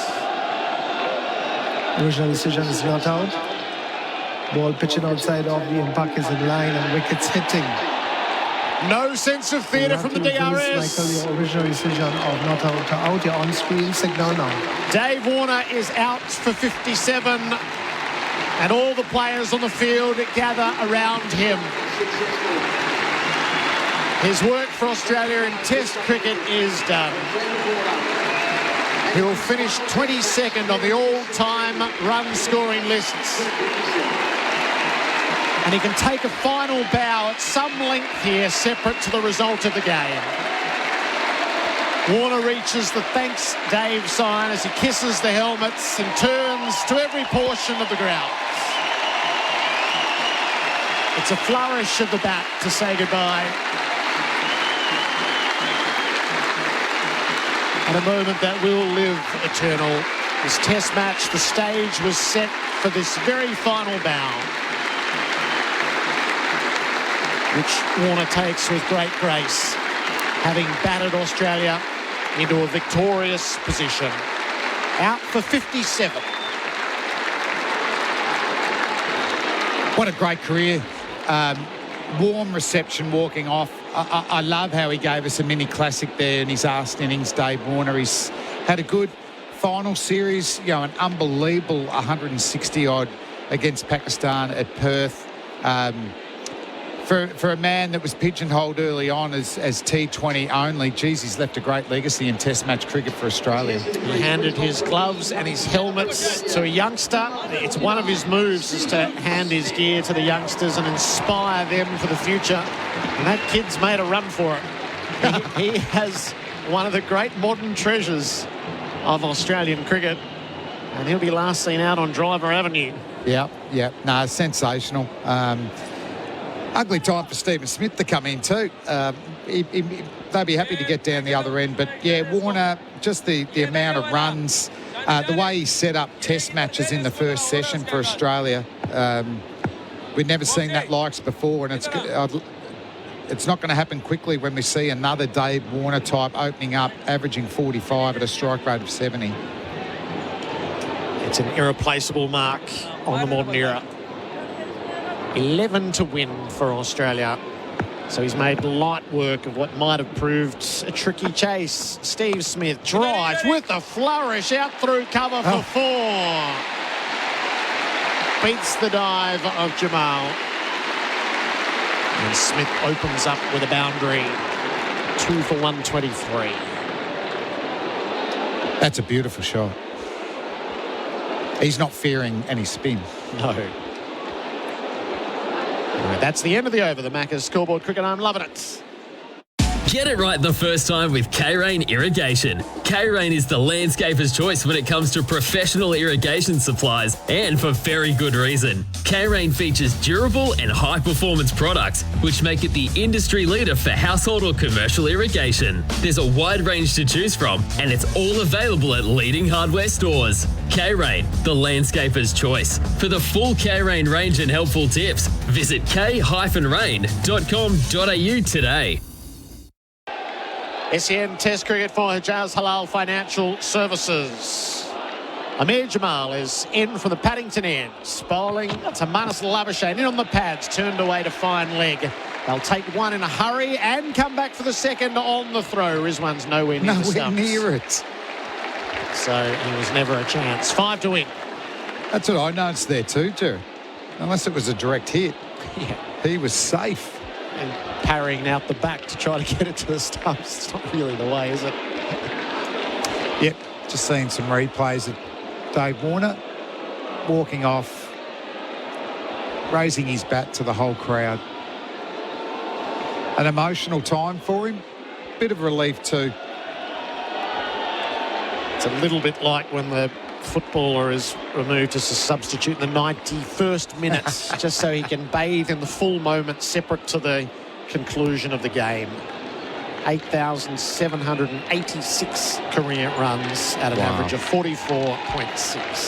Fantastic. 37th half century today to add to 26 centuries. Labuschagne's on 57. Australia zeroing in. Jamal as well, defended back down the pitch.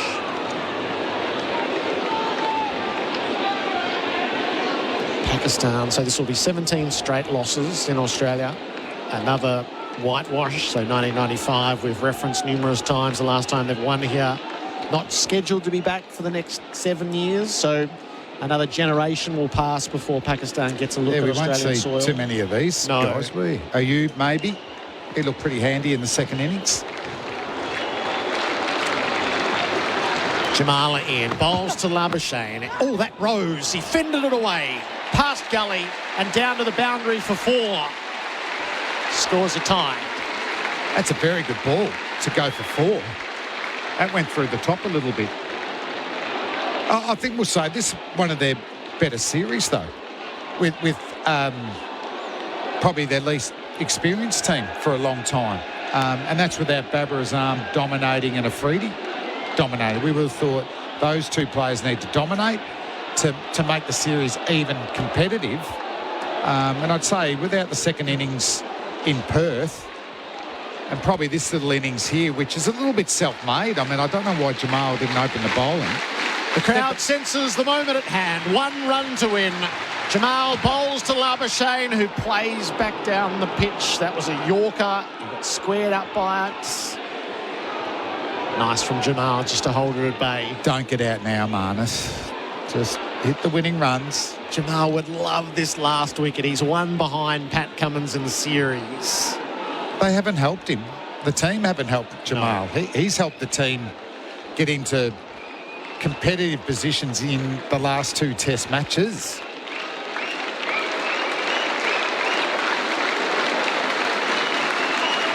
The crowd in Sydney rise to see Marnus hit the winning runs. Jamal bowls and Marnus does it. Labuschagne guides it away through cover. Australia win the SCG tests and the series 3-0. Pakistan was plucky but vanquished like so many teams before on these shores. Australia by 8 wickets. Dave Warner finishes on a winning note, and there are warm embraces in the Australian camp for the job complete. Yeah, certainly. Turned up today hoping the Australian would get early wickets, and they didn't. I thought Rizwan and Jamal really worked hard and scored well against this Australian attack, but once Australia got one, they got all 3 very, very quickly. And then there's some bizarre tactics from Pakistan. They really didn't get it right with their bowling. Usman went for a duck, but we got a little classic from Dave Warner, 57 off 75 deliveries. Marnus, who probably looked as fluent as he has for the whole summer in the first innings, has backed it up in the second with more runs. So well done to Australia. Well done to a degree for Pakistan. I think they had some real highlights. They found some real players, mainly Jamal. Ayub, the young opening batsman, looks a good player. I think Shafiq, who just got battered by the fast bowlers in the end, will be a fine player for them. And Selman's a very good player. So well done to Australia. Well done to Dave Warner. That's a fantastic career to be a dominant player in all 3 formats. That strike rate in all 3 formats has been outstanding. And I think his legacy will grow, because I think we're going to find it hard to find an opening batsman that can light up test matches on day one, batting first. So congratulations to him, and he's gone out on a very high night with scoring runs, and the Australians winning the series 3-0. Labuschagne delivers a stump to Warner, and the 2 teams are going to exchange handshakes. This has been a series played in wonderful spirit. They clearly enjoy each other's company and then enjoy competing against each other. The seeds of that was sowed in Pakistan, and we've seen it on this soil. A competitive series played with a smile on faces all the way through. Yep, beautiful to see. As you said, the previous series in Pakistan, the first for over 20 years, was played in great spirits on flat pitches. We certainly had more life in the ones over here in Australia, and warm embrace. You know, moments Dave Warner will never forget. Signs for Australia, Mitchell Marsh, his resurgence has continued to grow on. Marnus in really good form. But Australia has that bowling lineup, isn't it, that even if one of the fast bowlers is missing out, the other 2 dig in. Nathan Lyon picking up 3 wickets today. So no problems with Australia getting 20 wickets. The intrigue going into the Adelaide Test will be who will be opening with Usman Khawaja. Yes, 2 to come against the West Indies in this summer. Today's crowd, 24,220 for a total of 125,292. Brilliant. One of the best test matches in Sydney in many a year. I think the atmosphere was fantastic from the crowd, wasn't it? I don't know whether because the sun was out and we're so used to it raining here, but I just feel like they've loved every moment of this test match. I think they'll be coming back. We've got India next year, England after that. If it goes into day 5, I can see these crowds increasing significantly. So well done to the Sydney Siders. Thanks for the sun. I really enjoyed it. Let's book it in for next year. Yeah, it's a terrific test match when it's like this. Yeah. And a spicy pitch. Yeah, I hope we continue to see pitches like this. I want to see spin playing a part. Love to see Australia playing too. And whether we do that against India, who are very good in these conditions, we'll wait and see. Game scores: Pakistan 313 and 115. Australia 299 and 2 for 130. The victory target run up in 25.5 overs. Marnus Labuschagne 62 not out. Steve Smith 4 not out. The two batters dismissed: Usman Khawaja, LBW Sajid for naught, and Dave Warner, LBW Sajid for 57. 2 for 130. Sajid Khan 11 overs, 1 maiden, 2 for 49. Mir Hamza 2 overs, no maidens, none for 9. Hassan Ali 4 overs, no maidens, none for 15.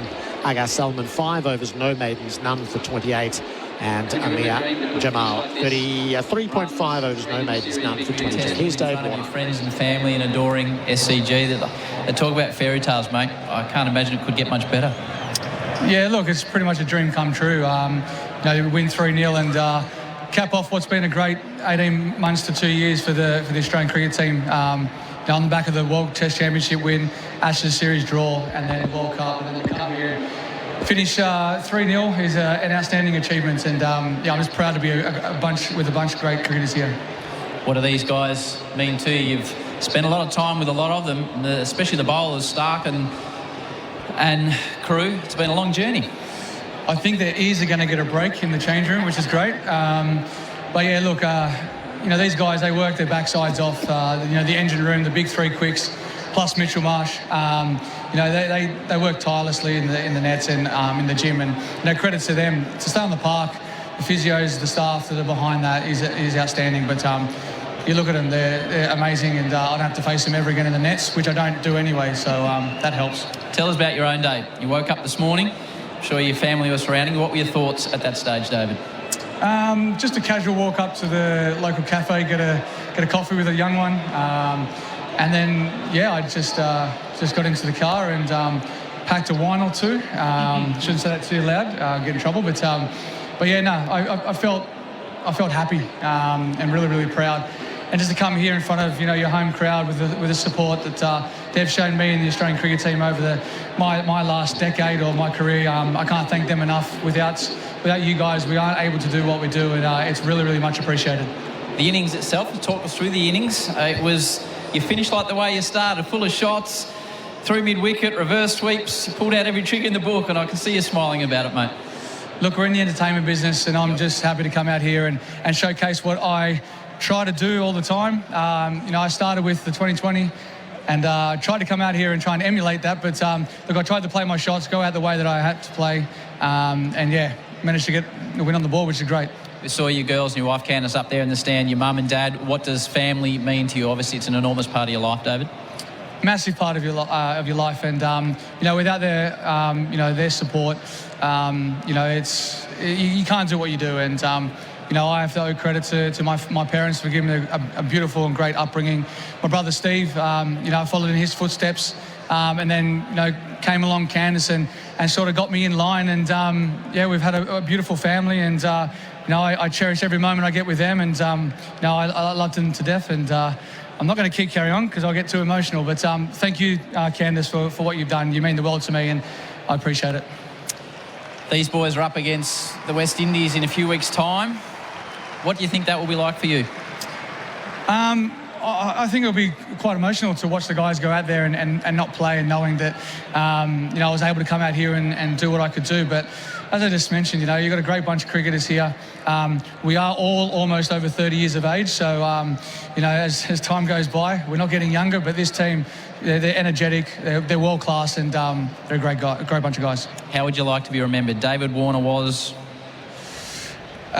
exciting, entertaining, and I hope I put a smile on everyone's face with the way that I played, and hopefully the young kids out there can follow in my footsteps. White ball cricket to test cricket, it's the pinnacle of our sport, so keep working hard to play the red ball game because it's entertaining as well. congratulations on an amazing Test career. We'll see you again playing cricket soon. But I think the people have turned out, the crowd have turned out. They've come to watch you for year after year because you're an entertainer. So thanks for everything you've done for your team, for your country and for Australian cricket. Congratulations, David. Thanks, everyone. Thanks. Dave Warner there with Mark Howard takes his bow at the SCG. We're going to duck downstairs. Flem, just before we do, give me a player of the series before it's announced. So Marsh, 344 runs at 86, 4 half centuries. Cummins, 19 wickets at 12, 3 5-wicket hauls. And Jamal, 18 wickets at 20 and a half and 143 runs at 28 and a half. I wish Jamal had a better opportunity to take it off Pat Cummins, but I'm going Pat Cummins. And not only just for his bowling, but his captaincy as well. All right, let's see how that lands. Colo and Bharat are down. No, we're joining the... What are we doing here? Let's say hello to Colo and Bharat, and then we'll go to Isha. Thanks, Gerard. Yeah, fantastic atmosphere down here in front of the pavilion where the players have just come and gone, and back out there waiting for the presentation themselves. Bharat, we just heard from David Warner speaking to Mark Howard. Hopefully we'll get a chance to interrogate him a little bit as well. But what a perfect way to finish on a Saturday afternoon in the sun. Didn't quite hit the winning runs, but Warner, so many of the shots he played today were a reminder of what a talented cricketer he's been for such a long time. What did he say? Exciting, entertaining, and put smiles on faces. That's what he's done for the last 13 years, and that's exactly what he did today as well. And a lovely little touch there. Steve Smith carried one of the stumps from the middle, and as they crossed paths, just tossed it to David Warner. Looks like going to the presentation. Isha Gua out in the middle with the trophy. Cricket Australia sincerely thank NRMA Insurance and all their partners who are wonderful supporters of cricket in this country. And they'd like to thank the match officials, the umpires, match referee and scorers for your efforts across the series, which has been greatly appreciated. I'd now like to welcome up the NRMA Insurance Player of the Match for this Sydney Test. For his 82 and second Test match fifer in 3 Test matches, it is Amar Jamal.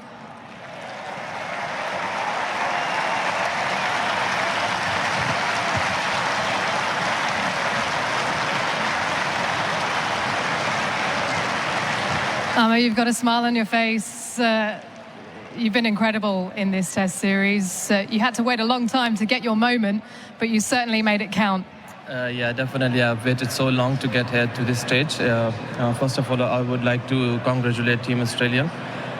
They've been outstanding in all 3 departments, batting, bowling and fielding. And thanks for everyone who came here to watch us these games. From playing early days in Pakistan to featuring for Hawkesbury here in New South Wales, to then playing on the biggest stage of them all and picking up 2 Test match fifers against what is an incredible Australian batting lineup. How does that make you feel? Definitely. Feelings are incredible, and I'm over the moon for these feelings. And performing in front of the great side, Australian side, it wasn't that easy for me, but I stick to the basics and stick to my passion, so I think that's why I got succeed. You entertained us all with the bat as well. How much did you enjoy that here at the SCG? Yes, I loved every moment. I know that they're going to come hard on us, so I was trying not to give up on every moment. So I was just enjoying every single ball, whatever was coming towards me. And after your performances, are you going to tap your captain on the shoulder and ask him for the new ball at some stage? No, I think we've got very good talent. Amir Hamza, Shaheen Shah Afridi, Hassan Ali as well. They are very good new ball operators, so I will stick to the first or second change. Well, hard luck on the series loss, but congratulations on your efforts. Everyone here will certainly remember your name. Thank you so much. Thank you so much. Amar Jamal, player of the match for the Sydney Test. I'd now like to welcome up the losing captain, Shan Masood.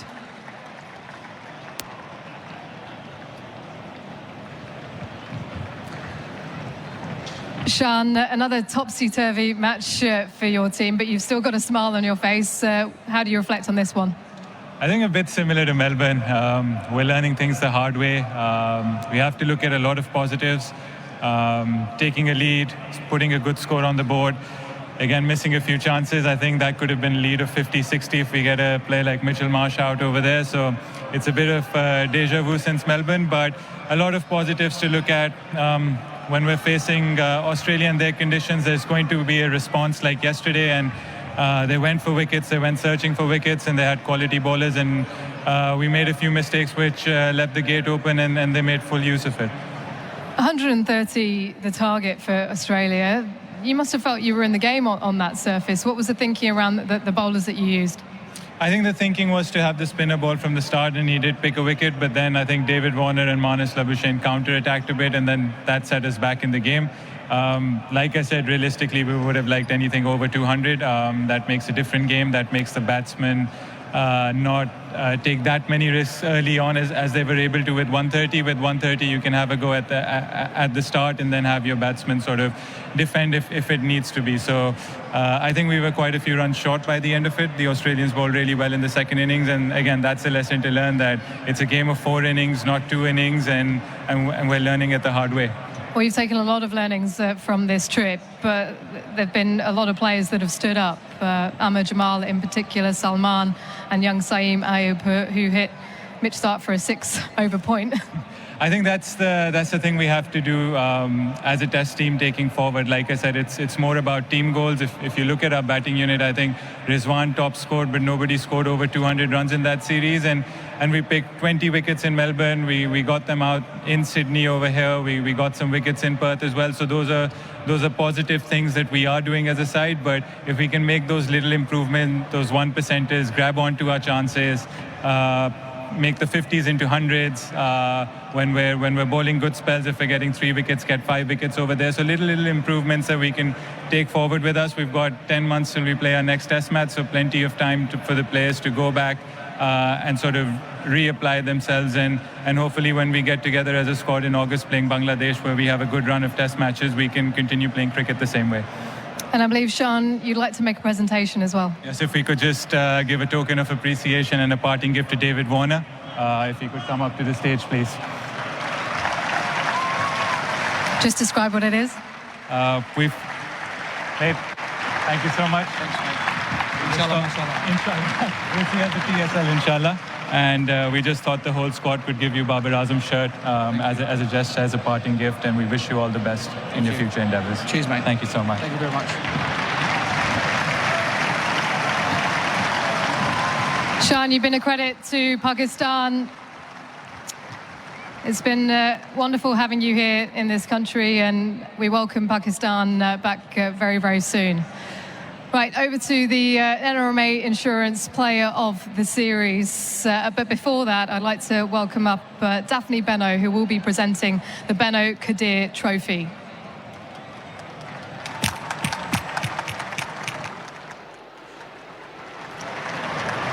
Daphne, I'm sure you'll agree, Richie would be so proud in the way this Test Series was played, and the spirit and the manner of every individual on both sides.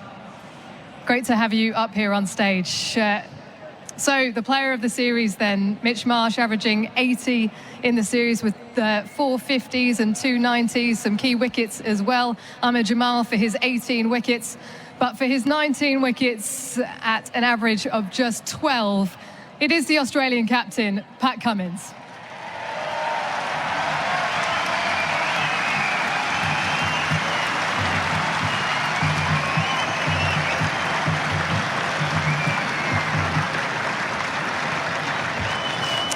Pat, congratulations on the team's performance, but let's start with yourself, and what an incredible series it's been for you with the ball. Yeah, really happy with how it's all gone. Rhythms felt great the whole series, and not always the case that wickets follow, but it was my turn. This one to take a few wickets was great. And for you with your captaincy as well, everything you touched sent team to turn to gold. Yeah, I don't think I could take too much credit for that. Everything seemed to work this summer. There was a couple of moments where we felt right behind it, but one of the boys stepped up and kind of, when it was their moment, they found a way to get us back into the contest. So, great start to a summer so far. What was the key to winning here on this ground, though? Because completely different conditions to the MCG in Perth. Yeah, that's right. I think, having them 4 down in that first session on day one was big. That really set the game up. And then it was played at a bit of a different pace. Day 2 when we batted, I thought the batters kind of adjusted really well. And then there at the end, it was kind of subcontinent conditions, and you saw the boys sweeping when they had to, and just adjusted when they needed to really well. It felt like a real masterclass of batting on what was a difficult track to bat on. That's right. You can't just survive out there. You've got to be putting pressure back onto the bowlers. And thought Marn and Davey, the way they went about it today was just top class. And that moment last night, treble wicket maiden for Josh Hazlewood in front of a packed crowd here on Pink Day. What was that feeling like? Oh, it was great. It was, the beauty of Test cricket late in the day. You feel like the whole stadium's erupting. It's one of those moments. Joshy's bowled beautifully all series without as much as reward as I think he deserved. So it was a nice moment yesterday. You complete the series 3-0. You did what you set out to do. Start the year as you mean to go on here in 2024. It's been such a successful year for you last year. But just a word on a number of the players in this team, because everyone does contribute. Mitch Marsh in particular, getting you out of some sticky spots. Yeah, a huge series for Mitchie. In every test, contributed with the bat and a couple of key wickets at key moments. So he's thriving. He's just showing how good he is. And again, a guy that puts a lot of pressure back onto the opposition. And he walked out in some really tricky spots and made it his own. And David Warner, farewell test match. How big a hole is he going to leave? Yeah, I heard it's Davey's last test match, apparently.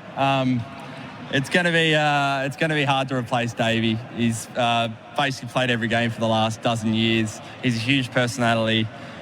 He really sets the game up with the way he plays every time he walks out. So he's going to be huge to replace. But yeah, we enjoy it for the next day or so while we've still got him around. And a few days off for your team before the West Indies Test Series?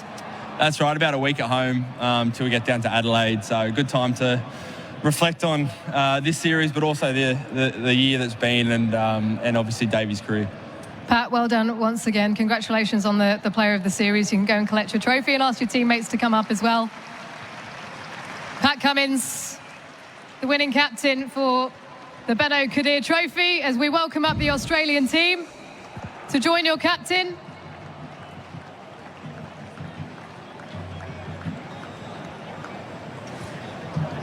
We've seen this a few times over the last 12 months or so. Congratulations to Pat Cummins and his team.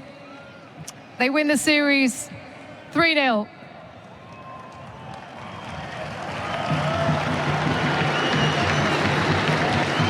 The Australians on stage in front of the members. The trophy between Pat Cummins and Dave Warner. The Benno Kadir Trophy handed over by Richie's widow, Daphne. And the streamers, green and gold, in the Sydney skies in that note of victory. 3-0. Pakistan depart having provided excellent competition. Just not quite the finished products, but certainly exceeded some of the expectations and allayed some of the fears around the start of this summer. Especially competitive in Melbourne and Sydney, and made Australia work. And Australia answer the call and get the first 3 wins at home. Absolutely necessary in the World Test Championship to defend home. So the first 3 of those accounted for, 2 more to come against the West Indies, and then a 2-test series against New Zealand. No extravagance in the celebrations, or sort of meeting the moment.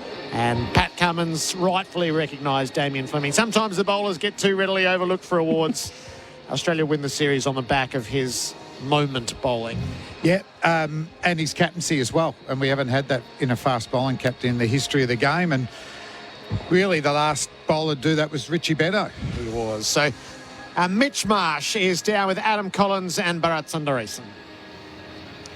Mitch Marsh, thanks for joining SEN Test Cricket. What a lovely moment out here with the families after David Warner's final test in a 3-0 series victory. Yeah, it's always pretty special, isn't it? I think for Davey to, bat the way he did today, and I feel like get a send-off that he deserves. To win like we did, for him to be out there almost until the end, to see his girls running out to him, it's a very special moment. It could have been a close test match. They took a first innings lead into, what was the final session only yesterday. It finished in a real hurry, but you were tested. You did respond in keeping with the theme of 2023. Yeah, it's another amazing test match, really. I think the last hour yesterday, I don't really remember a better sort of hour of test cricket, and for anyone who says that test cricket's dead, you only had to be here yesterday to witness that, to feel the crowd, 37,000 people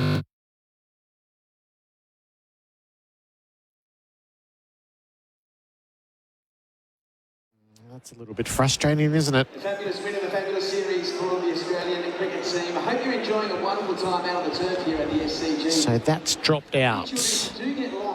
We'll just see if we can re-establish Mitch Marsh down there with Colo and Bharat. Is that electrifying session at the end of play yesterday determines the test match, and it's great to hear that from out on the field as well as witnessing it. Memories that'll last forever in the SCG test, sort of instantly part of folklore, the triple wicket maiden from Josh Hazlewood. It's a beautiful scene here as patrons have been allowed onto the ground. So they've roped off the staging area and the centre wicket. But other than that, the 20+ thousand are allowed to spill out onto the turf, and there's all sorts of cricket matches that are opening up wherever you can find space, but plenty of people crowded in around the ropes just waiting for autographs. Lisa Stalaker, that's a beautiful scene of cricket in this country. Yeah, it'll be a special moment for the fans as well. Glad to see so many Sydney-siders kind of flock in on the last day of the test match, to see David Warner, to be able to send him off, and what a treat now to kind of get to walk onto the hallowed turf of the SCG. And I love it when grounds do this, because it's a real connection of the fans and the players to be able to kind of share these magical moments together. The man of the series, Pat Cummins, 19 wickets at 12. Yeah, it's crazy, isn't it? Yeah, I mean, Mitch Marsh has scored by far more runs than anybody else in the series, but you can't ignore 19 wickets at 12. And I think it was, and a lot of those wickets were when the Aussies actually needed it. They needed to make a breakthrough. They needed to break the partnership, and things were kind of going in the Pakistani way. And all of a sudden, Pat Cummins kind of brings himself on, breaks that partnership, breaks open the game. And to go at 12, you don't hear that number very often in a series. So amazing workload that he was able to do. It will be a memorable series because of what he's been able to do as a skipper over this, 18-month period. Yeah, and an inspiring captain at the moment. The men's team has always shunned the bowling captain. We've been denying ourselves too long. I think he has changed the perception. Let's head back downstairs. Colo, we've got you back, mate. Really quite endearing and lovely. I mean, Davey made a point before. Most of you have got a 3 in front of your age. I think everyone bar Marnus Labuschagne has now turned 30. The place this side's in more widely, being settled, being comfortable where you're at life, and how that's helping inform the sort of cricket you're playing. Yeah, we're certainly outnumbered with the kids, that's for sure. It is special. I think, all good sporting teams, environments are all based around strong family values, and certainly Paddy has been really strong on that. We've got a lot of family time within our group, and I remember when my dad was coaching, that was me back in the day, out on the ground, getting as much airtime as I possibly could. So it's really special. And as far as the chance now to do it against the West Indies, I know that's only a relatively short turnaround. They're going away from home over to New Zealand. It's not a great sport for finish lines cricket. You've got to get straight back on the buck again. Yep, absolutely. We're certainly used to that by now. Look, we'll celebrate today. It's been a really special week for Davey. We'll send him off really well, get a few days off, and then we're back to work. So love it. What have you planned for that celebration, Mitch? Usually the belle of all parties. Look, I'm not really sure what's planned. I'm sure we'll be in the change rooms for a while, but what I do know is that I'll be front and centre somewhere. And I can imagine Davey will enjoy himself amongst the group. He said he's going to enjoy his last few days as an Australian Test cricketer. I'm sure he'll be front and centre. Yeah, 12 years. It'd be nice for him to buy us all a beer at some point. So that's all it's taken for him to retire. But I'm looking forward to having a couple of beers with him, and hopefully him reminiscing on what's been an amazing Test career. Brilliant. Mitch Marsh, congratulations on your performance through the series, and we'll catch you in Adelaide. Sounds good, gents. Thank you. Marsh with Adam Collins and Bharat Sunderasen. So that performance, Lisa, is 344 runs at 86 with 4 half centuries. So he only misses from the series the crowning moment of a ton, which could have been at the MCG, but not to be. And 2 wickets, obviously Bubba there in Perth, and then twice over got Masood here the second time it was legal. So he has nailed down 6 like it hasn't been nailed down for a while. Yeah, and we always knew the WA crowd were always a fan of him, and off the back of the T20 World Cup in the UAE where he had an outstanding tournament, I feel like the Australian public has certainly fallen back in love with Mitch Marsh, and, you know, going around Australia now, and whenever you hear the name and when he walks out, especially in the whites, there is a big roar because he is entertainment. Even when Australia were down and out at that Boxing Day test, forfer, he comes in and he plays his aggressive brand of cricket. He's just a guy that is very comfortable with who he is and how he plays the game, and I'm very happy to see him perform so well now in the test arena.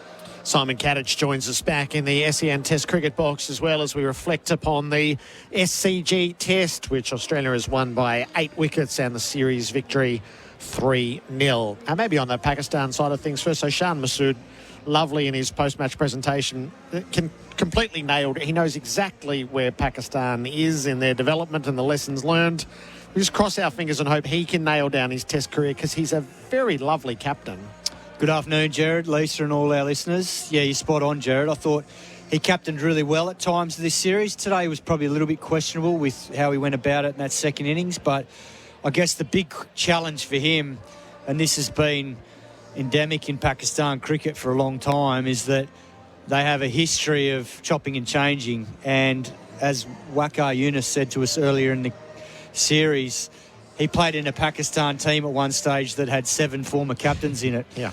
Which doesn't give you a huge amount of confidence. And there's already been, you know, a lot of, I guess, turmoil in Pakistan cricket after the World Cup.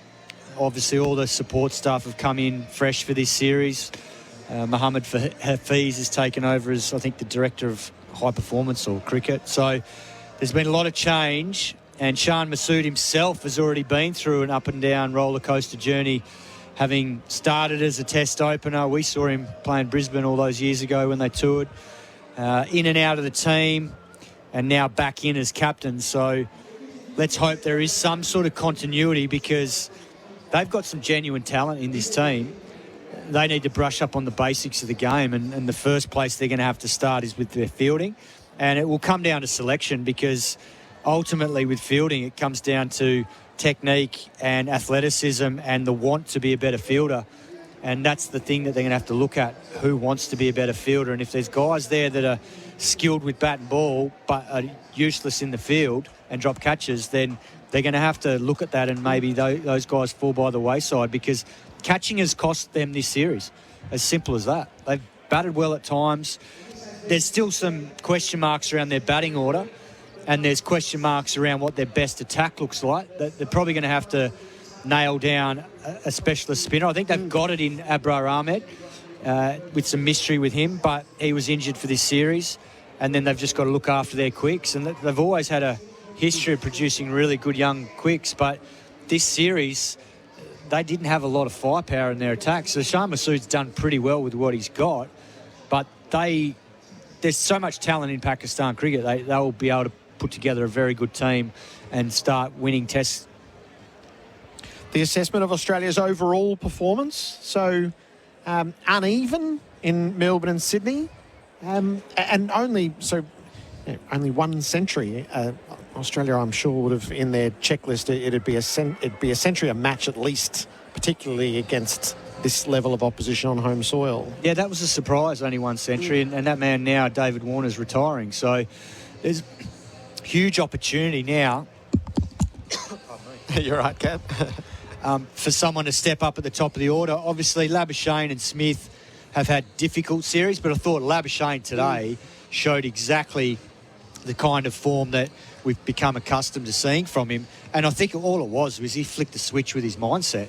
It was a positive mindset to go out there and get the runs and back David Warner up, and he looked magnificent. So hopefully that augurs well, and it should, because he should carve the West Indies up. He did last year, I think, when we played them. He scored over 500 runs in 2 tests, and I think there was 300s in there as well. So it almost feels like, especially for Steve Smith and Marnus Labuschagne, who kind of have focused a lot of the build-up to white ball cricket and to try and get into the T20, the ODI side, which obviously was a World Cup just played not that long ago, then to kind of go into Test cricket, maybe the wanting to hit the ball all the time, they've gone away from the formula that has been so successful for them in Test cricket. So as the Test series has gone on and no doubt coming up against West Indies, we're still yet to see the best of these two during this Australian summer. Yeah, and I guess the inconsistency with Australia's performances this summer was that the batting at times allowed Pakistan back into the contest, and we saw that a bit in the second innings in Melbourne. They didn't put Pakistan away, and the test was still alive. And then even here at the SCG, where Australia looked like they were going to get a lead yesterday on the first innings, which would have been substantial in the context of the game, they fell away at the back end of the innings, losing 4 for 10 after tea, and all of a sudden Pakistan had a lead and felt like they had momentum in the test. So there'll be a few little concerns there, but overall, and Pat Cummins led the way, but the attack is so experienced and so high class, and they complement each other well, that you expect that Australia should steamroll the West Indies, and whoever they play in the next period, next summer's the big one. India here for 5 tests. That's where the true test is coming.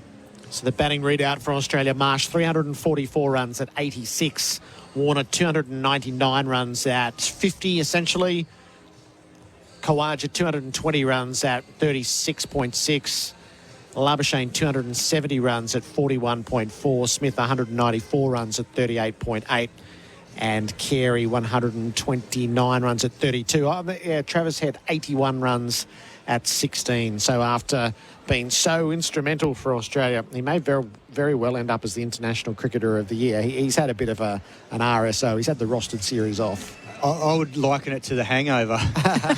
He's still hungover from the World Cup celebrations. And rightly so.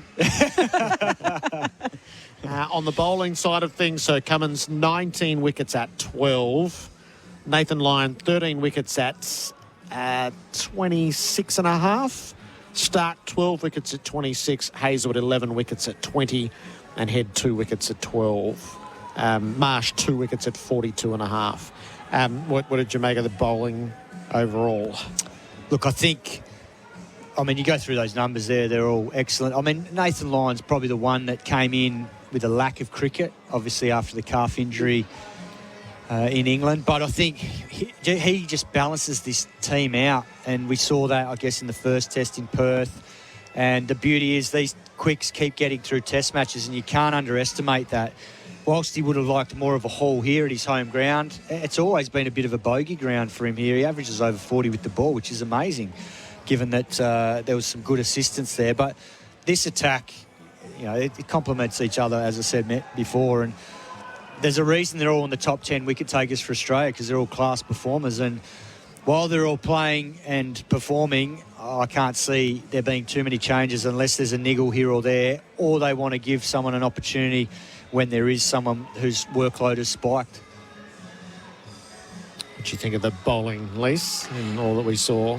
Yeah, I just think this is a group of players that have played so much cricket with each other that if one person falls just under the mark, the others pick him up, or they carry on themselves and then find a way to get that player who's just been awry back into the game. So been friends and teammates for such a long period of time, and as David Warner indicated, everyone's 30 plus, so we're going to see a huge change over this Australian Test side over the next 5-6 years, and it's going to be how Cricket Australia juggle that. There'll be opportunities to bring other players in. Here's Marnus Labuschagne down with Adam Collins and Bharat Sunderasen.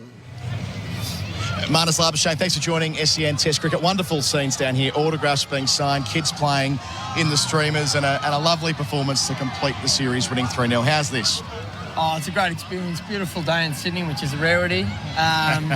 But yeah, unbelievable. The scoreboard might say 2 for 130 there, but there's certainly the last 2 matches in this series were a very tight contest, and we probably just won the right moments in the game, but that was a little niggly run chase, that's for sure. You personally strumming 62 not out in pretty good nick towards the end there, overtaking David Warner at one point. I mean, looking up at that board, thinking you finished the series on a high note. Big 2024, obviously you've reflected on not having done as well in 23 as you would have liked done personally, but walking out here in the Sydney Test and playing that way, you must be thrilled. Yeah, look, I just said then, nice way to start 2024. Obviously it wasn't at my best in 2023. We had some tough tours, obviously, India and England away, but, look to build on this start. Obviously nice to get, a pair of 60s and play relatively close to back to where I am at my best. A few technical changes, and I feel like my game's in a good space leading into the next series. As someone you batted a lot with throughout your career already, Manus, is David. How special was it to put on a 100-run stand with him and that big embrace in the middle? Yeah, it was so special. I think we have one of the best records together as a pair in the side, and well, we did have the best record. But yeah, I mean, I said to David out there, I think sometimes one of the reasons why we have such a good record is I think he drags me with him, the energy, the presence he has at the crease. That energy, he brings me with him, and I think that's why, we have so much success together, because he brings that energy out in me, the running hard, putting the fielders under pressure. Even that LBW shout will be scampered for one. I think I was out, actually. I didn't see the replay. But even those sort of small things, just I think that's what I'm going to really miss, because I think that's what, I love about batting with Dave. And just about you two and your relationship, I've spent hours in the nets watching you banter with each other. That's going to be new as well, not having him around in the Test team. Yeah, look, he's going to be truly missed. Ordering dinners when you go out to big dinners, he usually just grabs the menu, orders for everyone, knows the wine list. It's always going to be a tough one.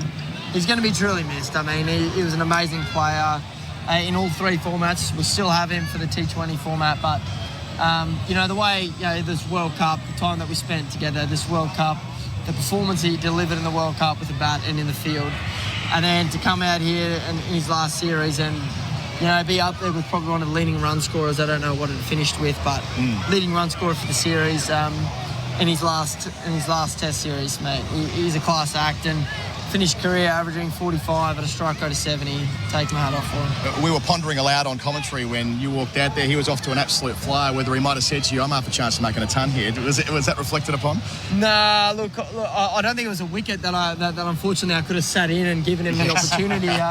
There was too much happening. The rough was too big. Ball was spinning too consistently, so you had to keep showing energy and intent. But it was really nice to build a partnership there, that's for sure. You spoke about the technical tweaks you made. You're always making technical tweaks. But is there anything in particular that you think worked out better? You just seemed in better alignment overall? Yeah, my alignment felt way better. The bat coming through. Worked really hard on that in the week. In the week off, 3-4 days we had off. Had a few hits in Melbourne. After the test, day after the test, had a hit. Worked on some technical stuff, just about what I want. Looked at some vision, and and then from there, just grind in the nets. Worked hard, tried to face a lot of balls. Faced the bowlers in the morning. Chris Tremaine, Nisbet from New South Wales, and a few of the bowlers, and just had a 2-hour session, and just kept trying to just repeatability, and it came good. It felt good. Felt confident out in the nets, out in the middle, and it's nice to start the year off well. You're about as close to Steve Smith as anybody in the Aussie team. He said last night that he's pretty keen to consider being the next Test opener. Just keen for your thoughts on that from Steve Smith. Well, I mean, he averages 58 at 5, 61 at 4, and 67 at 3. So it seems like the higher he goes, the more he averages. So that's impressive from you, rattling those numbers off.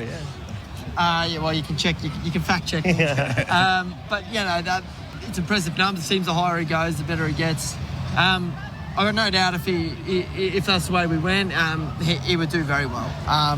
He really wants it. He wants that motivation. He wants that extra bit of something. I think waiting to bat's not his forte. He wants to get out there straight away. So if that's the way we go down, then I'm sure he'll have a lot of success. But we'll have to wait and see.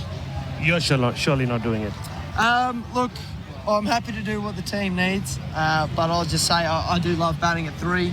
I love the variety of the role. I like playing spin.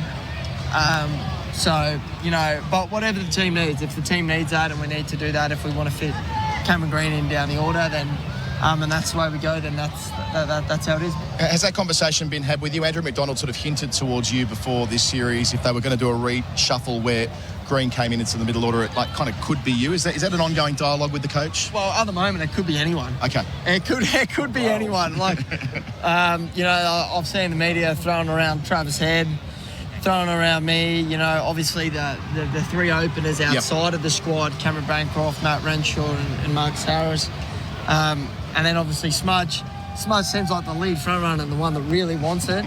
And I mean, even the likes of Cameron Green. I mean, his ability as a batter, good technique. I definitely think he could do it as well. So there's your pick. There's heaps to choose from. Melbourne Cup field. Melbourne Cup field, anyone's game. You're a young father now, Manus. Just watching all the kids run onto the field while the presentation is going on. It's a unique dressing room now, isn't it? I mean, there are a lot of adults, like Mitch Marsh said, that you're being outnumbered by the kids. Yeah, it's amazing. I think that's where our team's at, really family orientated. We got all the kids. They're enjoying our journeys with us. Our families are enjoying our journeys with us. And, that definitely makes a sacrifice of being away a little bit, easier. It's nice to have them here around Christmas, New Year's time, and to enjoy this, great moments that we get to live at the start of our careers.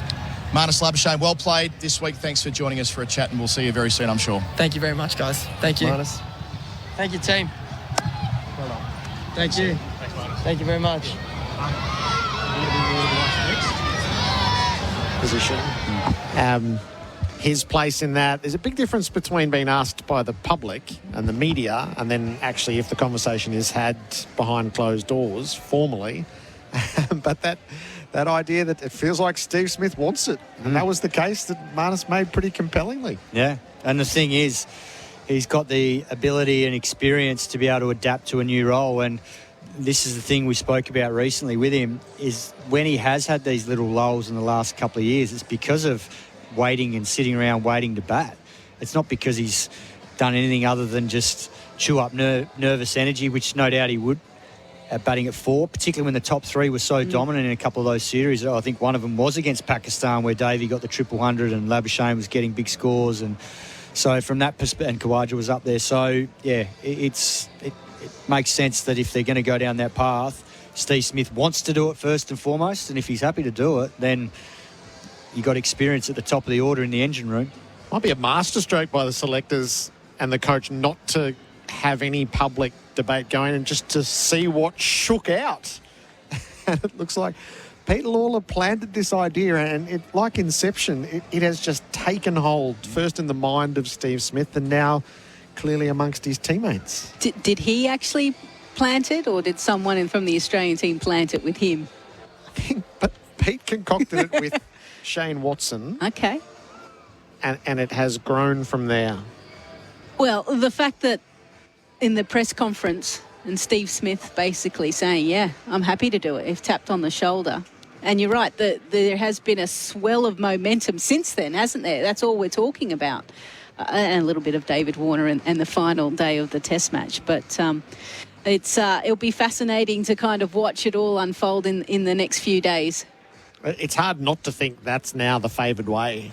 The most elegant solution is Labuschagne to open, and he said he'd do it if he was asked. But if you've got the bloke behind you who's absolutely eager to do it, that's such an interesting selection conversation now, is for team harmony. If you've got your volunteer, and that's what you were looking for something to reshuffle, and I think it's better for Green to go in at 4 than to open.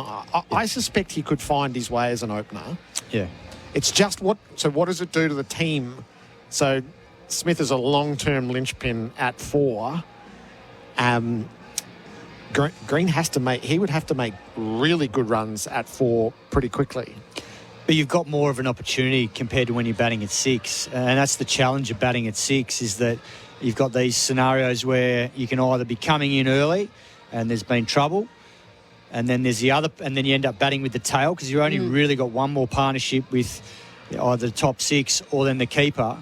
And if the keeper's not making runs, then it makes it challenging in that role. And he's still a young man, but when you're batting higher up the order, you've got extra partnerships. And no, doesn't sound like many, a couple extra, but it makes a difference in terms of if you get set with someone else in the top 4 and they're going big and you join them, you've got a great opportunity to go big. Here's Dave Warner down with Adam Collins and Bharat Sunderasen. Dave Warner, they say that most Test careers end in tears, not yours. A half-century at the last time of asking in a win, 3-0 series. Saturday afternoon, glorious day, family everywhere. This must be so satisfying. Yeah, it's awesome. It's just it caps off not just my career, but an outstanding 18 to 24 months for the Australian cricket team. 3-0 win here. I know the guys have got another 2 Test matches to go, but to start this new year with a win, it's outstanding. Looks like you were having so much fun out there as well. All the old tricks out for one last run before you could hang that old tattered baggy green up one last time. Yeah, that wicket called for that, and Marnus actually complimented me a little bit. He said, the way that you play makes me play even better. So, he said out there, the energy that I brought out there gave him a lot of energy. And I think you look at the partnerships that we've had previously, we've seen that, and he's striked it, probably 75 plus. And it was just great to be out there and have another 100-run partnership to cap it off. And you got a little emotional there while just speaking to TV right after, David. We haven't seen that side of you very often in public. Just how has it been the last few days, and especially walking out with all of these people cheering for you? Yeah, look, it's been overwhelming, and the unwavering support from every single person. Throughout my whole entire career, I've said it plenty of times. I might not have been everyone's cup of tea, but for what I did on the field, the passion that I have, the pride to wear this baggy green, to go out there, compete, to do my best for the team and contribute, I've got no regrets. And, I've absolutely loved it, and it's been fantastic, and I'll cherish this forever. Your family have been such a big part of your career, Dave. Having you out here playing in the streamers and in celebrating your performance today, it must make it all that much more special. It is, and they don't understand, I think, the hype and what we've all been through as a family, but individuals as players as well. They're enjoying their time out there with their streamers, and this is what it's all about. It's all about the kids, and I just said it just before. I want to keep making sure that the youngsters, my girls, are aspiring to wear the baggy green. If that's what you want to do with cricket, it's the pinnacle of our game, and I get emotional when I see things play out in the media where everyone's talking about the white ball game. And yes, I'm going to go play some white ball cricket now at the end of my career, but I've done everything I've needed to do. I want to make sure that every single person out there strives for their baggy. Doesn't matter what country you play for, red ball cricket is where it's at. You said a while back you wanted to be remembered as exciting, entertaining, and someone who puts smiles on everyone's face. How much has that aspect of it mattered to you in all these years, David? Oh, look, it's how I've always approached the game, and hopefully I've put smiles on faces, put bums on seats, and entertain everyone. I wasn't going to go out here, without throwing my bat around. That's the way that I've always played, and I wanted to go out the way that I wanted to finish. And I would have liked not to get out of LBW like that, but it is what it is. But look, I'm just over the moon to play 112 tests for my country, and I've given it everything. Test cricket's definitely going to miss you, David. What are you going to miss about Test cricket and just being part of this dressing room? Yeah, look, the thing that I'm going to miss most is the memories that you create in the change rooms, things that are in the inner sanctum. Our whole life is in the public eye, and the special memories that we're going to create inside those change rooms tonight, and the memories that have been there, they're long lived, going to be in my mind for the rest of my life. Dave Warner, you're off to many other interviews. Thanks for a fascinating career. Been great to follow it, and for joining SEN Test Cricket after your final performance today. Thank you guys, and I appreciate the coverage that you guys do. Without you guys, the listeners out there wouldn't be able to listen to what you guys do, and the knowledge that you both have is outstanding. So thank you guys. Cheers, Damien. Congratulations. We're there with Adam Collins and Bharat Sunderasen. We might get just a closing word from Colo and Bharat, if we could. Your thoughts on the series that we've seen? Is Colo, I know you're heading home, so you won't be with us for the next couple of Test matches. But Bharat, you'll be on duty in Adelaide. So maybe just sum up the Pakistan series from your perspective. Thanks, Gerard. Sorry, get my mic turned on here. This is not working. Can I have the other mic, please, Mitch? That one's working. No, that's not. Here we go. We're finally there. Sorry, Gerard. Look, the series that was, it probably exceeded expectations. I think that we came to Perth and we were genuinely worried about it being a thumping. And look, the 3-0 scoreline will will reflect that when people go back and see this series in 20 years' time. But Bharat, it wasn't as though Pakistan won just a couple of half an hours or even a couple of sessions. They were genuinely competitive. They took a first innings lead late yesterday. Of course, that was abolished as soon as the collapse began. But that's the first time they've led a test match in Australia for 14 years. And I think there is something there to build. And I just hope genuinely that they get the opportunity to develop as test cricketers. Of course, the existential threat around teams like Pakistan at the moment is there. But there is also something going on here with this team. And you heard from David Warner then himself that he wants cricketers to aspire to wear the baggy green. I'm sure he feels exactly the same way about Pakistani kids as well. I remember going home on what should have been day 5 in Perth and worrying about this series. Like, what are we going to have? Is it going to be a repeat of what we saw last year? But the way Pakistan have fought back, and they've provided some classic moments. Guys we had really not heard of before, like Ahmed Jamal and Agha Salman, putting on the kind of performance they did, showing the fight and the spirit. And it's so easy for oppositions to come here and feel deflated after a defeat, but they just kept getting better and better and better. Of course, there are a few whose careers have taken an interesting turn. Shahid Shakil came here with an average of 80. He's had issues. Babar Azam didn't have the kind of series he would have liked, and Shaheen Shah Afridi, we've spoken a lot about him not playing this test. But I think, like I said, they produced some classic moments on the field, and they've run Australia really close. You can actually think back to moments where the ifs and buts come in, but significant ifs and buts. If that catch was taken by Abdullah Shafiq with Australia 4 down, even here, if they just batted slightly better in the second innings and somehow overcome the Australian bowling attack, they could have put pressure on them, like David Warner said, and Manas told us it wasn't a tough, easy pitch to bat on. But yeah, it's 3-0, and that's the might of Australia right now. It'll also be remembered as the Warner series inevitably. So he's been such a compelling cricketer to follow and observe and to track. And, well, Gerard, that's it. What a farewell for him, being out here with his family and doing all these interviews with a massive smile on his face. We're being wound up, so back to you upstairs. Colo, travel well. We'll see you in New Zealand, Bharat, until Adelaide. Just a little bit coming from the press conference here, Kat. Pakistan team director Mohammad Hafiz reveals a team exchange deal between Cricket Australia and the PCB to allow developing players in both countries to experience more of their contrasting conditions. Brilliant. That's interesting, isn't it? Brilliant, yeah. A lot has changed over time. Obviously, that tour, Australia back into Pakistan. You had Nick Hockley there, you had Todd Greenberg there, you had all of the powers to be, and a relationship that is starting to build. And we know the subcontinent, not only just India, the conditions are extremely hard. So any kind of experience our Australian domestic players or the fringe players can get to go to Pakistan will only benefit the team. Watch all the young batsmen around the country put their hands up to go to Pakistan. They are absolute belters, Gerard. Yes, yes. Pad some numbers there. Let's just tick off our categories to conclude the coverage from the SCG. Our play of the day for Drinkwise was Dave Warner's 50 on farewell. Correct. And he had the singular moment, having been dismissed for 57, to soak it all up from the crowd. You won't miss a moment if you Drinkwise. Our player of the match, thanks to Bingley, was Amar Jamal, who was quite brilliant. Yeah, and it's you don't see it very often that there's a player of the match from the losing side, but he single-handedly kept Pakistan in the hunt and put them into a potentially a winning position. So it was great to see him recognised for his performance. Our player of the series for Bingley was Pat Cummins, 19 wickets at 12. He was magnificent, wasn't he? Whenever Australia needed a wicket in that second test at the MCG, and Pakistan were right in it when Rizwan and Salman were going well on day 4, he was brilliant. And between him and Mitch Marsh, those two stood out for Australia. Our king bowler of the match for Janny King, king of clean. So Amir Jamal and Pat Cummins were the king bowlers of the series for sure and certain. 19 wickets and 18 wickets. Janny King, the king of commercial cleaning, franchises available. Lisa, it's great to have you with us at the SCG. Good luck with your BBL duties. Thank you.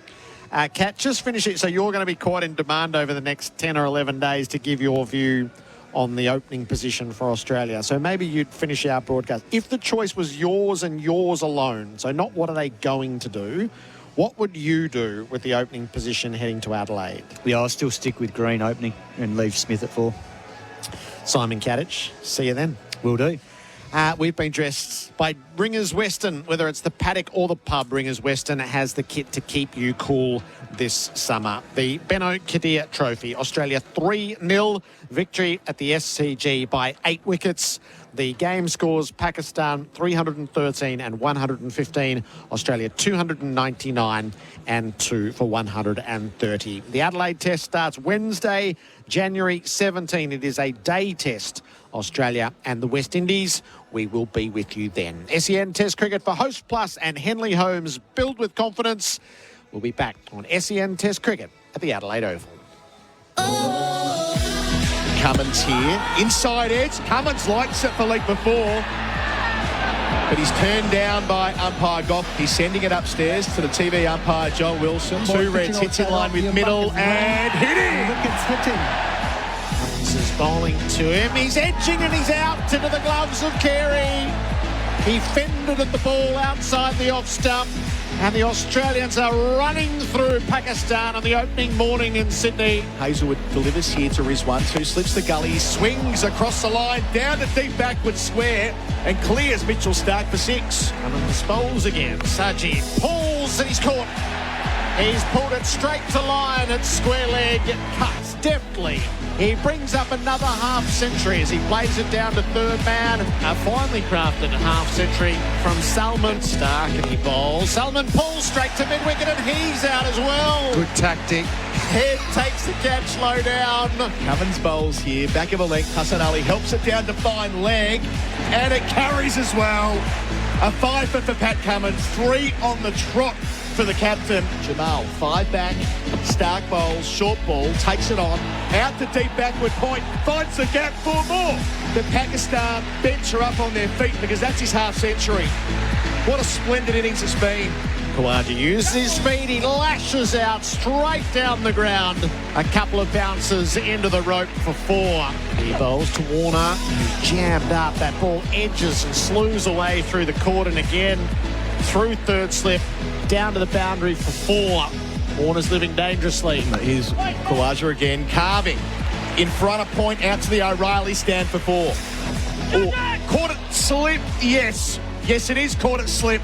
Salman gets Warner again. With his second ball into the attack, Warner was squared up and the crowd's deflated with Warner walking off. That's nasty. Labuschagne is back and cutting through cover this time. He tuned that up with the previous and knocks it away to the boundary as a follow-up. Bowling round the wicket straight away to Khawaja, who pulls him, skies it, but gets plenty as well. Then it trickles into the rope. Khawaja pulling, and it's a shout for leg before. It ends up with the keeper, and they want it. They want it upstairs. I have a mark on hot spot. Yeah, on the bottom glove, Khawaja's in strife here. You can hear John Wilson. Reverse the decision, you're on screen, signal now. Giving the instruction to Michael Goff and Pakistan, who bowled with control after lunch. They've brought back Jamal and second over into the attack. He picks up Usman Khawaja for 47. Labuschagne pulls. He got it forward of square. That's where the gap is, and he got it forcefully enough to hit the boundary. And he's brought up a 50 in the process, Marnus Labuschagne. Hamza bowls. He does cover drive, and he's caught. Fell straight into the trap. Bubba takes the catch. That's embarrassing. Steve Smith. Labuschagne. 40's bowled. Salman's got Marnus Labuschagne. And the 2 established batters have been removed. Bang, bang. Line up to him after passing umpire Goff. Hard spun, off break, shout for leg before, given. Lyon beat him in flight. The drift back towards the left-hander. Didn't get far enough forward. Nathan Lyon in the book. Hazelwood begins to Shaquille, who edges, and he's caught it slip. Terrible stuff from Shaquille. Brilliant change from Australia. Hazelwood strikes the safe hands of Steve Smith. I'm Jake McGrath's husband when it comes to this test match. Sajid's bowled. Hazelwood's gone right through him. The night watchman only lasted 2 balls. And the rout is suddenly on. Ben McGrath has seen Josh Hazelwood take 2 wickets in the over. He's bowling to Salman, edging and he's out as well. Warner takes the catch. Hazelwood has wrought havoc. 3 in the over. And Australia will sleep soundly tonight after a day that offered plenty of uncertainty. Archer sees the last ball of the over. He's wrapped on the pad by SCG. Out! Kawaj has been given in the first over for a duck. From the crease, drives, pierces the field at extra cover and struck it so well that Longoff had no chance. Wow, there's no reigning Dave Warner in here. Warner readies himself, he's back and turning around the corner and he'll raise the bat one final time. He settles for the single. It's his 50th run. The SCG and the country rises to him. Jamal to Labuschagne. Fraction shorter, he goes back and clips it out towards deep mid-wicket. Great timing. It'll be his half-century, Labuschagne, and a few more as well. Sajid to Warner. He's covering up. He's struck in front. Sajid is getting crankier and crankier. It's the full bellow. Wow, that's getting silly now. Ball pitching outside off the impact is in line and wickets hitting. No sense of theatre from the DRS. Dave Warner is out for 57. His work for Australia in Test cricket is done. The crowd in Sydney rise to see Marnus hit the winning runs. Jamal bowls and Marnus does it. Labuschagne guides it away through cover. Australia win the SCG Test and the series 3-0.